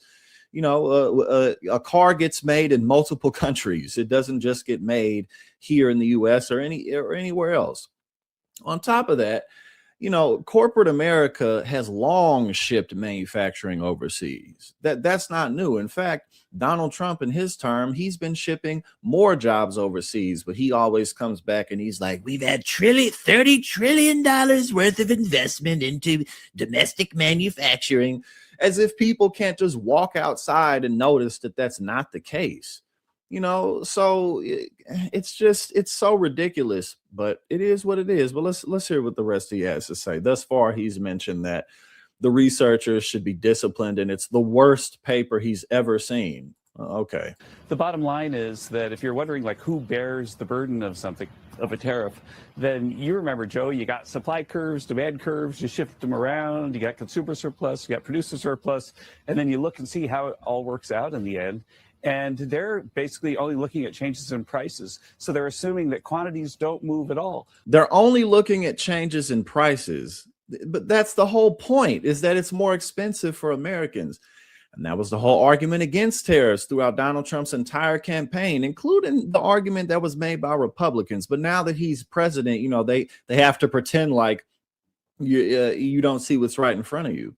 Even Republicans are telling him, like, look, man, if you put tariffs on everything, it's just going to make items more expensive. Corporations are going to pass the expenses down to the consumer. It's not more complicated than that. There's nothing else to explain. And he just said you're only looking at the prices, but that's the bottom line. That's what people care about. That's what impacts people's day-to-day lives more than anything else, is how much money they're dishing out for commodities.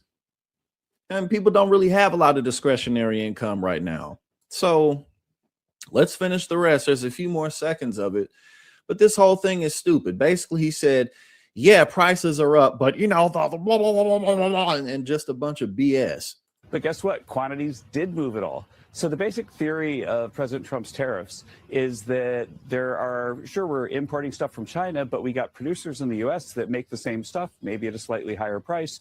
If we bring the stuff home, create the demand at home, then that will hurt China and drive up wages in the U.S., and American consumers will be better off.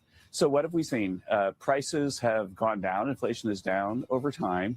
No, prices have not gone down. Import prices dropped a lot in the first half of the year and then leveled off, and real wages were up $1,400 on average last year, which means that consumers were made better off by the tariffs. And so consumers couldn't have been made better off by the tariffs if this New York Fed analysis was correct. It's really just an embarrassment. Lying through his teeth. And again, he had nothing additional to say except that, oh, Donald Trump's right about everything. Again, there's really no in-depth commentary to make about this. It's just they're failing across the board, whether it be economically, whether it be with our foreign policy. The no wars president, the anti-war president, who literally yesterday just threatened to carry out another strike against Iran, the man who ran up in Venezuela and kidnapped the leader of a sovereign country, the man who's threatened Nigeria, the man who already bombed Iran. Like, come on, bro. Come on. I really don't know what else to say other than we really could have avoided this. 70+ million Americans voted for this man 3 times. And as he said, Donald Trump's theory on tariffs is that it'll bring domestic manufacturing home, but it's not. It's not. And we knew that it wouldn't, because that's just not the way that the world works. On top of the fact that in order to bring more domestic manufacturing here, America has to invest in that. Corporations have to make that investment. They have to build factories here in the U.S. And then, of course, if you hired American workers to do those jobs, you would have to pay them more than you do in sweatshops overseas, which is the whole reason that the United States has been shipping manufacturing out of the country for decades now. This didn't just start happening. This is very old, and the whole world works this way now. So even if somehow, let's say that we did manage to bring domestic manufacturing back to the United States, that still wouldn't change the way the rest of the world operates. So it's just a failure through and through. And he himself, first he said, well, you're only looking at the prices. Oh, by the way, everything's cheaper. You know, again, people notice this. When they go to the store, they notice that beef is up 33%, coffee's up 16%. They notice these things because people buy it every day. They notice that cars are unaffordable, homes are unaffordable. The hiring market, the job market, hiring is at a standstill right now. Millions of people lost their jobs last year. People are drowning in debt. But don't believe your lying eyes. And that's the best that they've got. And unfortunately, we have 3 more years, well, 2 years and some change left of this administration. Despite the fact that Republicans are just prone to absolutely lose, possibly in historic fashion in the midterms, we still got the White House to deal with. We still have the executive branch to deal with. And most of Donald Trump's actions have been carried out through the executive branch, through executive orders, because most of what the things that he's been doing have been illegal. And this is why his popularity has been tanking, including among his base. Well, not his core base, because they're never going to leave him, but the gains that he made with Latinos, the gains that he made with young men, all of that shit is going away because people are struggling more than they were. It's really not more complicated than that. But whether it's here, you know, the researchers should be disciplined, or as I talked about yesterday, the Department of Homeland Security has been requesting the personal identification, you know, like your email address, home address, you know, social security, whatever they can get their hands on from social media companies, Google, if you dare to speak out against ICE, because these people are losers, they're failures. And at the end of the day, you can't silence over 330 million people. You can't do it. You can't. You can try, but you can't. So there you have it. We are diving deeper and deeper into authoritarianism and fascism, because what else do they have left?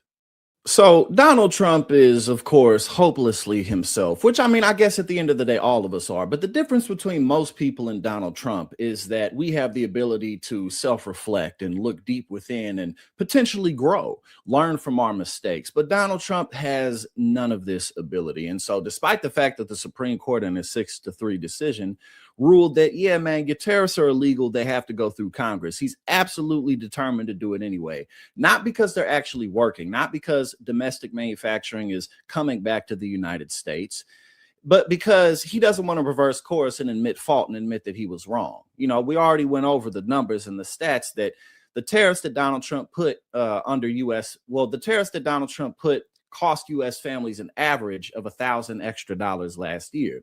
And were those tariffs to be reversed, then that could add up to $1,300 this year, on top of people just drowning in debt, struggling to afford purchasing homes, paying their rent, paying their car notes, all of those types of things. Donald Trump is determined to do it. So before we get into how his trade rep Jamieson Greer outlined how, well, we're going to do the tariffs anyway because Donald Trump said he's upping them to 15%. First, we're going to go ahead and read what he had to say in this tirade against the Supreme Court.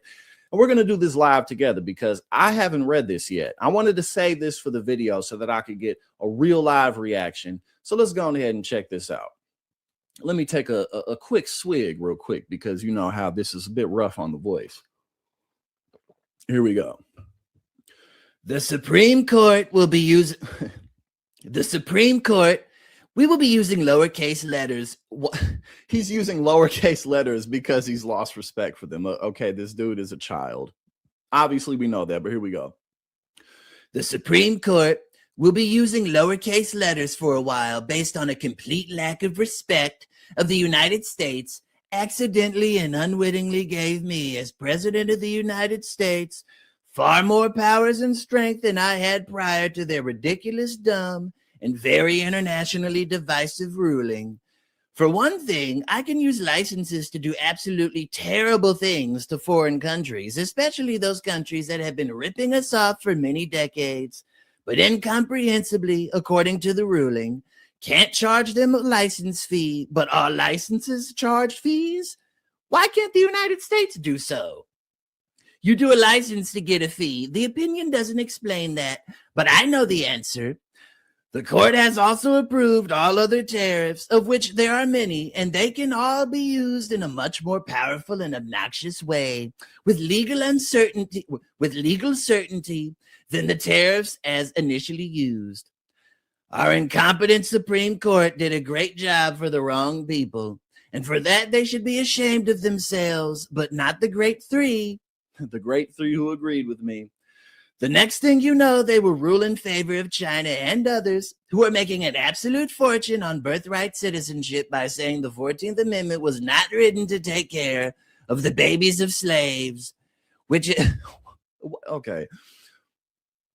was, as proven by the exact timing of this construction, filing, and ratification, which perfectly coincided with the end of the Civil War. How much better can you do than that? But the Supreme Court will find a way to come to the wrong conclusion, one that again will make China, gotta say it right, that will make China and various other nations happy and rich. Let our Supreme Court keep making decisions that are so bad and deleterious to the future of our nation. I have a job to do. Make America great again, President Donald J. Trump. Again, at the end of the day, everyone told him, including Republicans, that the tariffs are just a domestic sales tax. That at the end of the day, that's all it is, right? And he knows that it's costing Americans money. But again, he doesn't want to backtrack on anything. So now we turn to U.S. Trade Rep Jamison Greer, who's saying, well, you know, the Supreme Court said that we can't do tariffs this way, so we're going to do it that way instead. So let's check this out.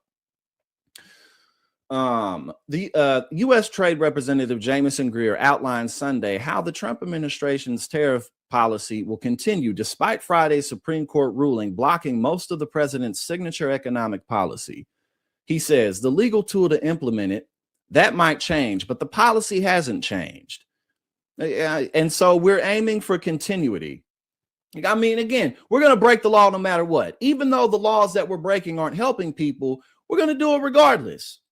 We're going to do it regardless. This and you know, again, we went off over the stats already. You already know 70% of the tariffs were imposed through the International Emergency Economic Powers Act, and the Supreme Court said, no, you can't do that. And then Jamison Greer continues, we found ways to really reconstruct what we're doing. Now, it doesn't have the same flexibility that the president had under the previous authority that he was using, but it gives us very durable tools. It allows us to do investigations, implement tariffs where needed, and provides a lot of leverage and a lot of protection for American industry. But it doesn't, because again, at the end of the day, the cost just got passed on to the consumers. And so if Donald Trump, you know, his Treasury Department, if they do end up giving refunds to businesses, you got to keep in mind that they already passed the costs on to consumers. And so basically, if they get a refund check, they're just getting free money. So regardless, this is bad for the American consumer. And of course, more and more manufacturing jobs have been shipped overseas because that's what corporate America gives money to politicians to do. It doesn't matter what administration's in office, but particularly when Republicans are in office, it's much worse. And we have to keep in mind that at the end of the day, we live in a global trade economy. We just do. And also, perhaps more importantly, in order for domestic manufacturing to come back to the United States, which has been being shipped overseas for decades and decades now, trillions of dollars, at least hundreds of billions of dollars at a minimum, would have to be invested into making that happen. And corporate America has no interest in doing that. They want to, it's all about profit. They got to increase profit for their shareholders by law. So of course they're going to keep shipping jobs overseas. Of course, they're not going to get rid of H-1B visas, despite the fact that that was one of the pillars of Donald Trump's 2024 campaign. So this is all just a bunch of BS. And Donald Trump, as we know, is a criminal, and he is a petty narcissist who's absolutely determined to have his way. But at the end of the day, this just does not work. So, you know, we'll see what happens. But apparently the tariffs are here to stay. And not only are they here to stay, but they're more expensive than they were before. The anti-war president, who's created a board of peace with $10 billion that hasn't been approved by Congress, that will likely just go into Trump's pockets through a slush fund, of course, as you all know by now, has started and waged war against Iran, bombing them. And obviously, this is at the behest of Israel. We know Donald Trump is all over the Epstein files more than anyone else, but still there's clearly things to hide. And so in order to prevent this, at least it seems, he went on ahead and did what Israel wants, because Israel is the one who wanted us to go into war with Iraq. And of course, Israel is also the one who wants us to go ahead in our attacks against Iran to help them expand and to create hegemony in the Middle East, and to create their greater Israel. And it's really just naked and in our face. And the responses from the Trump regime have been exactly what we expect them to be. Shut up and take it. This is for the good of the world. The anti-war president, who of course is the first president to bomb 8 countries in 1 year, he says that he has prevented 8 wars, but instead he has bombed 8 countries: Iran, Iraq, Nigeria, Palestine, Somalia, Syria, Venezuela, and Yemen. And apparently Cuba is next. We know that not just a couple weeks ago, Donald Trump had the U.S. military run up in Venezuela, a sovereign nation, and kidnap Maduro. And he feels as though he can do absolutely anything. So first, before we get into Pete Hegseth's comments about how he says that he is not going to rule out us sending boots on the ground and having troops in there, Donald Trump has said the same thing. He claims that we'll only be in there for 4 to 5 weeks, but we're ready to stay longer if it's necessary. So I think we can all anticipate that it's going to be longer. The Iraq war was only supposed to last a few weeks, and instead it lasted for 20 years. So here's Lindsey Graham, all giddy and happy about the fact that Donald Trump has broken all of his campaign promises and gotten us into a war that only 20% of the American populace is in favor of. Meanwhile, Donald Trump has obliterated health insurance. Hospitals are shutting down all across rural America, mainly in Republican districts. As you know, health insurance is 2 to 3 times more expensive for most people who have it privately, including myself. I'm paying over twice as much as I was last year. In addition, inflation from the tariffs has risen, despite the fact that Donald Trump has been told by the Supreme Court that his tariffs are illegal. He has sworn that he will keep them going and raise them to 15% globally. And this, of course, is impacting oil prices. The price of oil is surged 9% because of the Strait of Hormuz, that 20% of the world's oil supply goes through there on a daily basis. And because of what's going on, it is being slowed and shut down as a result. And so this is likely going to lead, well, not likely, it's going to lead to exploding gas prices all over the world. Despite the fact that we're producing more oil here now, it's unlikely that we won't see higher prices at the pump, not just because of what's happening, but because corporate America, big oil companies, are going to take advantage of this to inflate their prices even higher anyway. So we're going to start off with Lindsey Graham explaining how Cuba is next on the list. Is President Trump finished the job that President Reagan failed to do. I am a big admirer of Ronald Reagan, but I'm here to tell you that Donald Trump, in my opinion, is the gold standard for Republicans, maybe any president, and when it comes to foreign policy. Maduro, everybody talked about him. Well, Donald Trump's got him in jail. Cuba's next. They're going to fall. This communist dictatorship in Cuba, their days are numbered. The Iranian regime, the mothership of international terrorism, is about to collapse. The captain of the ship, the Ayatollah, is stone cold dead. All is President. So there you go. Apparently Cuba's next. Lindsey Graham and the other war hawks are completely happy and giddy about it. And Donald Trump, who promised that he wouldn't do this, is of course doing it. One, because he feels like it makes him a big man. But again, Israel got a lot of dirt on him. We know this. We know that Epstein was Mossad. There's just, I mean, this isn't a conspiracy. This is just the truth. And the idea that Iran is the, leader of terrorism internationally, but we're partners with Saudi Arabia, the overwhelming majority of the people who committed 9/11 were from Saudi Arabia. So we, this is just complete hypocrisy. It's just a way for us to expand our geopolitical control. And what we have going on over here in the Western Hemisphere is the same thing. Back to the Monroe-Donroe Doctrine.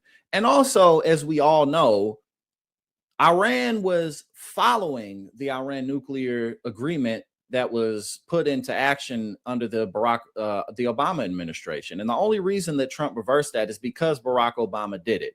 And then they say, that Iran was posing this huge threat to us when we in Russia has more nuclear warheads than we do, but we have thousands of nuclear warheads, thousands of them, right? And we still to this day are the only country in the world who has ever used a nuclear weapon on another nation. And we didn't even need to do it. We basically used Japan as test subjects for how much damage could be done. Because by the time we dropped the bombs on Fat Boy and Little Man onto Japan, the war was already over. It was already won. Russia won that war. Russia lost millions of people because Joseph Stalin, his plan basically was just throw more men at it, because as you know, Russia, well, the Soviet Union, and still Russia's this massive conglomerate of different ethnicities and people from different backgrounds. The Soviet Union, he just pulled more people and threw more human bodies at the problem. Russia won that war. So we had no real need to do that to Japan. And, you know, hundreds of thousands of innocent Japanese people were killed from that. Many hundreds of thousands of people who weren't just, you know, like literally incinerated as soon as the bomb went off, had to deal with radiation poisoning that was passed on to their children. You know, this is the audacity of us to pretend like we're the ones who get to decide who has a nuclear weapon. And the irony of it all is that if Iran did have nuclear weapons, we wouldn't have done what we did. We wouldn't have ran up in there in broad daylight and did what we did. And the reason that other nations have nuclear warheads is as a deterrent for countries like us from just running up and doing whatever we want. That's why we won't change the North Korean regime, because if we do, they got nuclear warheads aimed at South Korea, where millions of people will be wiped out basically in a second. That is why these countries have nuclear warheads, as a deterrent from us, as a deterrent from bigger, stronger nations from bullying them and doing whatever they'd like to do. So this has always been BS. Iran didn't have nuclear weapons. And now, I mean, what's the point of them following this doctrine? What's the point of them following it? What is the point in any nation on earth trusting in the United States? Because it's not just the current Trump regime that it has been reinforced, not just by the voters, but also by the Supreme Court. Donald Trump, anything that he does is considered a presidential act that can't be tried. So what reason do they have to trust us? Even if we get some amazing progressive president, it could be just a matter of 4 years before we put another lunatic back into office. So, of course, Donald Trump has done this. Of course, he's lied, because that's what he does. So now we're going to move on to Pete Hegseth and him talking about how we are not ruling out having boots on the ground, and basically telling reporters that he doesn't have to share with us the details. You know, we don't have to do that. So let's check it out. Iran. First, are there currently any American boots on the ground in Iran? No, but we're not going to go into the exercise of what we will or will not do. I think it's one of those fallacies for a long time that this department or presidents or others should tell the American people this, and our enemies, by the way, here's exactly what we'll do. Here's exactly how long we'll go. Here's exactly how far we'll go. Here's what we're willing to do and not do. It's foolishness. And so President Trump ensures that our enemies understand. It's foolishness to be transparent with the American people about what our tax dollars are going towards. And, you know, 80 plus, there were over 80, what was it, 84 or more young schoolgirls, middle school girls who were killed in the strikes.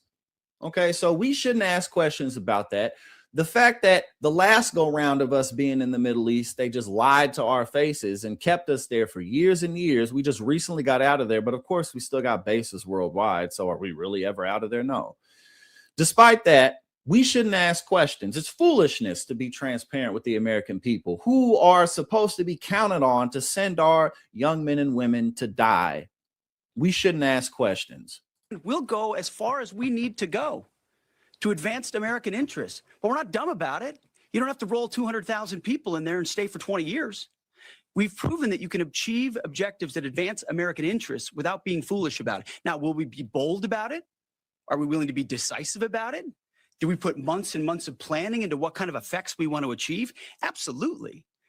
But going forward, why in the world would we tell you, the enemy, anybody, what we will or will not do in pursuit of an objective?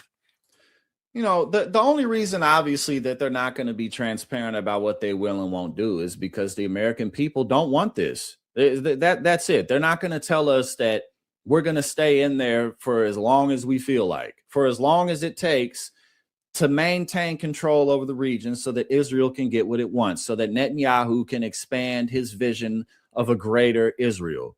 They're not going to say that. Even though that's what we know, they're not going to say it out loud. They will say, oh, you know, we're willing to put boots on the ground and we'll stay there as long as possible, but we're not going to get into more details than that. And again, listen to how he's saying it. Why would we tell you or anyone else what we're going to do?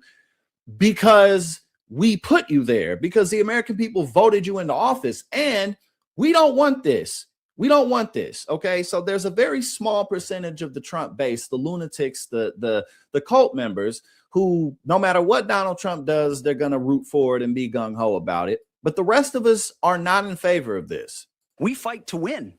We fight to achieve the objectives the president of the United States has laid out, and we will do so unapologetically. Thank you. Is there any significance to Israel carrying out this strike to kill the Ayatollah? And I wanted to know, what was your immediate reaction to finding out about his killing? I think Israel did a great job in the conduct of that operation. President Trump put a 4-week timeline on it. Are you Please. saying that's wrong? Yeah, thank you.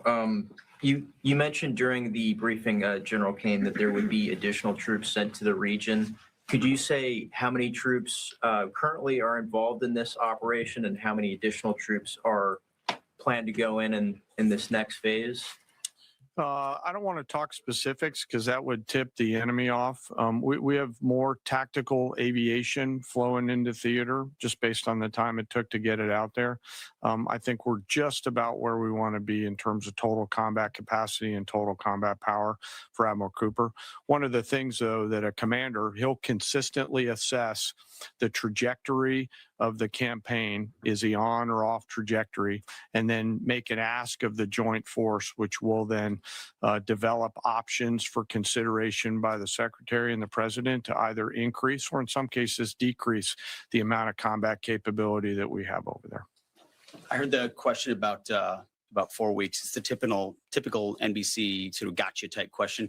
President Trump has all the latitude in the world to talk about how long it may or may not take. 4 weeks, 2 weeks, 6 weeks. It could move up. It could move back. We're going to execute at his command the objectives we've set out to achieve. And what he has shown an ability to do that other presidents can't quite seem to have the aperture to do. Well, I mean, Joe Biden didn't even know what he was doing, is to look for opportunities and off-ramps and escalations for the United States that creates new opportunities. Joe Biden's the one who got us out of Afghanistan. And when he did that, Republicans were were outraged about it. So what are you talking about? Donald Trump ran on not starting any wars. Donald Trump ran on being the peace president. He still claims that he ended 8 wars, and he's going to use this same thing to say that he ended a war in Iran by starting one. I mean, you know, so this at the end of the day, though, this was all extremely predictable. We knew that he was going to do this, and lo and behold, he is. Donald Trump has made comments as well saying that, quote, "This was our last best chance to strike what we're doing right now and eliminate the intolerable threats posed by this sick and sinister regime. And they are indeed sick and sinister." And by our last chance, I mean, that's the truth. That is the truth, because Joe Biden refused to help Israel do this. And Kamala Harris was not going to do this. If Kamala Harris was president, this wouldn't be happening right now. And so perhaps this was Netanyahu's absolute last chance for this to go down, for this to happen, because for decades he's been dreaming about this, and now he's finally got it. So there's no reason for us to believe that anytime soon we're going to be out of there. They say 4 to 5 weeks. Okay, what that could be 4 to 5 years. That could be 15 years. We don't know. We just don't know. And which I'm going to talk about in another video. Of course, Donald Trump is using this as yet another excuse to interfere with the coming midterm elections and to try to stay in power in 2028. Hey now, thank you so much for tuning in here at Politics and Paper. If you like what I do and you support my work, go ahead and subscribe. I greatly appreciate it, and it really helps to support what we do here.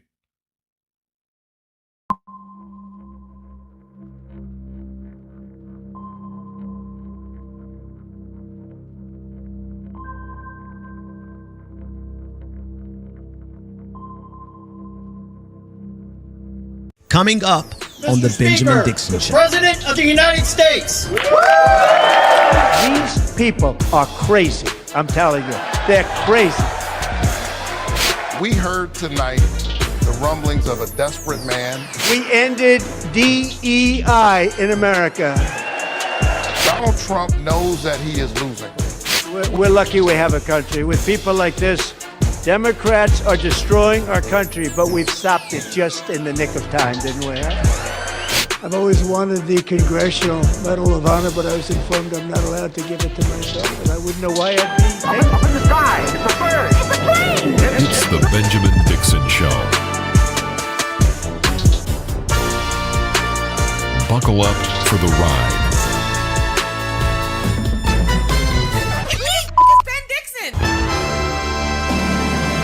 Welcome, ladies, gentlemen, and gender non-conforming individuals to another episode of the Benjamin Dixon Show. I am, of course, your host, Pastor Ben. It's been a while, but if there was ever a time for me to bring back the podcast, it's right now. Listen to Donald John Trump, the President of the United States, as he addressed the nation at the State of the Union, where words have no meaning and the truth has fallen in the streets. Today, our border is secure, our spirit is restored, inflation is plummeting, incomes are rising fast, the roaring economy is roaring like never before, and our enemies are scared, our military and police are stacked, and America is respected again, perhaps like never before.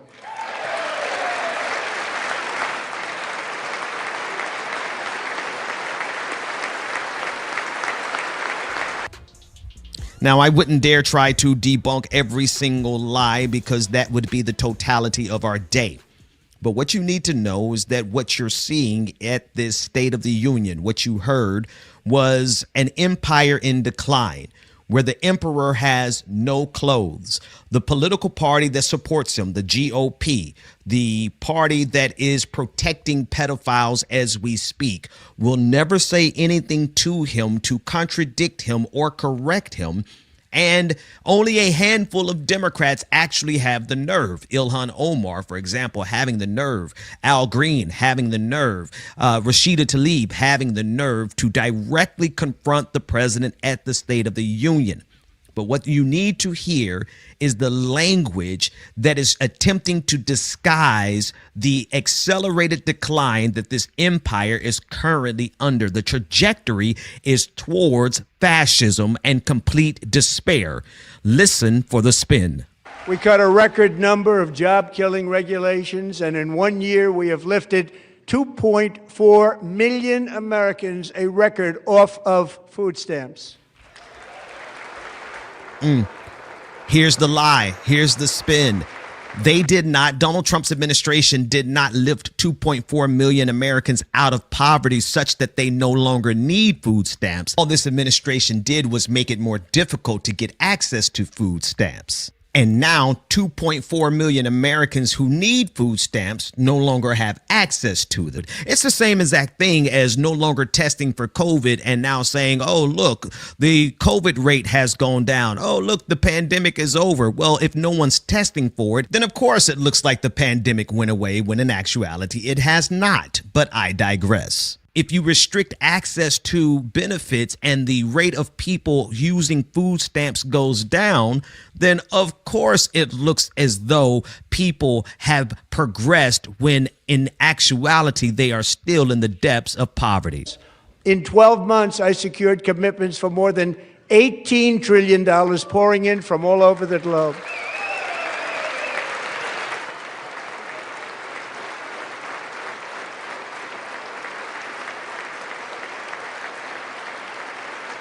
Think of it, much less than $1 trillion for 4 years versus much more than $18 trillion for 1 year. What a difference a president makes. A short time ago, we were a dead country. Now we are the hottest country anywhere in the world, the hottest. The hottest. As much as I would like to make fun of the juvenile and asinine styled language, you have to understand the purpose of it. He reduces everything to the very minimum of before he got there. Everything was terrible. After he got there, everything is great. It's the hottest. Before Trump, America was in ruins. After Trump, America is the hottest. And it is a very effective form of communication, especially when you're dealing with a cult. So now millions of Americans around the country are going to be like, oh, well, before Donald Trump, America was broken. After Donald Trump, America is the hottest. Now, in terms of these commitments, 18.2 trillion is double what it actually is. He has only 9 trillion worth of commitments. But even more importantly than that lie is, what are those $9.2 trillion in investments going towards? What is the nature of them? Because all of these commitments that he is getting from foreign direct investment, in some form or fashion, is enriching him and enriching his allies.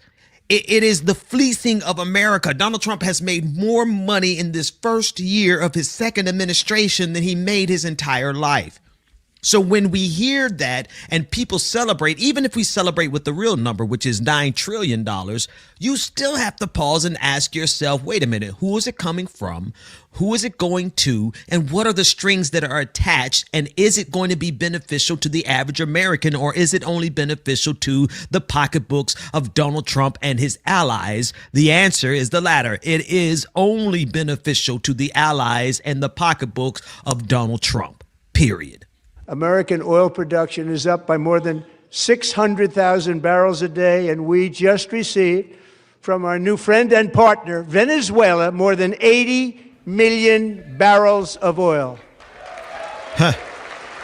Now, I can and should do an entire episode only on this because of our quote-unquote new friends, Venezuela, where earlier this year, President Trump used the military to depose the president, Nicolas Maduro, from his position in power, and the fact that the vice president is now so chummy with this administration. They're new friends, which really gives credence to some of the belief that she was working with the Trump administration all along, but that's not what I want to discuss. What has to be discussed is the outright emboldened imperialism and cruelty and fascism of this regime, thinking that it could go anywhere it wants in the world and do what they want with every nation. He's done it with Venezuela. He's putting pressure on Greenland. He's putting pressure on Canada. He's telling the world that he can do anything that he wants. He's literally told the world that he can destroy any country that he wants.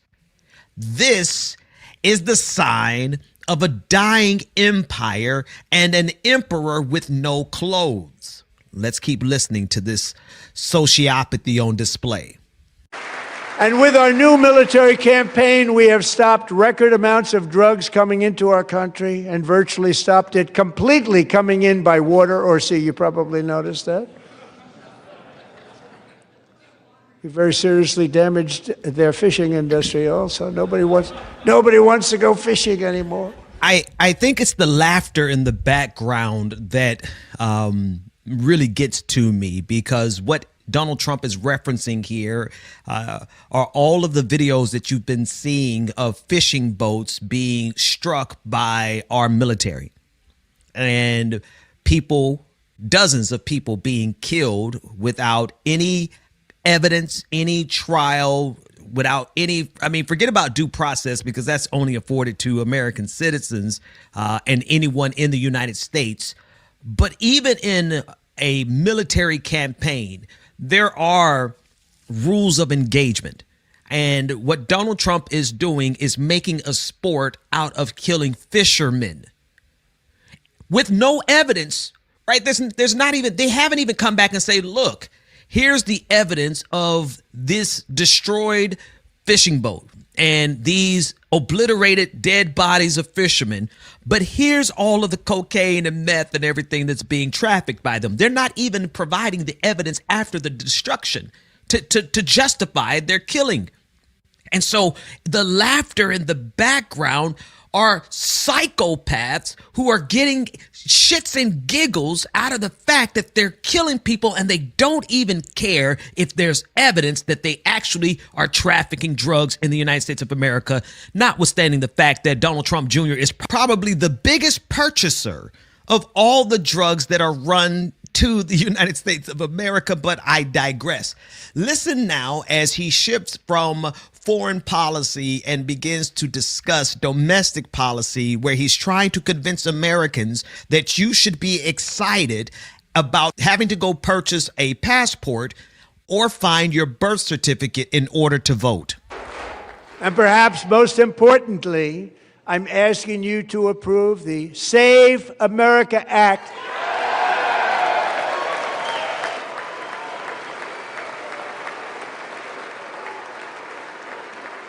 To stop illegal aliens and others who are unpermitted persons from voting in our sacred American elections. That cheating is rampant in our elections. It's rampant. It's very simple. All voters must show voter ID.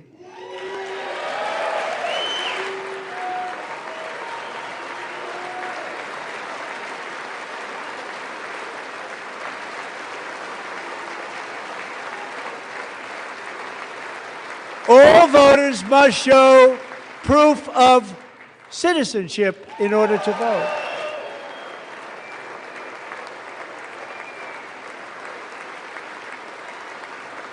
And no more crooked mail-in ballots except for illness, disability, military, or travel. None. Why would anybody not want voter ID? One reason, because they want to cheat. There's only one reason.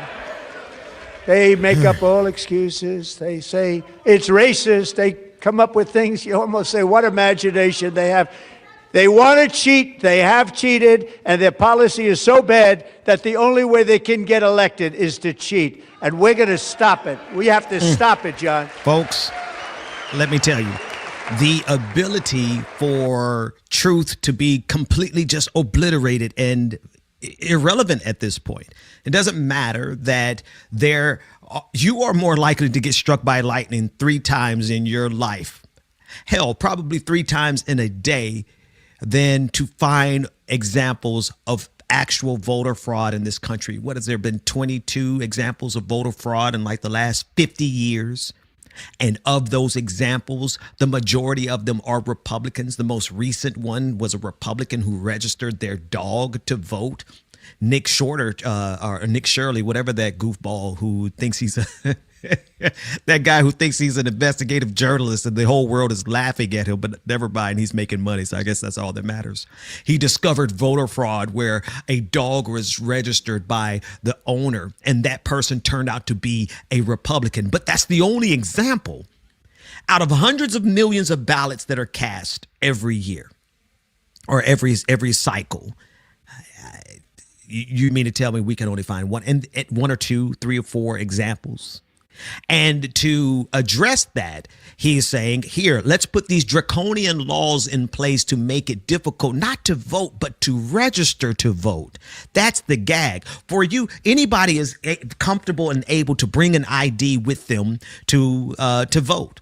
Most states require that already. What they're doing is making it more difficult to register to vote. You're going to have to go and pay for a passport. You're going to have to go and find your birth certificate. And if you happen to be a woman who's married and your last name doesn't match your birth certificate, you can't register to vote. All of that wrapped up in very simplified lies. Oh, they only want to cheat. The only reason they wouldn't want voter ID, it's not voter ID, it's a poll tax. The only reason they would want voter ID is so that they can cheat because, watch this, their policies are so bad that that's the only way they can win, when in reality, the polling shows that Donald Trump's policies are so horrible that even his own support base is dwindling down below that usual 33% that he always has. He is hurting so many Americans that he is having to cheat to vote, to win. Look at the spin. And for as many words as it is taken for me to explain this, he's able to communicate it with, oh, they just want to cheat and move on. Lies are so much easier to spread than the truth, which is why you have to know the truth already. You have to already be well versed in what and how they're going to lie. And you have to be able to communicate it to someone else very efficiently, because it's going to take a lot more than any of our podcasts to overcome this fascism. It's going to take you, the listener, being able to, number one, know the lies, two, understand the mechanisms of how they lie, and three, be able to combat it as quickly as you can. The so-called Save America Act is 100% about helping Republicans destroy democracy, because they know that they will get obliterated in the midterms if they don't institute a poll tax, which is $160 for you to go and get a passport, and to make it more difficult, especially for women whose last names don't match their birth certificate. All of those words I just had to say, and the president was able to get away with just a really quick lie and move right past it to thunderous applauses. And so millions of Americans who were paying attention are like, oh, well, maybe there's nothing wrong with the SAVE Act. And so they vote against their own best interest. That's the gag. That's the challenge. That's the nature of the structural challenge that we are up against. But you got to know it, and you got to be able to communicate it efficiently. Let's keep going. One of the great things about the State of the Union is how it gives Americans the chance to see clearly what their representatives really believe. So tonight I'm inviting every legislator to join with my administration in reaffirming a fundamental principle. If you agree with this statement, then stand up and show your support. The first duty of the American government is to protect American citizens, not illegal aliens.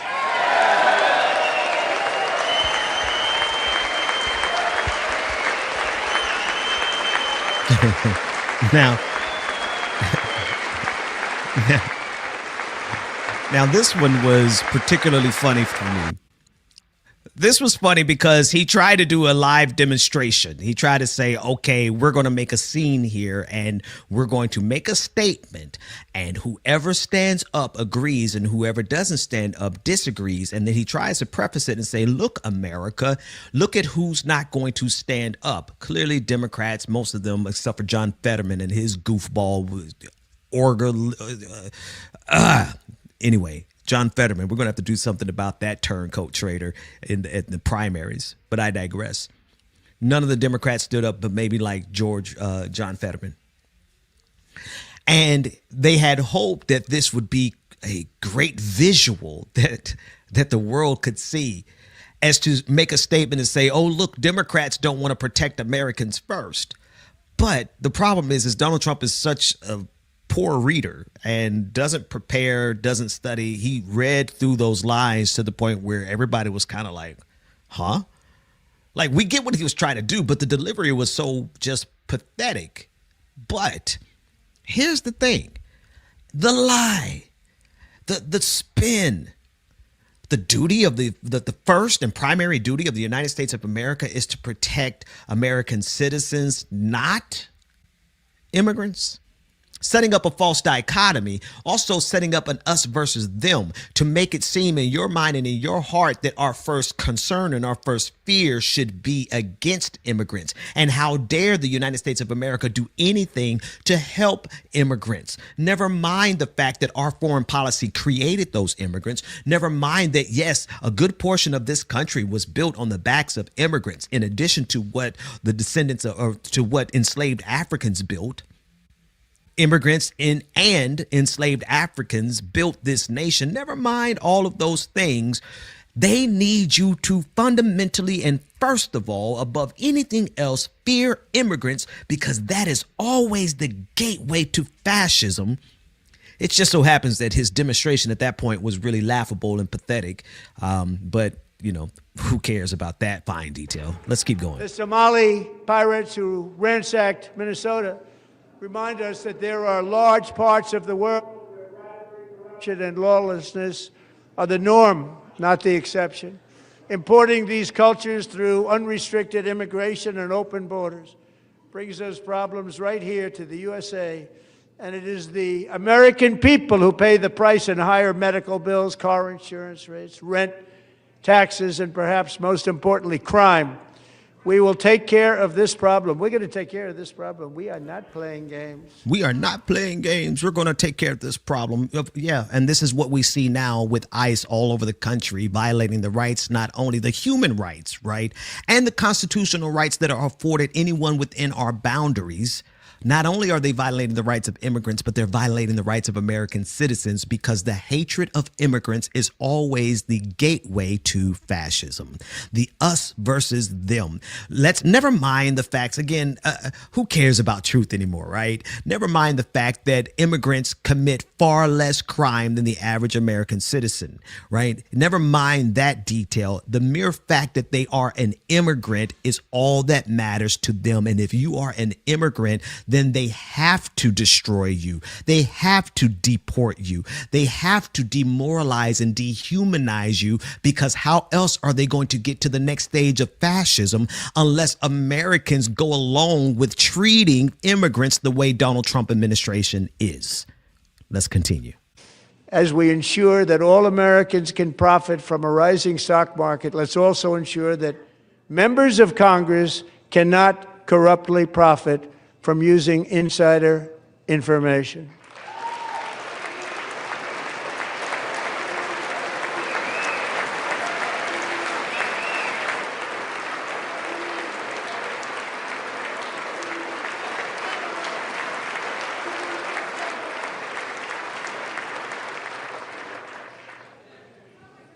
They stood up for that. I can't believe it.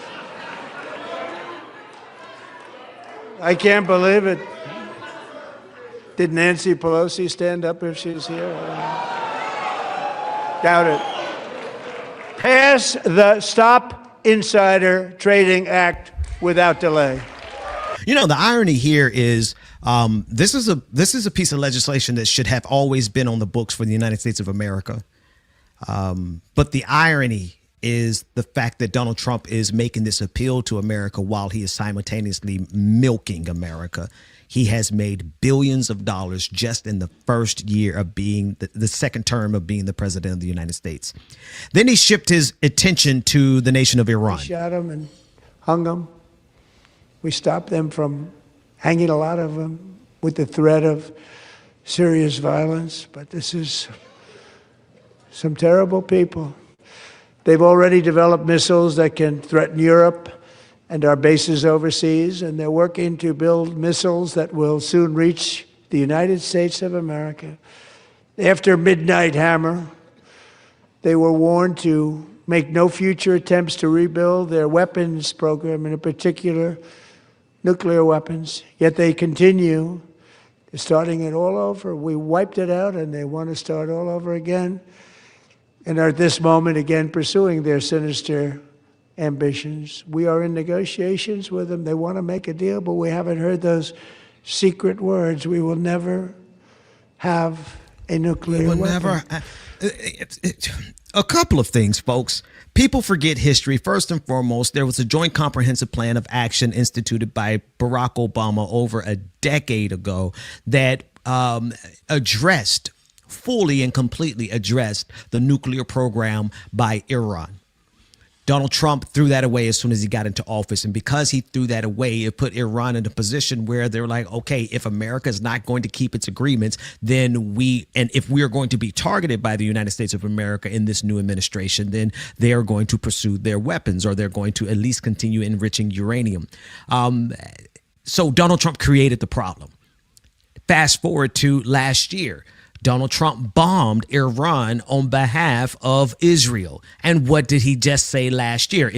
Let's say you don't even agree with the Joint Comprehensive Plan of Action, the JCPOA, right? Let's say you don't even care about that. That was so long ago. Why even bring it up? Okay, just last year, Trump said that his mission that bombed Iran on behalf of Israel obliterated their nuclear program. So just within a year, they rebuilt their entire nuclear program, and now they have missiles that can reach the Europe, and developing missiles that can reach the United States of America. Do you all see the game? Do you all see the game? Not only the game, but the lies. because there has to be, on behalf of one, Donald Trump needing to wag the dog in order to win another election, and number two, on behalf of Israel, there has to be a constant enemy that is a perpetual boogeyman that gives them the justification to bomb their nation. Hamas is that boogeyman in Gaza. You're going to tell me that Hamas, in the face of a blockade, a 3-year-long blockade, the 3 years of famine, of completely being obliterated from the air and nonstop sensors on the ground, nonstop drones and satellite surveillance are going to go. You mean to tell me that Hamas is still out here getting new weapons, getting more ammunition, their uniforms are fresh and brand new, right? It's the perpetual boogeyman. It's the perpetual villain. Even if there is no longer a villain in existence, they have to create one in order to get their foreign policy accomplished. Now, this next section is going to sound like chaos. But what's going on in this next clip is Donald Trump is making accusations. And in the audience, you have Ilhan Omar and Rashida Tlaib shouting back, hollering back. Right. Donald Trump is talking about immigrants being murderers, and Ilhan Omar is going to say, no, you're the murderer, referencing Renee Good and Alex Preddy. They really, Ilhan and Rashida Tlaib were bold. Extremely. They were as bold as Al Green bringing the sign. Did you see the sign that Al Green brought in this year? Remember last year, Al Green stood up and pointed and I forgot what he said, but he called out Donald Trump in person. Well, this year it tripled. It was 3 of them. Al Green with his sign, Rashida Tlaib and Ilhan Omar by each other as they responded in this next clip. You're going to have to listen closely, but this is the chaos that ensued. You should be ashamed of yourself not standing up. You should be ashamed of yourself.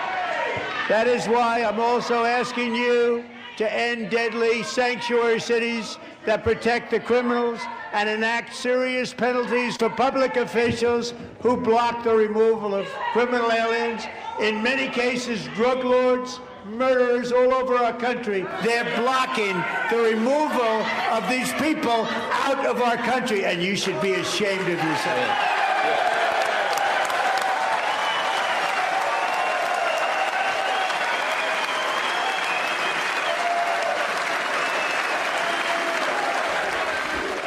And in like fashion, the same type of lies that get blown past so quickly that truth doesn't even get an opportunity to take hold. This next clip is a cacophony of lies around the tariffs that the Supreme Court just struck down, and Donald Trump is finding new ways of working around because he understands that those tariffs are a surefire way. Folks, I'm just going to be honest with you. They intend on destroying the economy.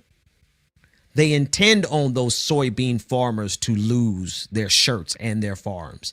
They intend on prices going up higher, not only because of how much it hurts us, but because of how much additional cash it puts into the hands of Donald Trump and his allies. Listen to this man's lies. Now it's just taken off. One of the primary reasons for our country's stunning economic turnaround, the biggest in history, where the Dow Jones broke 50,000 4 years ahead of schedule, and the S&P hit 7,000, where it wasn't supposed to do it for many years, were tariffs.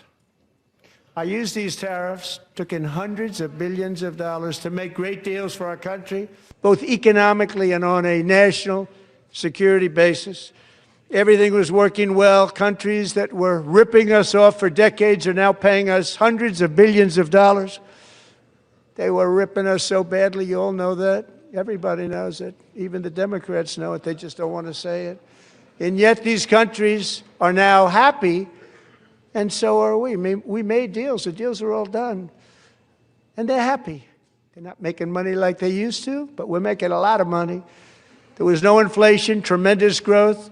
And the big story was how Donald Trump called the economy correctly, and 22 Nobel Prize winners in economics didn't. They got it totally wrong. They got it really wrong. And then just 4 days ago, an unfortunate ruling from the United States Supreme Court It just came down. It came down. Very unfortunate ruling. But the guy, I believe, the tariffs paid for by foreign countries will, like in the past, substantially replace the modern-day system of income tax, taking a great financial burden off the people that I love. All of which is a lie. The money is being paid. It is essentially a tax on Americans. And it is not being paid by the foreign companies. And it is hurting the economy. It has devastated millions of Americans in terms of cost. Hundreds of farmers losing their shirts and their farms. It's really a bad time in the United States of America. But the performance that you saw last night is the performance necessary to just blow past accountability. The State of the Union is supposed to be public accountability. But when you have someone who absolutely has not a single issue with looking you dead in your face and lying to you, and lying, I mean, when you reduce things down to oversimplified binaries, what do I mean? Well, you know, when you say they're criminals, they're murderers, and we have to get rid of them. When you say the taxes, the tariffs are making us rich when they're not. When you say before Donald Trump, things were bad, after Donald Trump, things are great. When you reduce them to oversimplified binaries and then you distribute those false binaries at the level of the presidency, well, they understand that it takes the rest of the world days and weeks to catch up to a lie that was disseminated and distributed across the globe in a matter of moments. The last words that you're going to hear is going to be from Senator and Reverend Raphael Warnock as he summarized this quite succinctly. I want you to listen to him as we close this episode, and I look forward to sharing a lot more with you. I hope that you would be willing to open up your door and your podcast station to me. I know it's been a while, but there's a lot of work to do. And I just want to assure you that while I was not broadcasting, your boy was working. That you can be assured of. And so the next question in your mind should be, well, what the hell were you working on so long, Pastor Ben? Stay tuned. We'll see you next time. Donald Trump knows that he is losing. We heard tonight the rumblings of a desperate man who's trying to present the best case he can for the midterms.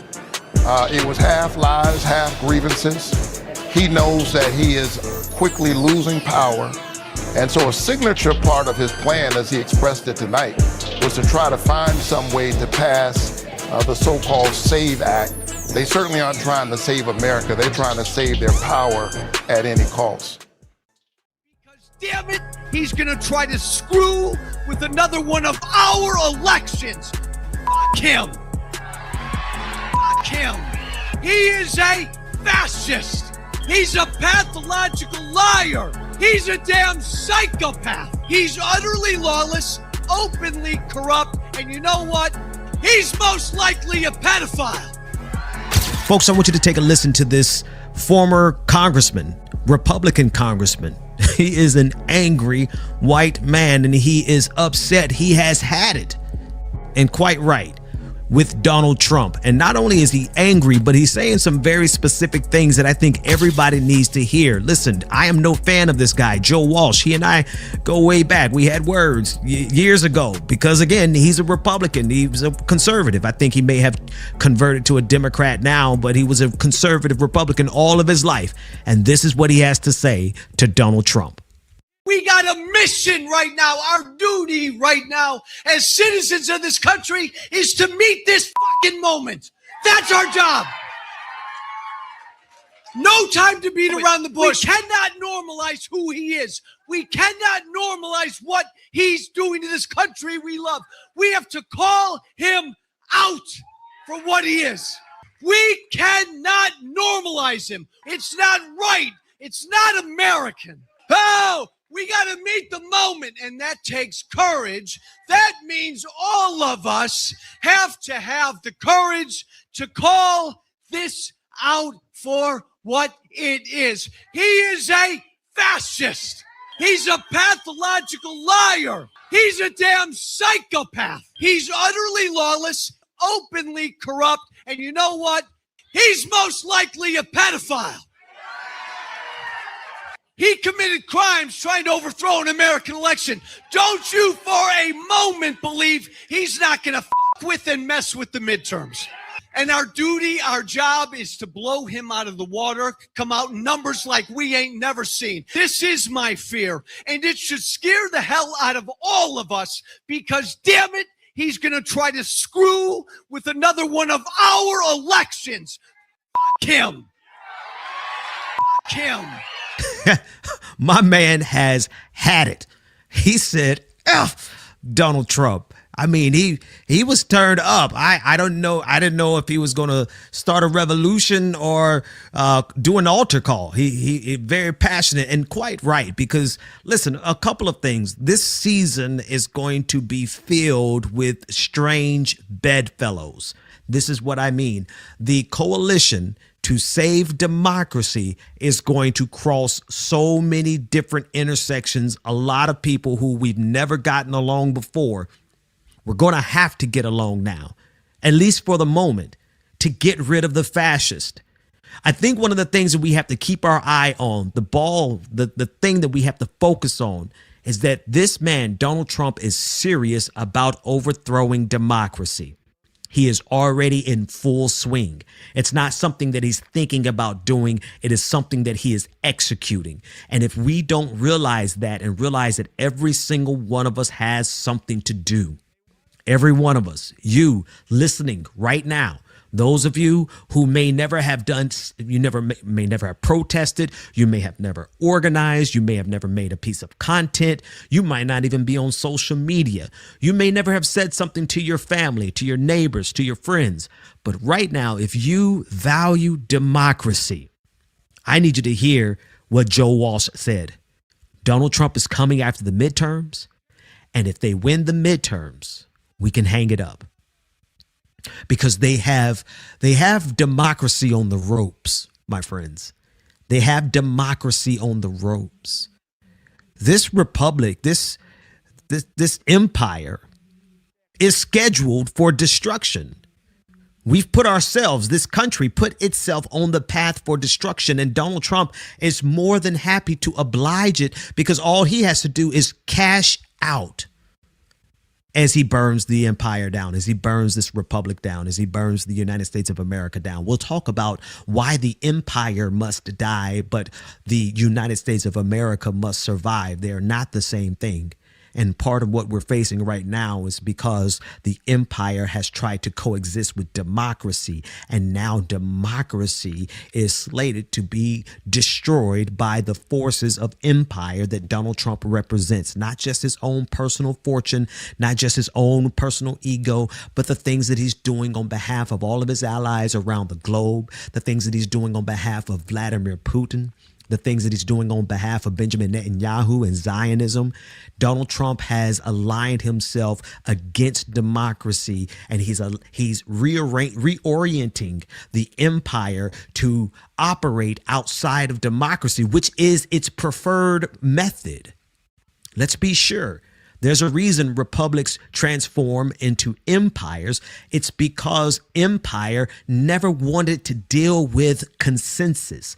Empire never wants to deal with compromise. Empire certainly never wanted there to be a peaceful transfer of power. And so what we're facing now is the face of empire, which is Donald Trump, using all of his ability to lie and to hustle and to twist arms and maneuver and manipulate. He's using all of that force to destroy democracy. And he does not care if 330 million Americans lose everything. He literally does not care. And so this is why Joe Walsh is so angry. This is why there are a lot of white Republicans who never, I don't know if this guy ever voted for Donald Trump. I don't think that he did. But there are Republicans who voted for Donald Trump who are coming to their senses. There are Democrats who, I don't know, maybe, if you voted for Donald Trump and you're a Democrat, I don't know what to tell you. But the bottom line is this, that the coalition to defend democracy and to get rid of these fascists is going to be very diverse. And it already is. It's not going to be. It's already diverse with people from the left and the right, black and white, every race, every culture. Everyone is doing their part to stop Donald Trump and to save democracy. So why is this happening? Why did we just go to war with Iran? Why do you think he has just started a war with Iran? Come on, Rachel.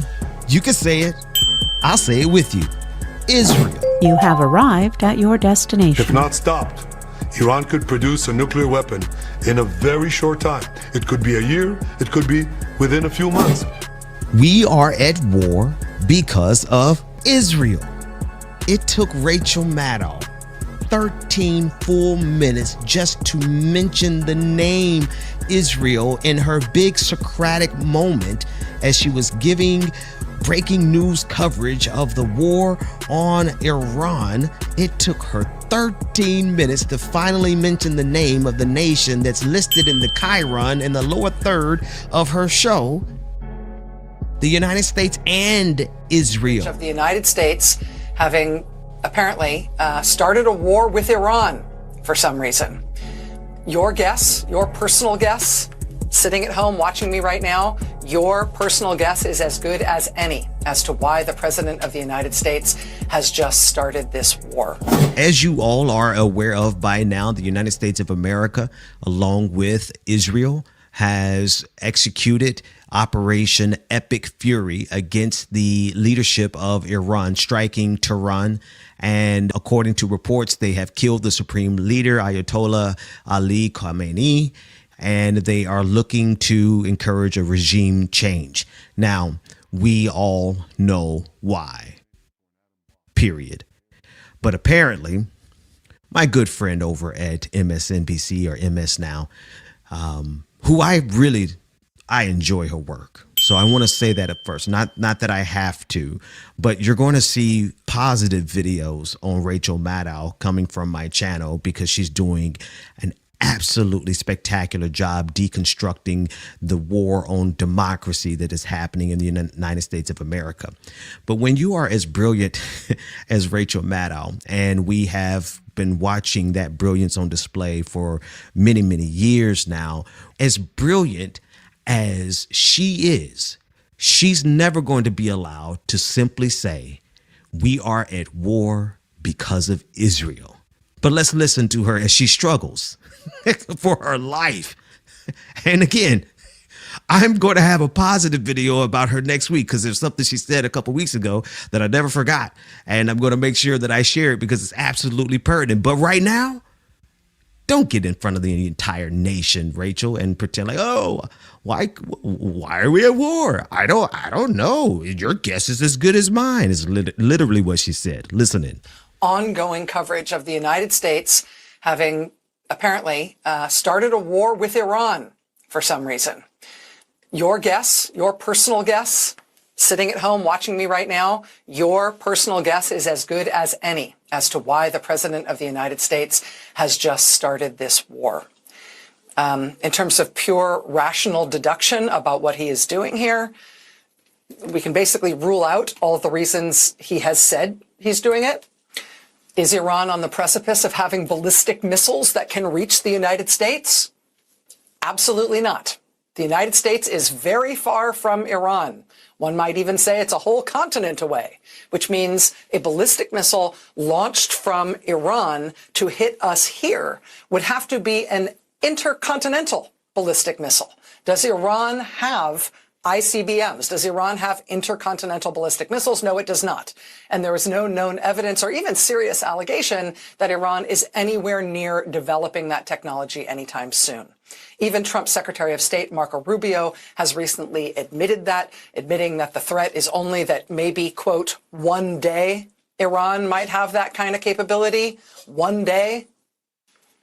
Just like you or I might one day learn to fly or to time travel.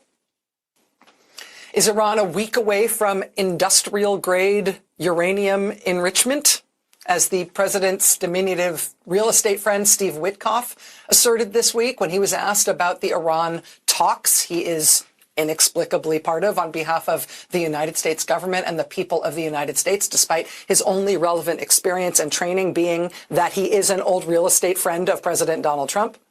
Is Iran, as Steve Witkoff says, a week away from achieving industrial grade uranium enrichment for their nuclear program? No, they are not. No, they are not. Not only has there been no American or international evidence or intelligence made public that suggests even that they are doing that, but even the Trump administration says explicitly that that is not happening. Marco Rubio on Wednesday at a press conference in St. Kitts and Nevis told reporters, quote, "They are not enriching right now." So why is this happening? Now, I want to pause here. Generally speaking, this is worth watching because even though she is not going to mention Israel for the first 13 minutes of this, she is breaking down the hypocrisies, the glaring lies, the deceptions, the doublespeak. And it's important for us to be able to call that out when we see it. It is critical. We are in the middle of a game where the empire is saying it doesn't matter how you answer. We have every intent in taking your land. And well, that's in Gaza, but it doesn't matter how you answer. We have every intent in regime change. So there's literally nothing that the Iranian regime could have done to pacify the bloodlust of this empire. So why is this happening? Have we just started a war with Iran because they have got some advanced nuclear program that's rushing toward a bomb? Ask President Donald Trump, who insists that the last time he ordered the bombing of Iran in June, that, quote, totally obliterated their nuclear program. It's hard to say that anything totally obliterated, gone, pulverized, erased from the earth might now suddenly be back again. And so therefore a war must urgently start today. So what are we doing here? It's not that they're about to get us with intercontinental ballistic missiles. It's not that they are enriching uranium to such a degree that it is dangerous and we must stop that. It's not that their nuclear program, which Trump says he obliterated, has somehow unobliterated itself and is now a pressing danger again. Why did we just go to war with Iran? Israel. You're asking me, is that a direct question to me, Rachel? Why do I? No. The thing is, I know why it is. But you have viewers in your audience who literally are asking that question because they haven't been paying attention. I don't know why, how. You know, I think at this point, if you don't know that it's Israel, that you're not just living under a rock, you intend on living under that rock. And this is great. This whole shtick is great theater. It's great media. It's great, quote unquote, journalist theater. Socratic theater. Why? Will the world ever know why?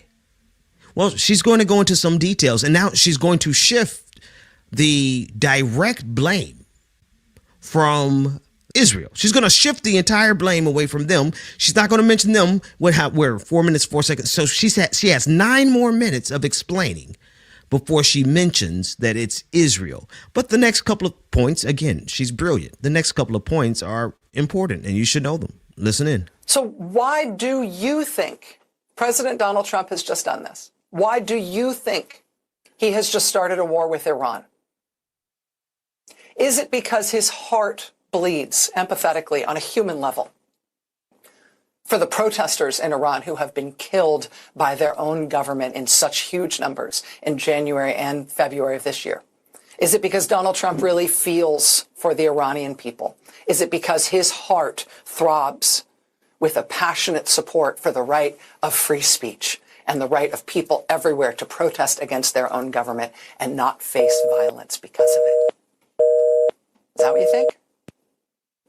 If so, good morning. I hope you have slept well for this past decade in which you've been dead to the world. But, I mean, just suspend disbelief for a moment. Just suppose that the reason the United States of America has just started this war with Iran is Because, as the president said today in his weird pre-recorded video message in a baseball hat and a suit jacket that the White House released at 2:30 in the morning, the president said in that stilted, strange statement, squinting at the camera with his eyes shaded by the gigantic white hat he was wearing, he said that he's doing this because he wants the people of Iran to rise up and overthrow their despotic government at his instruction. And maybe they will. Maybe they will try.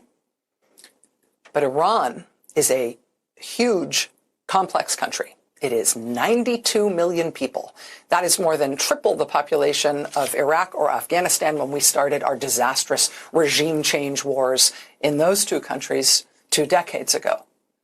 Iran has considerable regular military forces, but it also has a huge Revolutionary Guard force, which has effectively its own army, its own navy, its own intelligence service, its own special forces. It also plays a huge role in the massive, suffocating, brutal domestic security services that are happy to terrorize the Iranian people in the best of times and to massacre the Iranian people in the worst of times, which they have done in the last 8 weeks. Now, I want to pause here because this is important. What Iran did to their protesters in the last few weeks, killing over 10 to 20,000 young protesters. It's not the first time that they've done that kind of purge. They've done it throughout the entirety of the Islamic Revolution there since 1979. They are more than happy to kill as many citizens as they need to. No one's going to shed a tear. Well, not me. I'm not going to shed a tear for this regime. But here's the gag, and Rachel is doing a great job explaining this. The regime isn't going anywhere. They're not going to be able to commit a regime change. The same type of draconian and religious extremist laws that suppress the rights of women in that nation, they're going to remain there because the institutions, the norms, the standards, everything is baked into the society. You don't get rid of that just by killing Khamenei. You don't. But what he's looking for is to maintain that level. Donald Trump doesn't care about the rights of women in Iran. MAGA doesn't care about the rights of women in Iran. In fact, MAGA is interested in moving closer to what Iran is doing to women than what democracy says we should do, allow, and get out of the way and let women be. They want to restrict the rights of women here in the United States of America. They're seriously discussing how they can revoke the 19th Amendment. So, in fact, there are many Americans who look at the theocracy that is in Iran and they say, we need to do our women like that. So this idea that it was for regime change, you're not going to change that regime. You're just going to get rid of the leaders, which they did.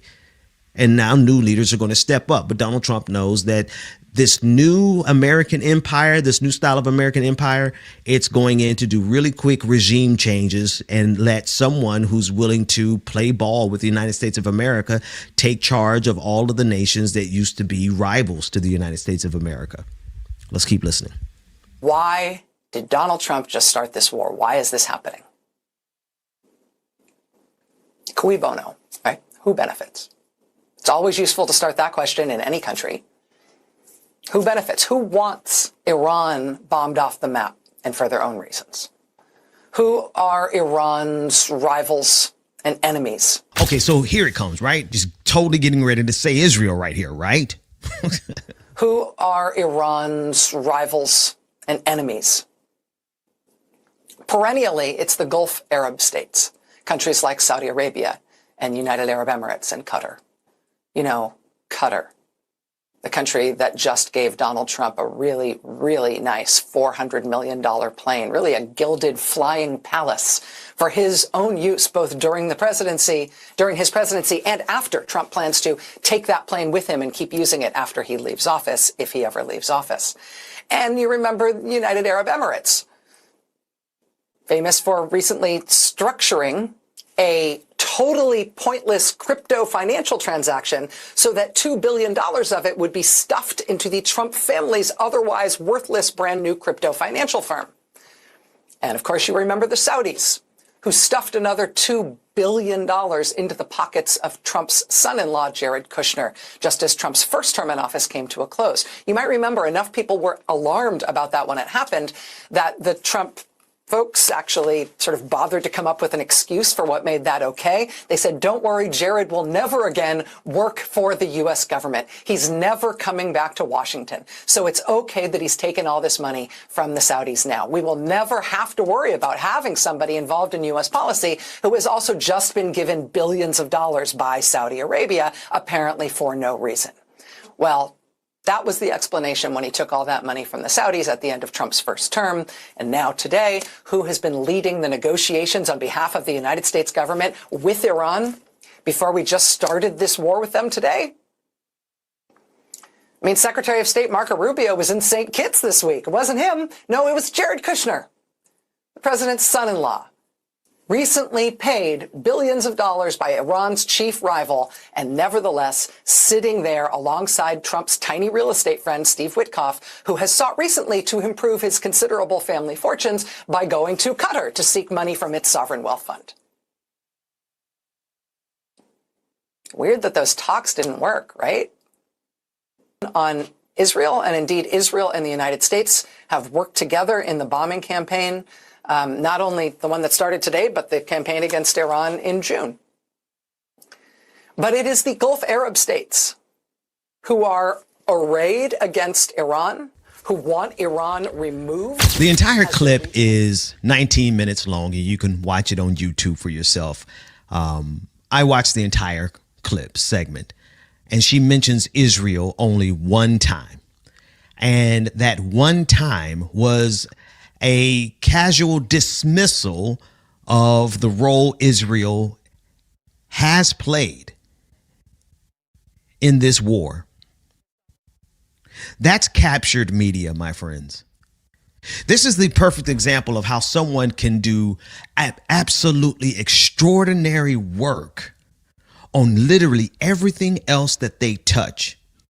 But because of the constraints of the system and the powers that be, even at that level, they're constrained from speaking the truth. And it passes by our radar because we are so enthralled and enamored and excited about the eloquence with which she enumerates the endless complexities of every situation. I just felt like I would give her an alliteration back. She gave us such a great alliteration. We're so excited about how brilliant she is that we miss the fact that in this case, she absolutely served to distract from the fundamental core element in this equation, and that is Zionism and Israel. That's why we are at war. And if you can't say that, Rachel, then you are not as free as you believe. Then you are not complete in your role as a person who speaks truth to power.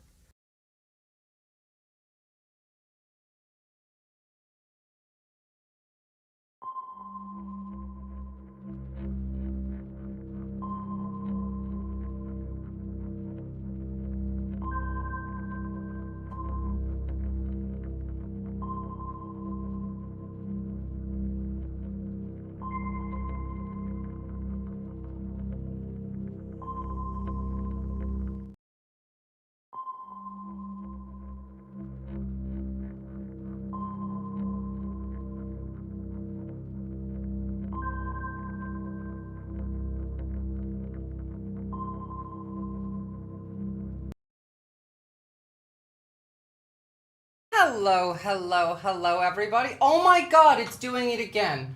Literally fixed the camera immediately before stream, and it's doing it again. My god. What in the hell? At least I know how to fix it this time, but I literally did this in a test room, just so you guys know that I went in and I tested it, made sure it worked, and then came in And now this happened. But don't worry, I fixed it, because it should be on now. There we go. Aha, I'm prepared this time.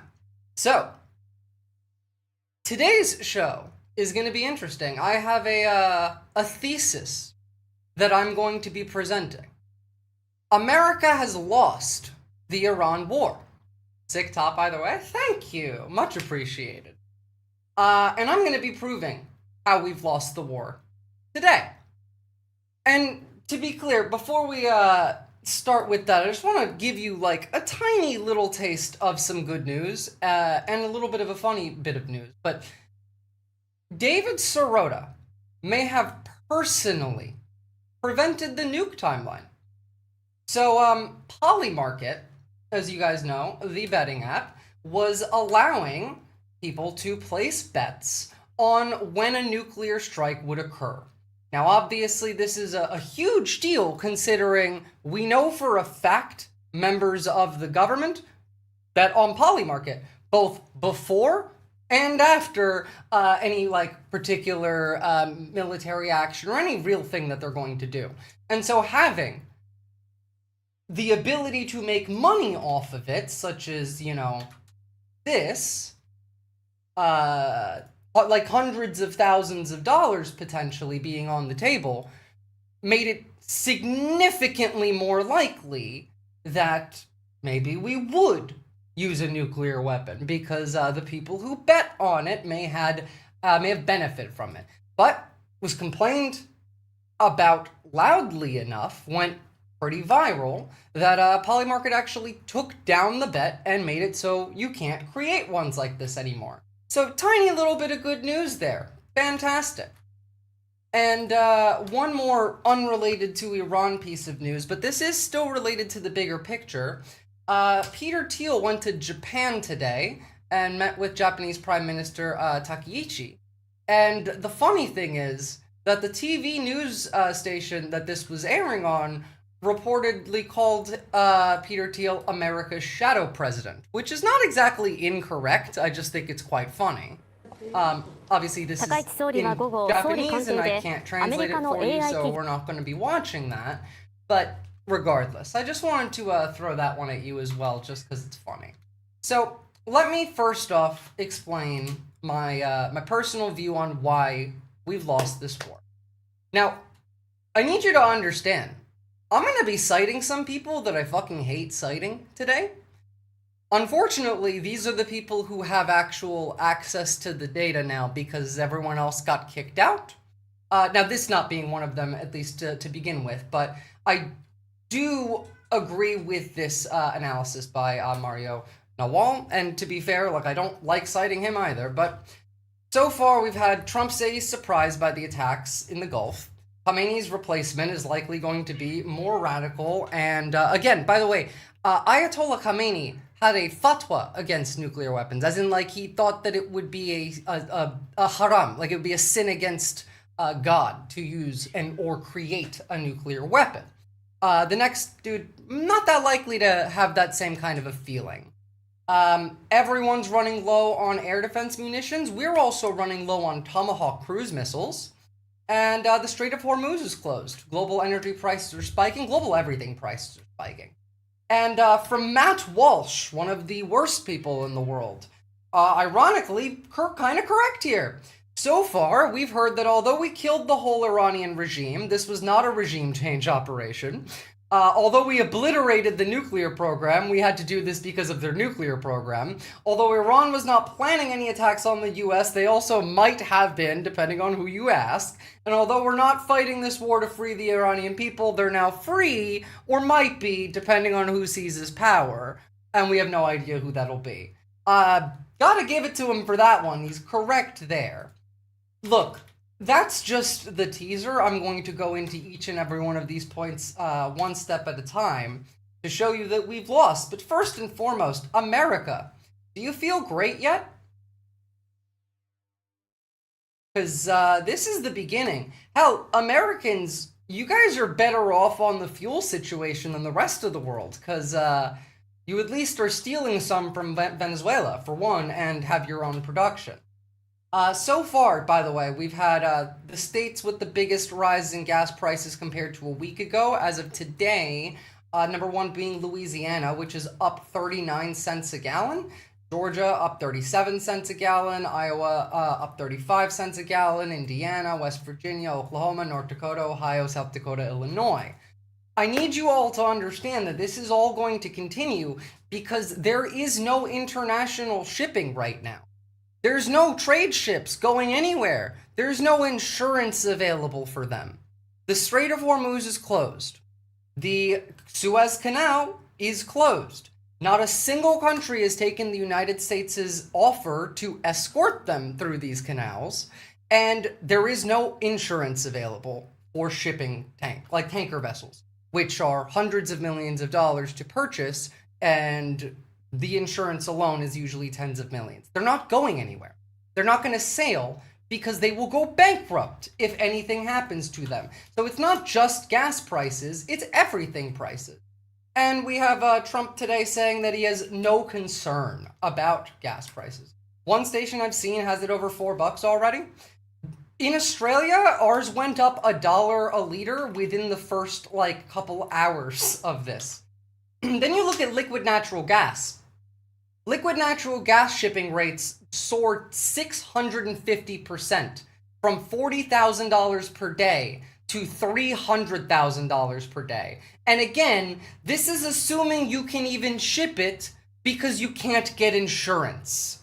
The only ships that are currently at, in any way capable of traversing the main areas of, global trade hubs, anywhere between China and Europe is Chinese ships.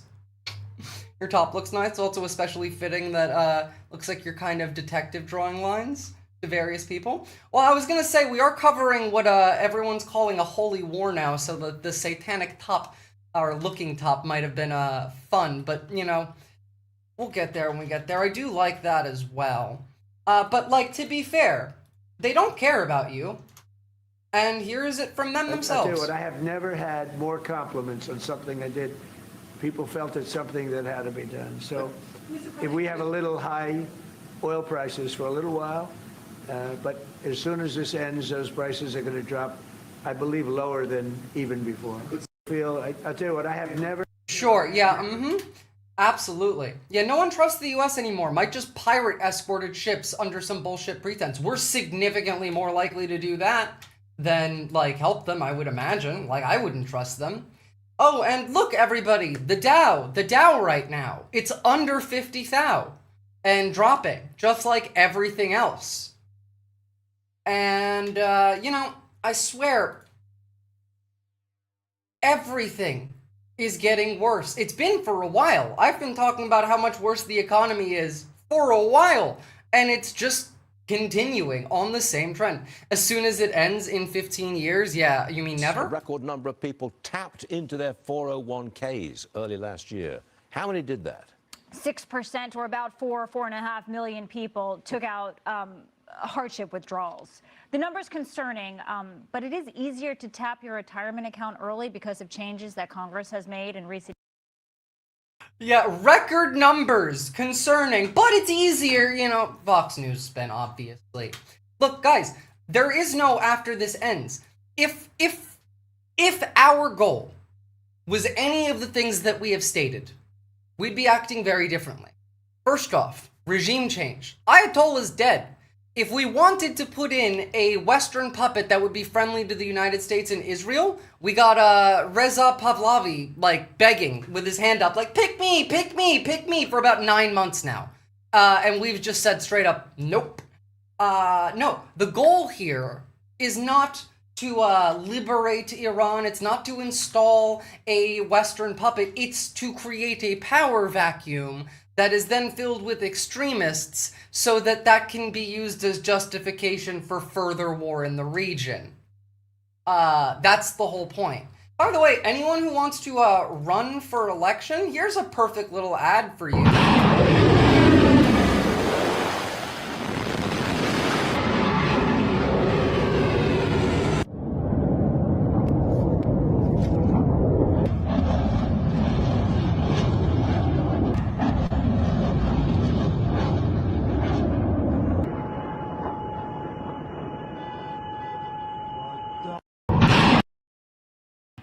Do you know how much this war is costing the American people? Because we do have this. Where is it? Iran costing. There we go. This is the live cost tracking of this entire war. You, as the American taxpayer, are paying $11,574 per second, $41,666,667 per hour, and about $1 billion a day is what we're paying for this right now. That's how much this is costing. This is live. It's $1 billion a day. And at the same time, we've lost already. Already. Because have a look at this. So first of all, not a great sign, that the president, within the first week of starting a war, is calling in the CEOs of Raytheon and Lockheed Martin. You know what? I'm just going to read this. I didn't even realize. Yeah, like they're failed factory bosses demanding overtime. The military admits that the Iran strikes have consumed more long-range munitions than 4 years of Ukraine. Trump is posting fantasies about unlimited supply while Raytheon can barely promise to eventually reach 1,000 Tomahawks a year. We've only budgeted 57 for this year. No. The industrial base is hollow. This is what happens when you say, A, logistics is woke and gay, when logistics is what wins wars. And this is also what happens when you fill your entire military-industrial complex with contractors who charge you 15 times the cost of manufacturing something. It costs $4 million to purchase one Patriot missile, like interceptor, like the actual, missile. One of those. $4 million. I guarantee you it is at the very highest end 1/4 that cost to produce. The world is witnessing the fall of an empire. The US is just doing it at breakneck speed, as has happened historically. Empires collapsing has gotten faster every single time. Look, we've lost the war. We don't have interceptors left. All the Gulf countries are running out. Israel's basically run out. And now we're also running low on Tomahawks. Washington and Tel Aviv are preparing to reduce the intensity of attacks on Iran in order to continue carrying out strikes for a longer period of time. As in, we didn't think about logistics before we started a war. Or, okay, well that one's gone. How about this one? Arab states in the Persian Gulf are running dangerously low on interceptors to take down Iranian-fired ballistic and cruise missiles, as governments in the region have asked the United States to expedite new supplies, with them being told that Washington is creating a task force to do so. Guys, it's gotten so bad right now that we have had to ask Ukraine for help. Yeah. Remember arming Ukraine? No. We're now asking them to arm us. From Zelensky, we received a request from the United States for specific support and protection against Shaheeds in the Middle East. Really looks like we may not have the cards anymore, guys.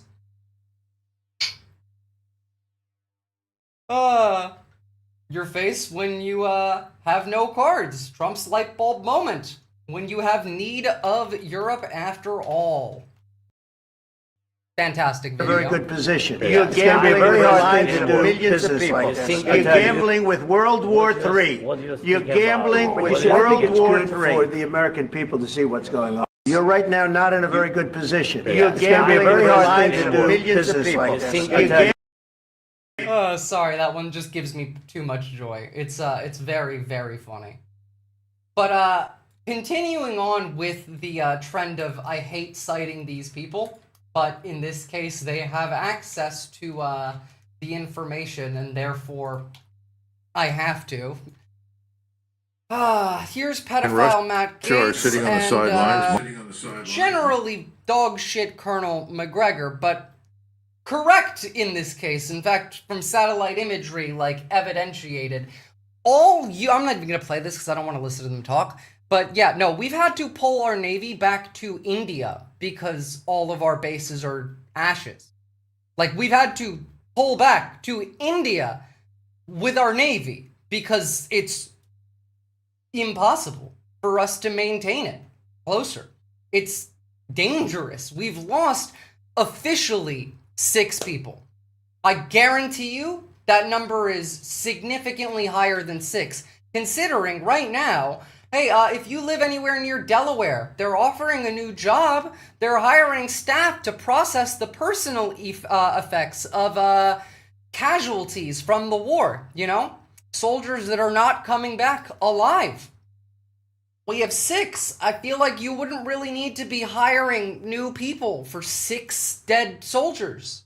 Probably way higher than that. By the way, of those 6, do you want to know why, at least in one case, those people died? It was, again, logistics. According to CBS, citing 3 U.S. military officials with knowledge on the matter, the makeshift tactical operations center in Shuaiba port, where U.S. service members lost their lives in an Iranian drone strike, lacked adequate force protection measures, and more were requested but never came.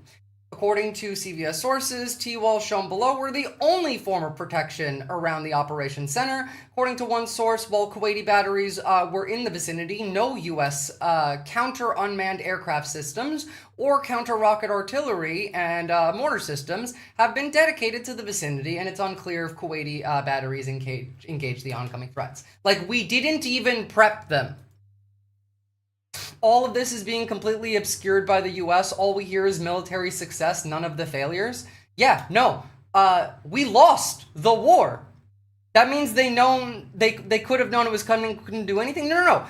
They knew we were gonna attack. And so the soldiers there were like, we need more protection. And we said, nah, sorry, deal with it. Like, that's what happened there. Also, it's not just soldiers. It's also Americans. This is what you hear when you call the American embassy. Right. So Secretary of State Marco Rubio urged news organizations to put the 24/7 State Department emergency line out so that Americans who are stuck in the Middle East can get help getting out of the region, register their names and not. But listen to what happens when you dial the number. Please do not rely on the U.S. government for assisted departure or evacuation at this time. There are currently no United States evacuation points. Please continue to check the embassy's website for updated information. So, in the event. Yeah, we just told them, nah, get fucked. There is no one on this planet with enough money to fly themselves out of Dubai right now. Funny enough, we have some really shitty people that are in Dubai right now, and Iran has an opportunity to do something very funny. I know for a fact that Ian Miles Chong and Andrew Tate are both in Dubai right now, so, you know, they're gonna get taken as hostages instantly? Not that likely. War, like, currently hasn't spilled outside of Iran, like, with, like, soldiers at the very least. Oh yeah, we've clarified, saying that this isn't a war, but a special combat operation. We become more Russian by the day, I swear. Oh, and so they told active duty US military to get fucked. They told American citizens in the region to get fucked. What are we missing? Oh yes, veterans, who probably are active military right now. Now they're being told to get fucked. The VA has eliminated thousands of medical positions vacated by a wave of resignations and retirements last year. The total number of VA doctors and nurses fell for the first time in 20 years. Veterans Affairs Department cuts thousands of roles for doctors and nurses. I think we're more Russian than Russia in some ways. In some ways, yeah. You're not all that wrong. But like, here is the truth of the matter. We're doing what we've always been doing. This is the CIA long-standing effort. It's what Netanyahu said. Again, I'm better informed this morning thanks to you. It's 40 years, not 30 years. I always put it at a 30-year effort. But we have gone to war in Libya, Sudan, Somalia, occupied Palestine, Lebanon, Syria, Iraq, Yemen, and Iran for this extremist, delusional purpose. It's the death cult. They're all talking about holy war. They want to end the world. You know what? Like, after I show you this, I'll jump straight to that. Here's a U.S. vet being dragged out of Congress with, I believe, a representative in Congress helping. Former Marine Sergeant Brian McGinnis stood up during a Senate Armed Services hearing to say Americans don't want to fight in this war and was forcibly dragged out. Israel is the reason for this war. America does not want to fight this war for Israel. Let's go. Come on, let's go.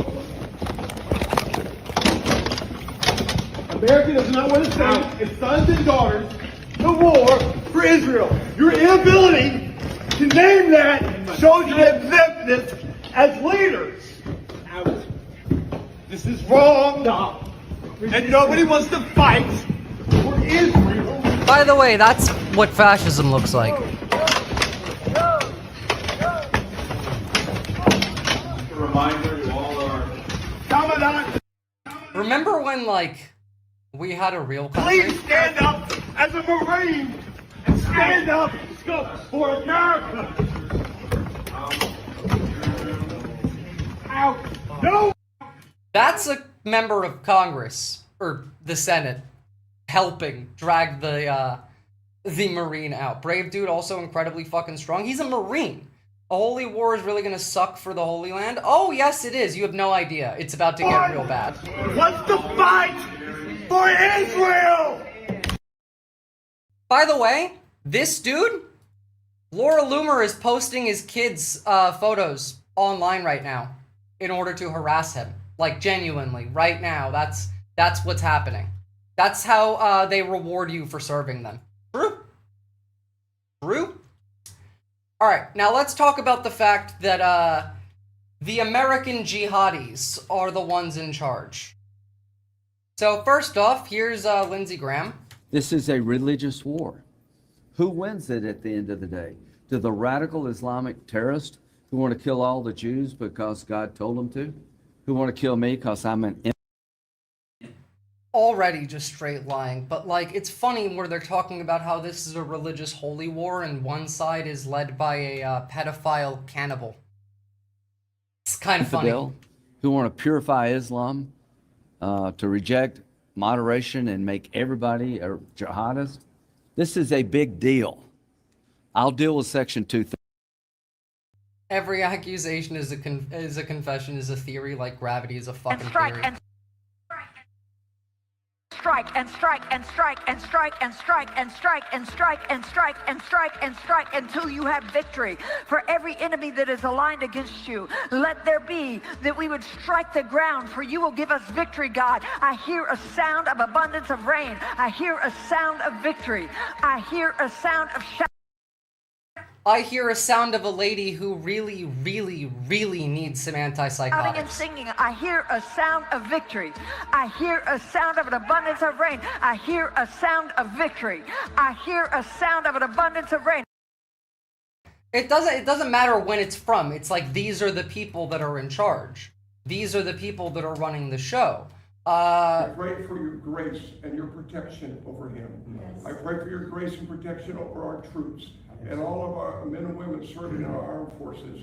And Father, we just pray you'll continue to give our president the strength that he needs to lead our great nation as we come back to one nation under God, indivisible, with liberty and justice for all. We pray your heavenly blessing.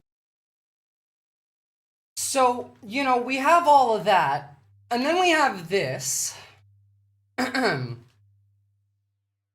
So here's the original complaint. According to the Military Religious Freedom Foundation, at least 110 complaints from 40 units in 30 different locations describe receiving similar briefings from officers who say that Trump is God's anointed working to bring about Armageddon.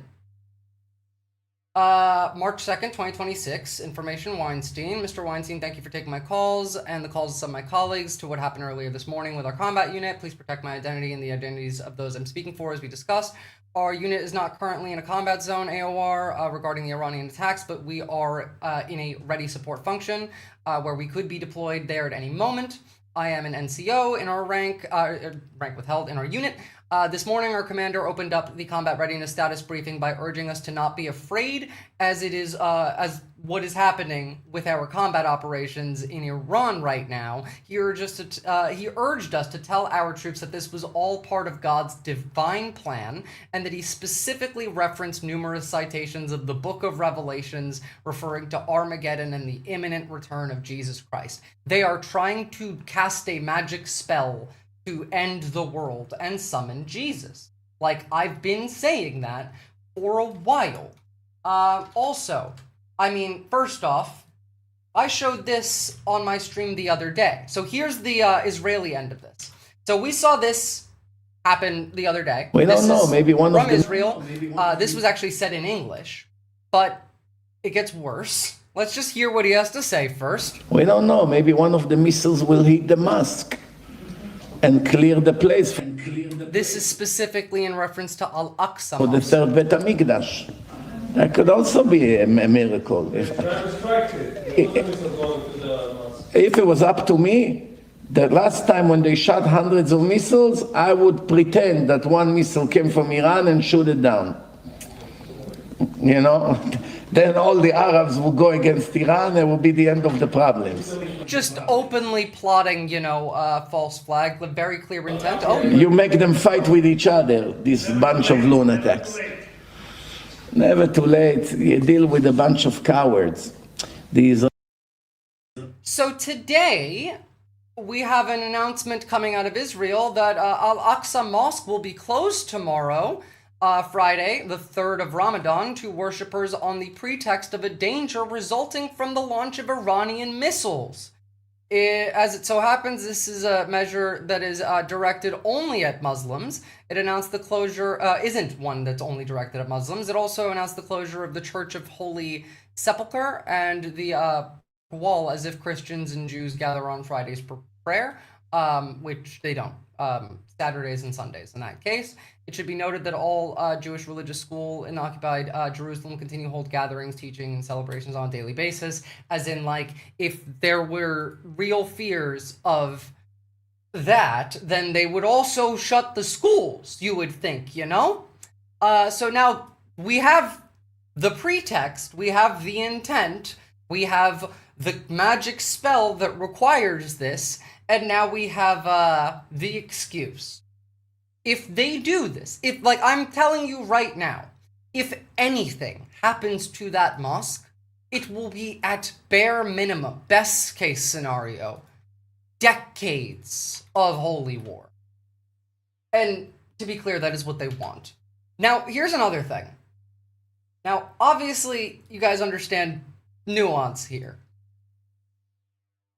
Iran's holy war song goes way harder than it has any right to. This shit would pump up. Imagine you are a member of the armed forces and are listening to this. Read the lyrics. Now, again, I don't agree with this kind of stuff. I don't want there to be a holy war. But shit goes hard, especially when you compare it to the talks of holy war coming from our end. دنیا شده آماده یک جنگ جهانی دنیا شده آماده یک جنگ جهانی فریاد شیاطین جهان خوار یهودی بیرون زده از حنجره شاه سعودی بیرون again, not in support, but hold on, there's a line here. Takfiris, Wahhabis, and Daesh have joined together. These are, Daesh is ISIS for one. But, you don't have to know what the rest of them are. They're talking about all of the proxies in the region, the forces of the devil have come together under the great Satan of the United States to attack us. Like, that's their rhetoric. That's their messaging. They're not only winning on the actual battleground, they're winning on the messaging ground too, at least to their people, considering the fact that, one of the reasons that we cited as why we should attack Iran was because we said, the people will rise up against their dictatorship. And what have we seen happen instead? The people have rose up against the American bombing campaign, not against the dictatorship. A lot of them are happy that the Ayatollah is dead, which makes sense, but a lot of them are still pretty fucking pissed at us, considering, all at the hands of the great Satan USA. Like, their rhetoric game works with what we're doing. And to be very clear, they're not just winning on the rhetoric front. Here's another general, Dan Kane, delivers a private and blunt warning to Trump, saying clearly, quote, "We do not have enough ammunition to win this war on Iran. We just don't have it." Also, if we did continue and commit to this, and let's say we have to enter a war with China, then we'll get absolutely reamed there too. Of course, the side who is attacked tends to have more morale on account of them being on the defense rather than offense. Yeah, basically. What this right here says to me is that this is the future of American troops. Hegseth, Rubio, where's the fucking ammo? Goddamn. Like, again, Prigozhin was a piece of shit, but at least he was a funny piece of shit. At least he was a funny piece of shit. And what are the Democrats doing, by the way? Are they against this? Are they in favor of it? Well, their loss is a grievous loss to all of us, but particularly to their families. So at this moment, we have to consider their mothers, their fathers, their spouses, and thank them also for the sacrifice. But it's the cost of war, and it's a real cost. Their loss is a grievous. Hey, Jack, I don't see your kid in Iran right now. The cost of war. Why are you not paying the cost of war? Why is it just poor people's kids paying the cost of war? Tim Kaine called Trump's war in Iran illegal and unconstitutional and is thinking about funding it anyway. New rule, rich kids first. You're not wrong. By the way, like, the level of which we're getting humiliated. IDF released footage claiming an airstrike destroyed an Iranian Mi-17 helicopter. However, it was just painted on the ground, not a real helicopter. We've lost several jets. We've had, at minimum, 6 casualties. Again, they are hiring for people to go through the personal effects of American casualties. It's more than 6. They wouldn't be doing that otherwise. Here's Tel Aviv getting struck repeatedly. It looks like they don't even have air defense left.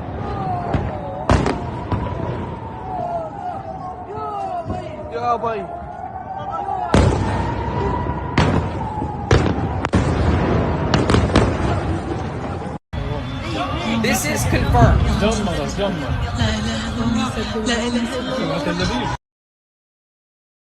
Or the fact that we brought India and Pakistan together under the banner of Fuck America.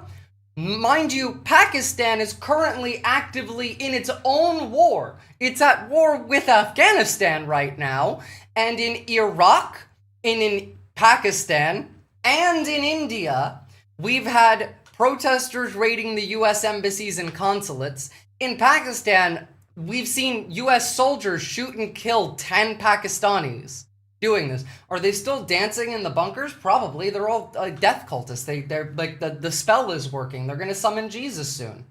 I'm in New Delhi, and behind me are pro-Iran protests. Hundreds have gathered in the capital shouting death to America, death to Donald Trump. And just earlier, there was also the burning of an effigy of Benjamin Netanyahu. The people here are furious at the killing of their spiritual and religious leader. It's not just Delhi, it's tens of thousands of people in Indian-controlled Kashmir. It's thousands across the border as well in Pakistan. Earlier, we saw 500 people descend upon the US consulate in Karachi.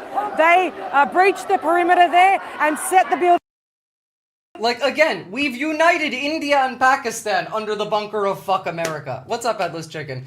Jesus is a Hispanic guy that has a taco truck on the corner of Main Street? No, Jesus is a Palestinian dude who got arrested and murdered by the state for saying maybe you should stop doing blood sacrifices, eating babies, and hoarding wealth. Literally.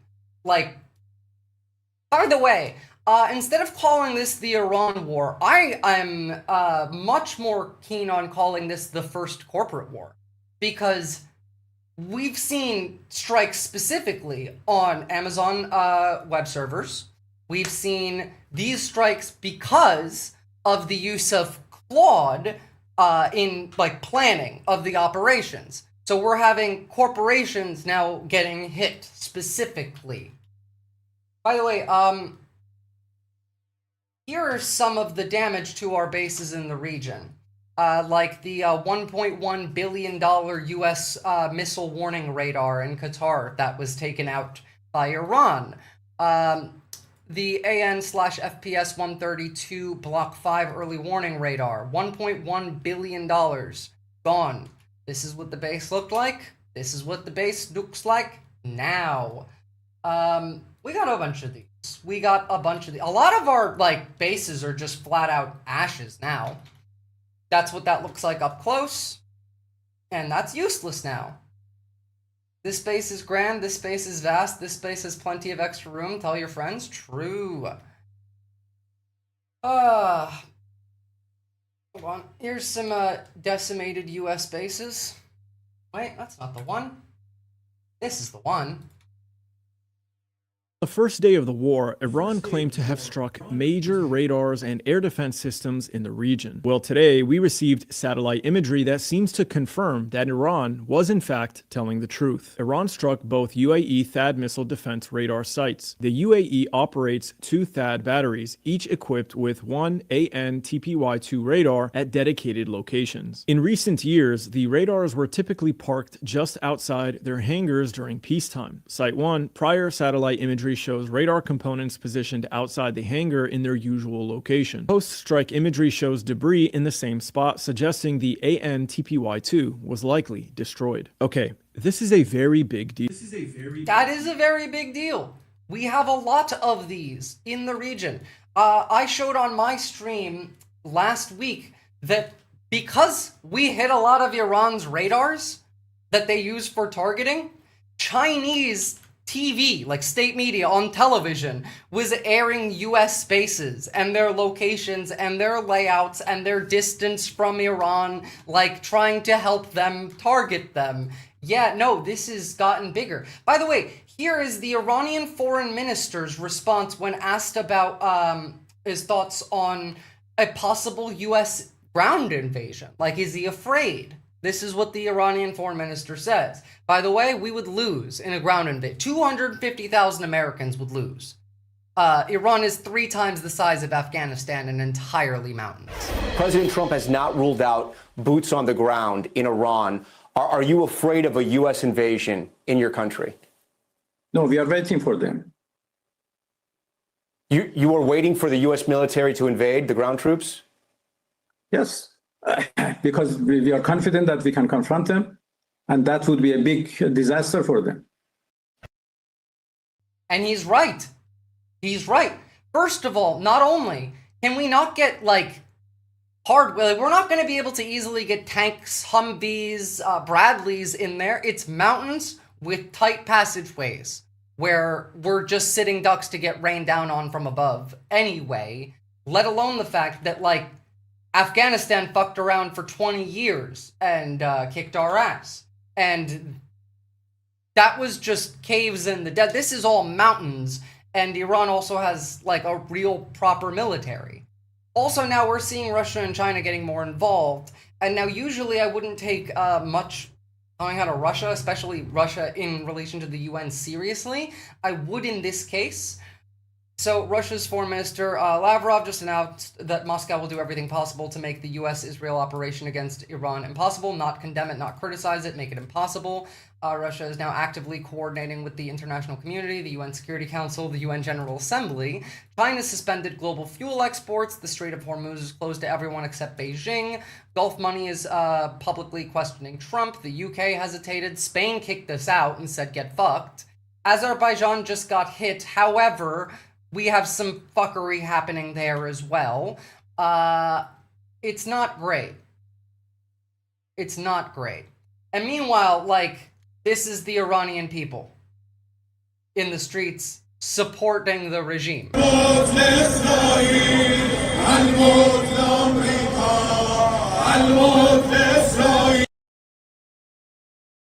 So, in relation to the Azerbaijan thing, there's some fuckery happening that's consent manufacturing. So here, first we have from the Quds News Network. This is like a Palestinian news network that's existed since like 2011. Breaking, Azerbaijani President Ilham Aliyev announces that Azerbaijan will not take part in any operations against Iran.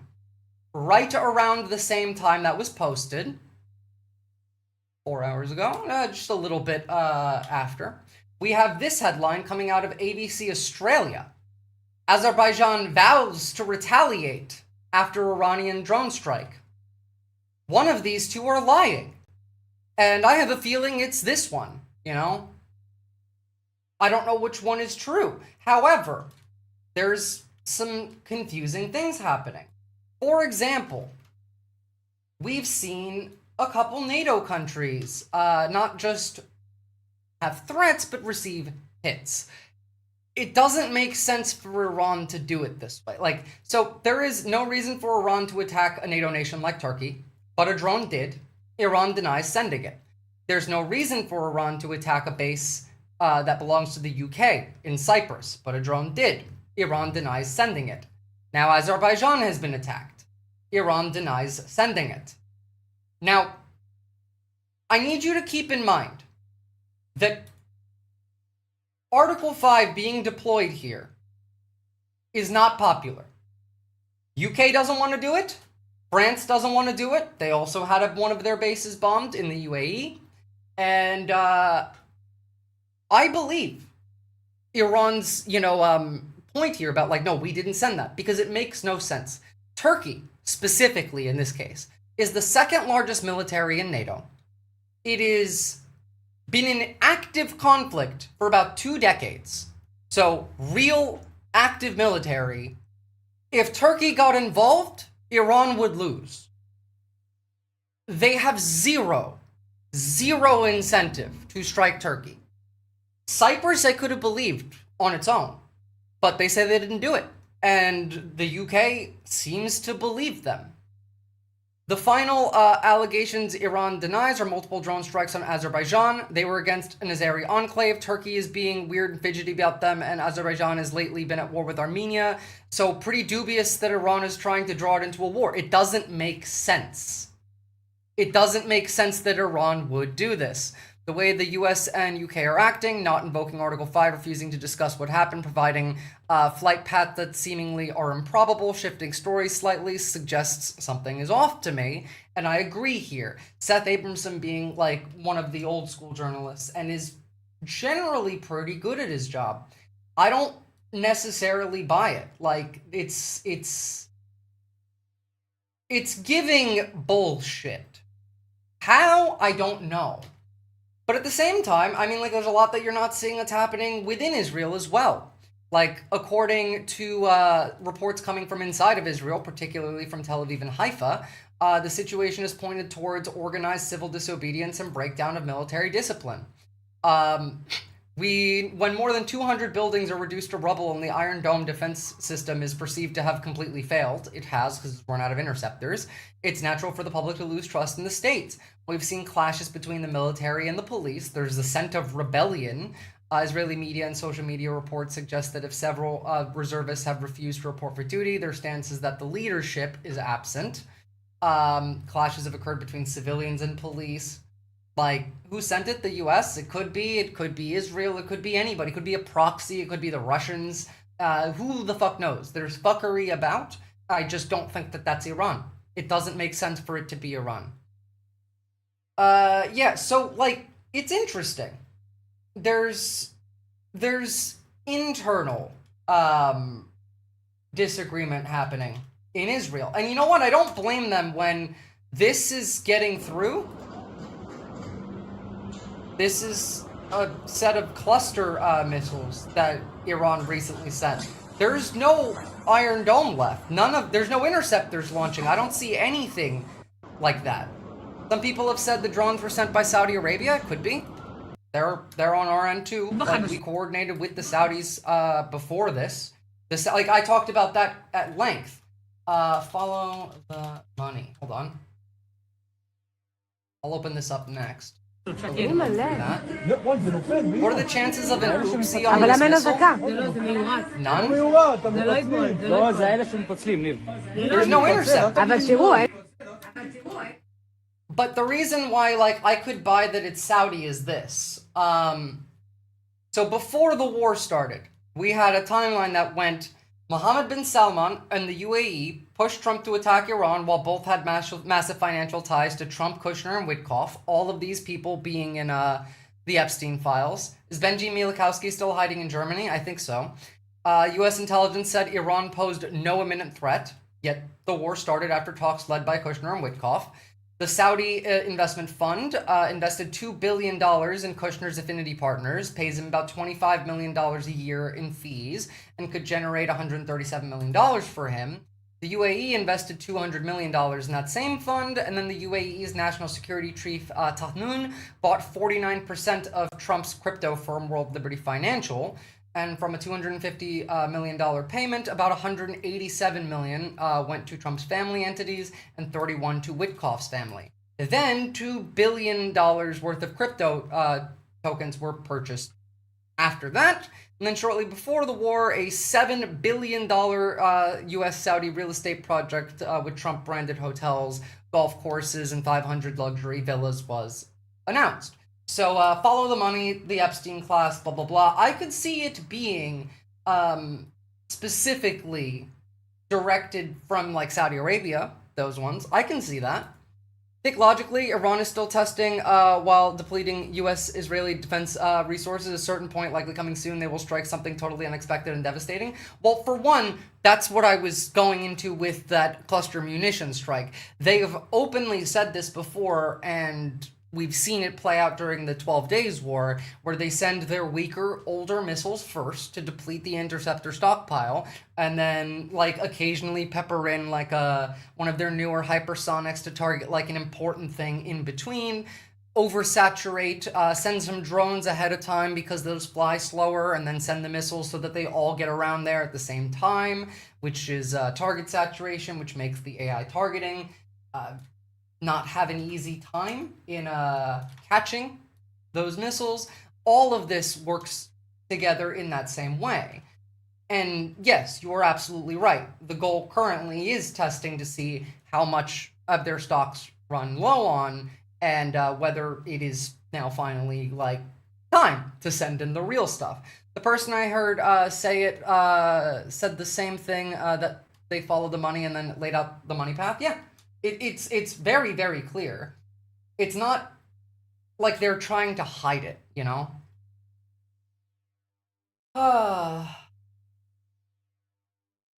Now, at the same time, so these two videos are going to show specifically the Australian view on outcomes, like side effects of this, but don't misunderstand, this is going to impact every single one of you in a similar way. So first of all, fuel-wise, Australia's fucked. Australia has just 36 days worth of petrol. We should have That was yesterday, so 35 days worth of petrol. 90, and most countries do, making them ready for supply shocks like wars. And it could mean Aussies will be paying more at the pump. How much diesel in days do we currently have in store on Australian soil? The answer to the question is 34 days in relation to diesel, 32 days in relation to jet fuel, and 36 days in relation to petrol. That was on Monday. That's really, really bad. So is Japan. A lot of countries. Yeah. Americans, you guys are going to be a bit okay on fuel prices. Like, they're still going up massively, but you are siphoning some out of Venezuela, and America does have its own production as well. The other part of this is food imports, which is a big deal, not just for Australia, but also Americans. Americans import quite a lot of food. And the food that they grow is grown with fertilizer that's imported. And that's the other side of it. Australian farmers say the Middle East conflict is rapidly driving up a threat to our food security, more dangerous than the choking of global oil supplies. Our crops rely... They are all related, mind you. Like, the oil supplies are necessary for farming. You can't run a tractor without having the fuel for it. It's already started spiking a bit. Yeah, like I showed the increases in gas prices in the US already. We've had gas prices in Australia go up $1 a liter already. And again, food prices are about to follow. There is currently no international shipping. There is no trade ships that are carrying goods at sea because they can't be insured. And even if they could, it would take an extra 27 to 29 days for a ship from like India to get to the UK, because they would have to go all the way around the Horn of Africa, which means paying an extra 27 days worth of fuel and wages for everyone on board. Heavily on fertiliser, and with global shipping at crossroads, it's now caught in the middle of a major trade battle. For farmers like Jacob Wright, Iran closing the trade-rich sea lanes through the Strait of Hormuz is doubly alarming. Yes, Tehran is throttling global oil. To get the crop in the ground, the tractor's got to have diesel in it. Perhaps worse, the Hormuz blockage chokes off almost 1/4 of the globe's traded nitrogen fertiliser, urea. We're worried. We're worried that prices could double or triple. We're worried that we might not even be able to get it. Expensive urea is bad. No urea is possibly catastrophic from a food security point of view. Brendan Taylor fears already rising fertiliser prices will build up into a cost shock most Australians are simply not expecting. It would absolutely. This will be the case in America too. America imports fertilizer from Canada and Russia. So flow on into the price of bread, into the price of beef and meat. Chicken. In Parliament today, blame trading over fertiliser. Yeah, like they're playing games over here. Meanwhile, by the way, now might be a good time to mention that China's hinting at starting a war over Taiwan as well now. Beijing has vowed to deliver, quote, decisive strike against Taiwanese separatists. The statement appeared in a report presented at the National People's Congress, according to Reuters. China is also planning to significantly increase military spending. What I reckon they'll do is that they will just blockade it. America's not going to run that blockade, which is what you need to do when someone blockades something. Like, war just doesn't start. A blockade is an act of war, but you have to run the blockade first, and we're just not going to do that.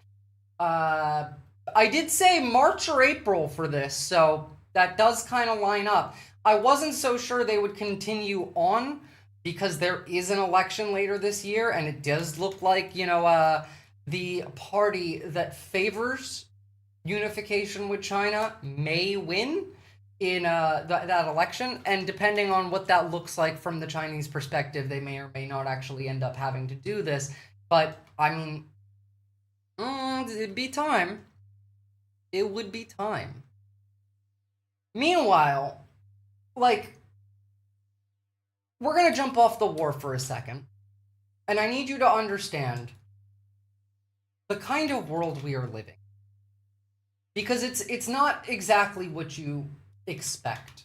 First and foremost, there's a reason why people like this, America's most prolific Nazi like Nick Fuentes is telling his supporters not just don't vote in 2026, but specifically to vote Democrat in 2026, that they want the Democrats to impeach and imprison Trump, Vance, all of those people, because they know we'll miss the important ones.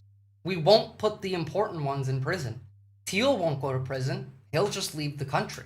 There's a reason for that. And the reason really comes from the fact that they know that so far all that has happened, the only reaction from the public has been anger. And anger's not enough. Same thing. We're not angry enough. We're not angry enough. So I'm just going to tell you the truth. This is something nobody is willing to admit. The system can withstand anger indefinitely. Indefinitely. It doesn't flinch. It doesn't panic. It doesn't even listen to it because anger is readable. It's predictable. It's one of its own renewable resources. You think your rage scares power? Rage is how power knows you're still inside the cage. Actually, let's stop being polite. Let's just stop being polite. White people, the government does not fear your rebellion either. It sure doesn't. Not even a little. Your guns don't scare it. Your flags don't scare it. And your cosplay revolution doesn't even scare it. They already ran the numbers. They already know you can't outlast supply chains. You can't secede from insulin. You can't do it. And this is why I tell you that the real revolution is just living like the revolution already happened. It's building the supply chains. It's building the systems and institutions that we are reliant on the state for locally within your community so that you are not reliant on the state, so that you can build these supply chains yourself, so that you can have someone who can make insulin and can supply insulin, someone who has the precursor chemicals or the ability to acquire them. You know, we need chemists involved for that kind of shit. One whose job it is to make things. We need someone whose job it is to make the things necessary to make the things. How do you get these things? You talk to people. You go and talk to your neighbors. You go and talk to the people who do these jobs anyway. Because people don't need to work for money. People work for free all the time. Look at me, I've been doing this for 2 years. I don't get paid for this. I get paid when you guys donate to me. And I'm still doing this for 2 years. You don't need to have the financial incentive. What you need is the incentive of improving your life standard. You can't shoot your way into semiconductors, and you can't militia your way into legitimacy. So you can hold land, but you cannot hold civilization. Actually, let's give them everything. The national horror fantasy. White nationalist group seize land in the South. They get guns, militias, checkpoints, whatever they call freedom. This is the image that people use to scare themselves, but I'm gonna tell you what actually happens. The system does not hope fragmentation comes. It is not a hope, it counts on it. Legitimacy does not erode, it detonates on contact. Insurance doesn't pull out, it disappears overnight. Trade locks its doors, fuel never arrives, medicine literally ceases to exist. Dialysis stops. That's what I want you to think about. Insulin stops. Antibiotics stop. Banks freeze because risk models. This is why logistics are important. You build these systems locally. There are people who have the capabilities to do things. There is the ability for you who doesn't know how to do a thing to read and learn how to do a thing if it's useful to you. Learn how to be more self-sufficient. Learn how to be more community reliant rather than reliant on capital, reliant on the state. And of course, like, this is every single one of us needs to do this on an individual level. All of us needs to be practicing these every single day because that's the only way this works. There's literally two options. Either you bend down to your knees and you give up and live as a slave, or you do this. Those are your two options. Slavery or freedom. Freedom requires a bit of hard work. This is the hard work that it's required. Hospitals shut down because liability evaporates, and food rots because shipping routes don't recognize fantasies. So you don't even need tanks to break down a white secessionist movement.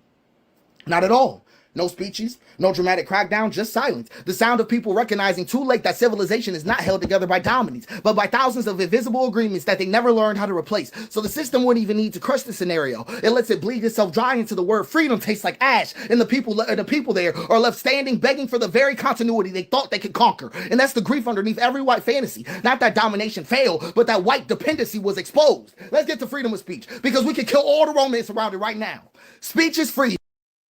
Hell, they just put a statute of limitations on the First Amendment in relation to a bill that's like age-gating app store shit behind like ID Because checks. speech does not move power. You can scream forever. Forever. You can articulate perfectly. You can go viral. The system will index you, monetize you, and wait for you to burn out. I promise you, there are so many people I've gone through this cycle. I want you to really understand that that speech itself keeps you inside, arguing with a structure that does not need to answer. And also, let's go even further. Even further. The right to bear arms staying this long is only proof of one thing. Not freedom. No, not an addiction to freedom.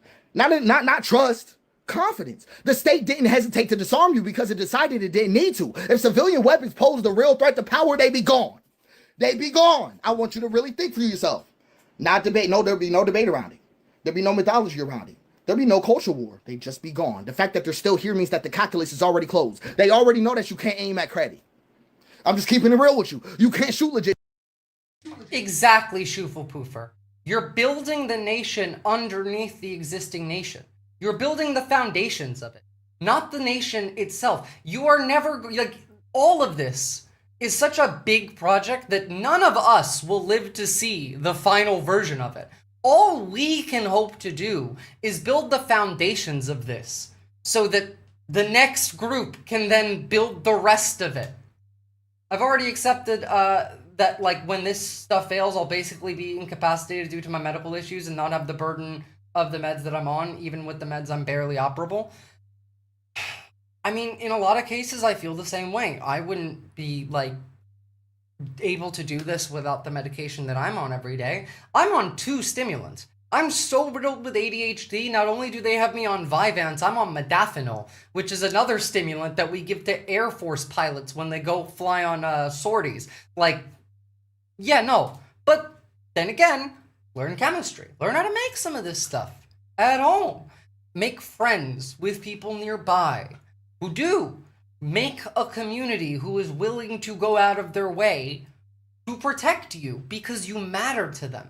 And the way that you do that is by investing in the community. If you want the community to give a shit about you and invest in you, you must invest in them first. Even if you don't like them. If you have a MAGA neighbor and you hate them, I want you to talk to them. First of all, you're not MAGA. You're smarter than them. Manipulate them. What the fuck are you doing? They're idiots. They are literal idiots. They're imbeciles. They cannot read. So manipulate them into the correct direction. Like early liberals building capitalism within the slowly dying system of feudalism, we must build economic democracy within the dying husk of capitalism. Exactly. You can't intimidate insurance. You cannot threaten a supply chain. You cannot hold a gun to electricity and make it comply. You can't do it. So you don't fight the state and get crushed. You fight the state and nothing happens until your prescriptions stop refilling and your cars stop clearing and your trucks stop arriving and your hospital stops accepting liability and your people start turning on each other over scarcity. There will be no sirens if this happens. No sirens. No show of force. No martial law fantasy. Just systems doing what they were designed to do when risk exceeds the tolerance. I'm just trying to make it make sense to you. So weapons do not scare power because power no longer lives where violence can reach it.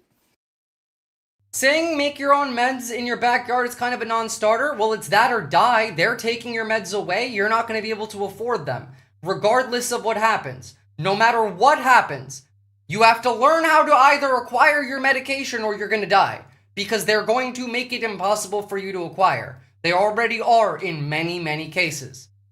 Non-starter is an excuse. Sorry, it's that or die. There is no third option. It's not like I get to choose. I don't want this. I would much rather, you live in a real country like Australia where, I don't know, like it's just kind of provided to you because it's a standard necessity. My fucking ADHD meds cost me $40 here. They're $1,300 in the US for a month. Like, they're already doing this. There's no third option. How many hundreds of thousands of meds are there? Figure out the ones that you need. Buy books that can make I don't know, sense when you need them. What do you want from me? Like, I can't save those people. You need to save yourselves. No one's coming to help you. There is no savior. It's you. You either figure it out or you die. I'm just being honest with you. It only lives where collapse can reach it. And the state does not delay and lets reality do the killing while it keeps its hands clean. That's why rights persist. It's like, not because all of us are out here trying to stop all of this. We've been for years. Every single one of us here in this chat has likely been fighting this fight for years. We're not winning. We have no power to change what they're doing. We can only do things within our sphere. We can only impact our own lives, our direct vicinity, our direct neighbors. We can't impact what the people in power, functionally at this point, that's the will of the gods. I don't give a fuck what the gods are doing. They could end the world tomorrow. I don't care. I don't care. I'm living in the reality that I have to engage with. And in the reality that I have to engage with, no one's coming to help me. It's either figure it out or I'm fucked. It's dangerous, but because it's an admission that it is irrelevant at scale, and irrelevance is safer than suppression. We can even go further than this. Corporate accountability. Right? A lot of people cling to this. They believe that corporate accountability, legal wins, and court decisions will be able to guide them further. So I want you to really listen carefully, because y'all are some hard believers. If a victory must be recognized by the system that exists, then it is not liberation, it's a permission slip. Corporate rights don't exist because corporations are evil. They exist because corporations are perfect system citizens. They don't age, they don't feel, they don't mourn or hesitate. They obey procedure, scale infinitely, and absorb cost as consequence. The system does not restrain power, the law formats it. The law formats power. So when you win in court, when a regulation passes, when a corporation gets fined, that is not a rupture. That's the system saying to your face, we can survive this too. We sure can. And that part really always makes people shudder, because the nightmare scenario is not an authoritarian takeover. It's not malicious. It's not collapse. The real horror is continuity. Just sheer endless continuity. A system that could absorb rage, rebellion, reform, exposure, and scandal without ever needing to change what it is. And that's why anger feels. And this has been the case for my entire life. We've been in this righteous system. But hollow, and why victories feel real but thin, and why something in your chest still hurts right now. Because right now, deep down, you know nothing fundamental has moved. Nothing. And that's the grief that nobody wants to get to about it, because you weren't fighting the system, you were proving that it could survive. Do you know how many times Mar-a-Lago was mentioned as a place where they raped children and trafficked out of in those files? And the fact that, like, we have military personnel in Mar-a-Lago with, like, little curtains holding briefings in the same place where they were raping and smuggling children, which they likely still fucking are, by the way. Like, nothing's changed. It's all bragging. Listen, don't talk to me about making insulin. I don't care. You're gonna die otherwise. I don't care. I don't care if you can't figure out how to make it. Figure it out or die. They're going to make you unable to buy it. They're not going to give it to you. They want to kill you anyway. So figure it out and stop making excuses. Because you know what? We're in the middle of a mass fucking extinction event right now. And it's not just humans. You know that? You know that 70% of bugs are dead? Like, all of them. 30% of birds are gone. We're expected to have no birds left on the planet by 2050. Well, this is very bad. One thing that is of great concern to me, and I think should be a concern for everyone, is the total ecosystem collapse. I don't have millions of dollars required to build a lab, so work with people. Talk to your neighbors. Get the shit required. Stop making excuses. You're whining like a little bitch. Collapse that it seems we are barreling towards. Now, I don't think I'm being overdramatic here. We already know that insect biomass, the total insects on Earth, declined by about 2.5 to 3% every single year. Birds are undergoing a very similar decline. In North America, they found that total bird biomass has declined by about 30% since the 1970s. If you calculate that, that's about 0.6% per year, and unfortunately it is accelerating. Here's a map that shows the location of lost, and this is a long-term study where you see red, you see lost. Obviously, think about it. 70% of insect biomass, gone. What eats bugs? Birds. So now birds are dying. When the birds die, what dies next? Loss of bird populations. It is quite concentrated on the East Coast. Now, when you were a kid, you might have heard more bird songs, and part of that is because as we get older, we lose our upper registers, and bird songs do fall squarely in part of hearing that we lose. However, there actually are just less birds now. If you want a lighter-hearted story, I thought my tinnitus had gotten much worse recently because I heard the screeching at night, and it was just nonstop. I went for a hike, and all of a sudden it got much stronger, and I looked up, and there was just bats. I think a group of bats is called a cauldron. Either way, I was happy to know that my hearing Yeah, bats aren't doing great either, by the way. had not gotten aggressively worse, but I am just hearing bats in the area where I live. Bats are also not doing great. Now you might ask, what is harming the birds and what can we do about it? Is it habitat loss? Is it poaching? Is it the use of pesticides? And that was a big issue recently. However, they've narrowed it down to one important factor. Turns out it's farming. Where farmland increases in span, we see greater bird loss in all kinds of species. Now, this is complicated because farmland isn't just one thing. It involves pesticide use. It involves monoculture. It can even involve grazing. I get to fight my apartment's HOA to put up bird feeders. Did you know that they have HOA on rentals? No, I didn't know that. We have shit different here in Australia. Like, I'm pretty sure we have something that's equivalent, but not quite. I saw a video that said something pretty obvious to me, but not in the not to the ultra wealthy. One day you're gonna look around you and realize that you can't eat money. I mean, that's true. I've said before, y'all should learn how to boil shoes for sustenance in case you need to, I don't know, suck on some leather to get some food if you in have animals there. So the loss of birds is not entirely understood. Pesticides have been considered a huge factor in the loss of insects, and as we know, insects are a producer that birds eat, and that can be directly linked. But the big concern is the cascading effects. When we lose insects, we do lose everything that eats those insects. But we're also losing pollinators, which are responsible for fertilizing plants on land. I believe 90% of all land plants are flowering. Huge mistake. Huge mistake deciding that was the best way to spread around your genes. If things continue in the direction they are going, and they certainly seem to be, not only that, the trend is increasing. We are losing plants and animals of all kinds. We are looking at a total... We're dead ass in the cyberpunk timeline. I believe it's like 2040s when the great die-off happens and everything, like, green dies, all the birds are gone, like... We're in that timeline. We're doing ecosystem collapsed because our Earth's biome is interconnected. Not only that, but our forests regulate their own climate and regulate global climate. As we see more and more of our planet collapse, things are going to get real hard for us people. Now, the one comforting thing about all of this is that life will continue. Life is very tenacious, but it's not going to look like it does today, and it's not going to be a very pleasant place for people to live. And just for the fun fact, mosquitoes are some of the most prolific pollinators on the planet. Yes, they cause us problems, but we also need them too. Humans have to... So, we're in the middle of a mass extinction event right now. And it's just not our turn yet. But our turn's coming. Our turn is coming. Alright, I'm going to show you guys some positive things to cap this off, just because it's been a lot of doom and gloom, and positivity is probably not a bad idea in how to end this. At least, like, not necessarily positivity, but at the very least, like, laughing a little bit would be nice. So today, in Manhattan, JP Morgan has selected a new Epstein.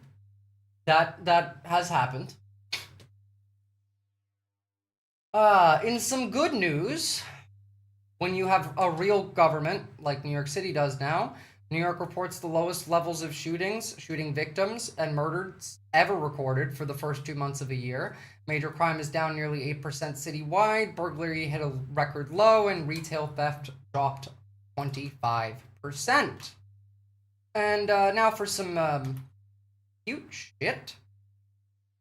A couple in Istanbul left their car window open and came back to this.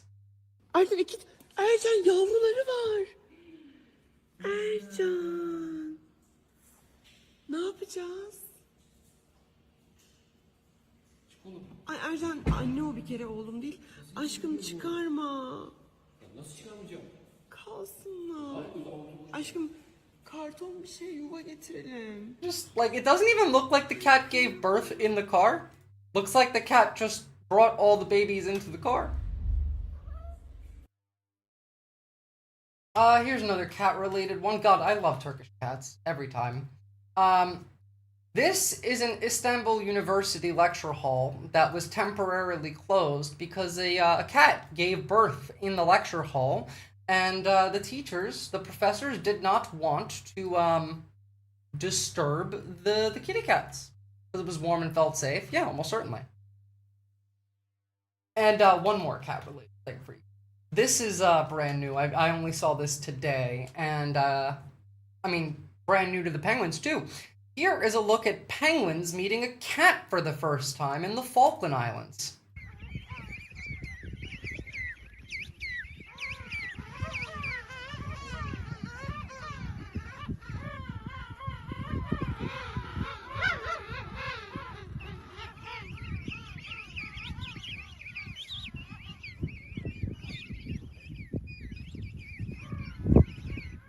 They're just like, what's this thing? The cat's like, chill, back up, man.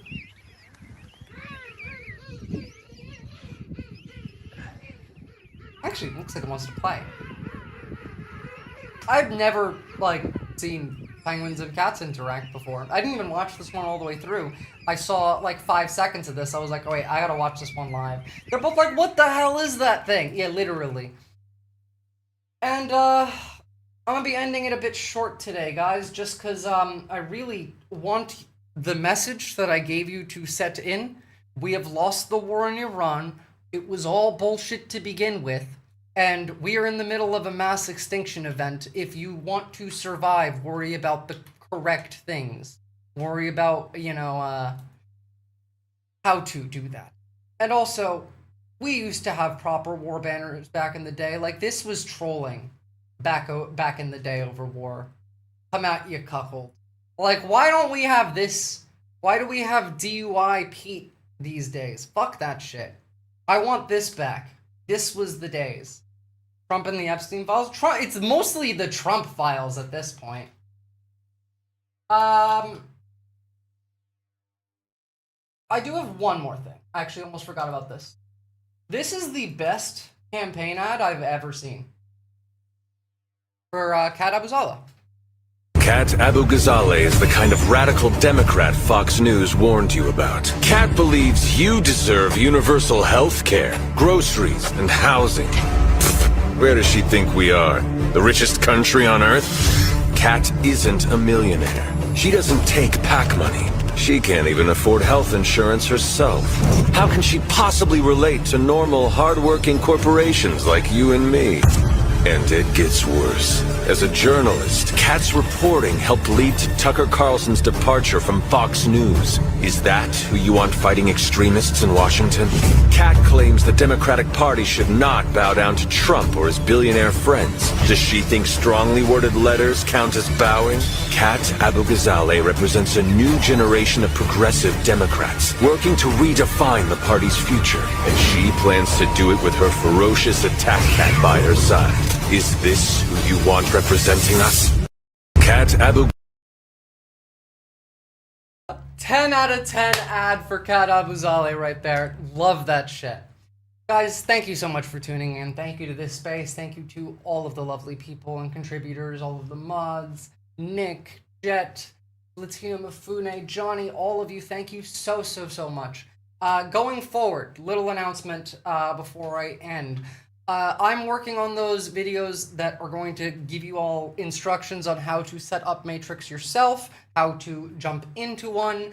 The Matrix server is basically fully built. I'm just like saving funds enough that we can have 2 months worth, so that in case like we don't make enough, that I can keep the server running as a redundancy, and then it will be publicly available to all of you guys.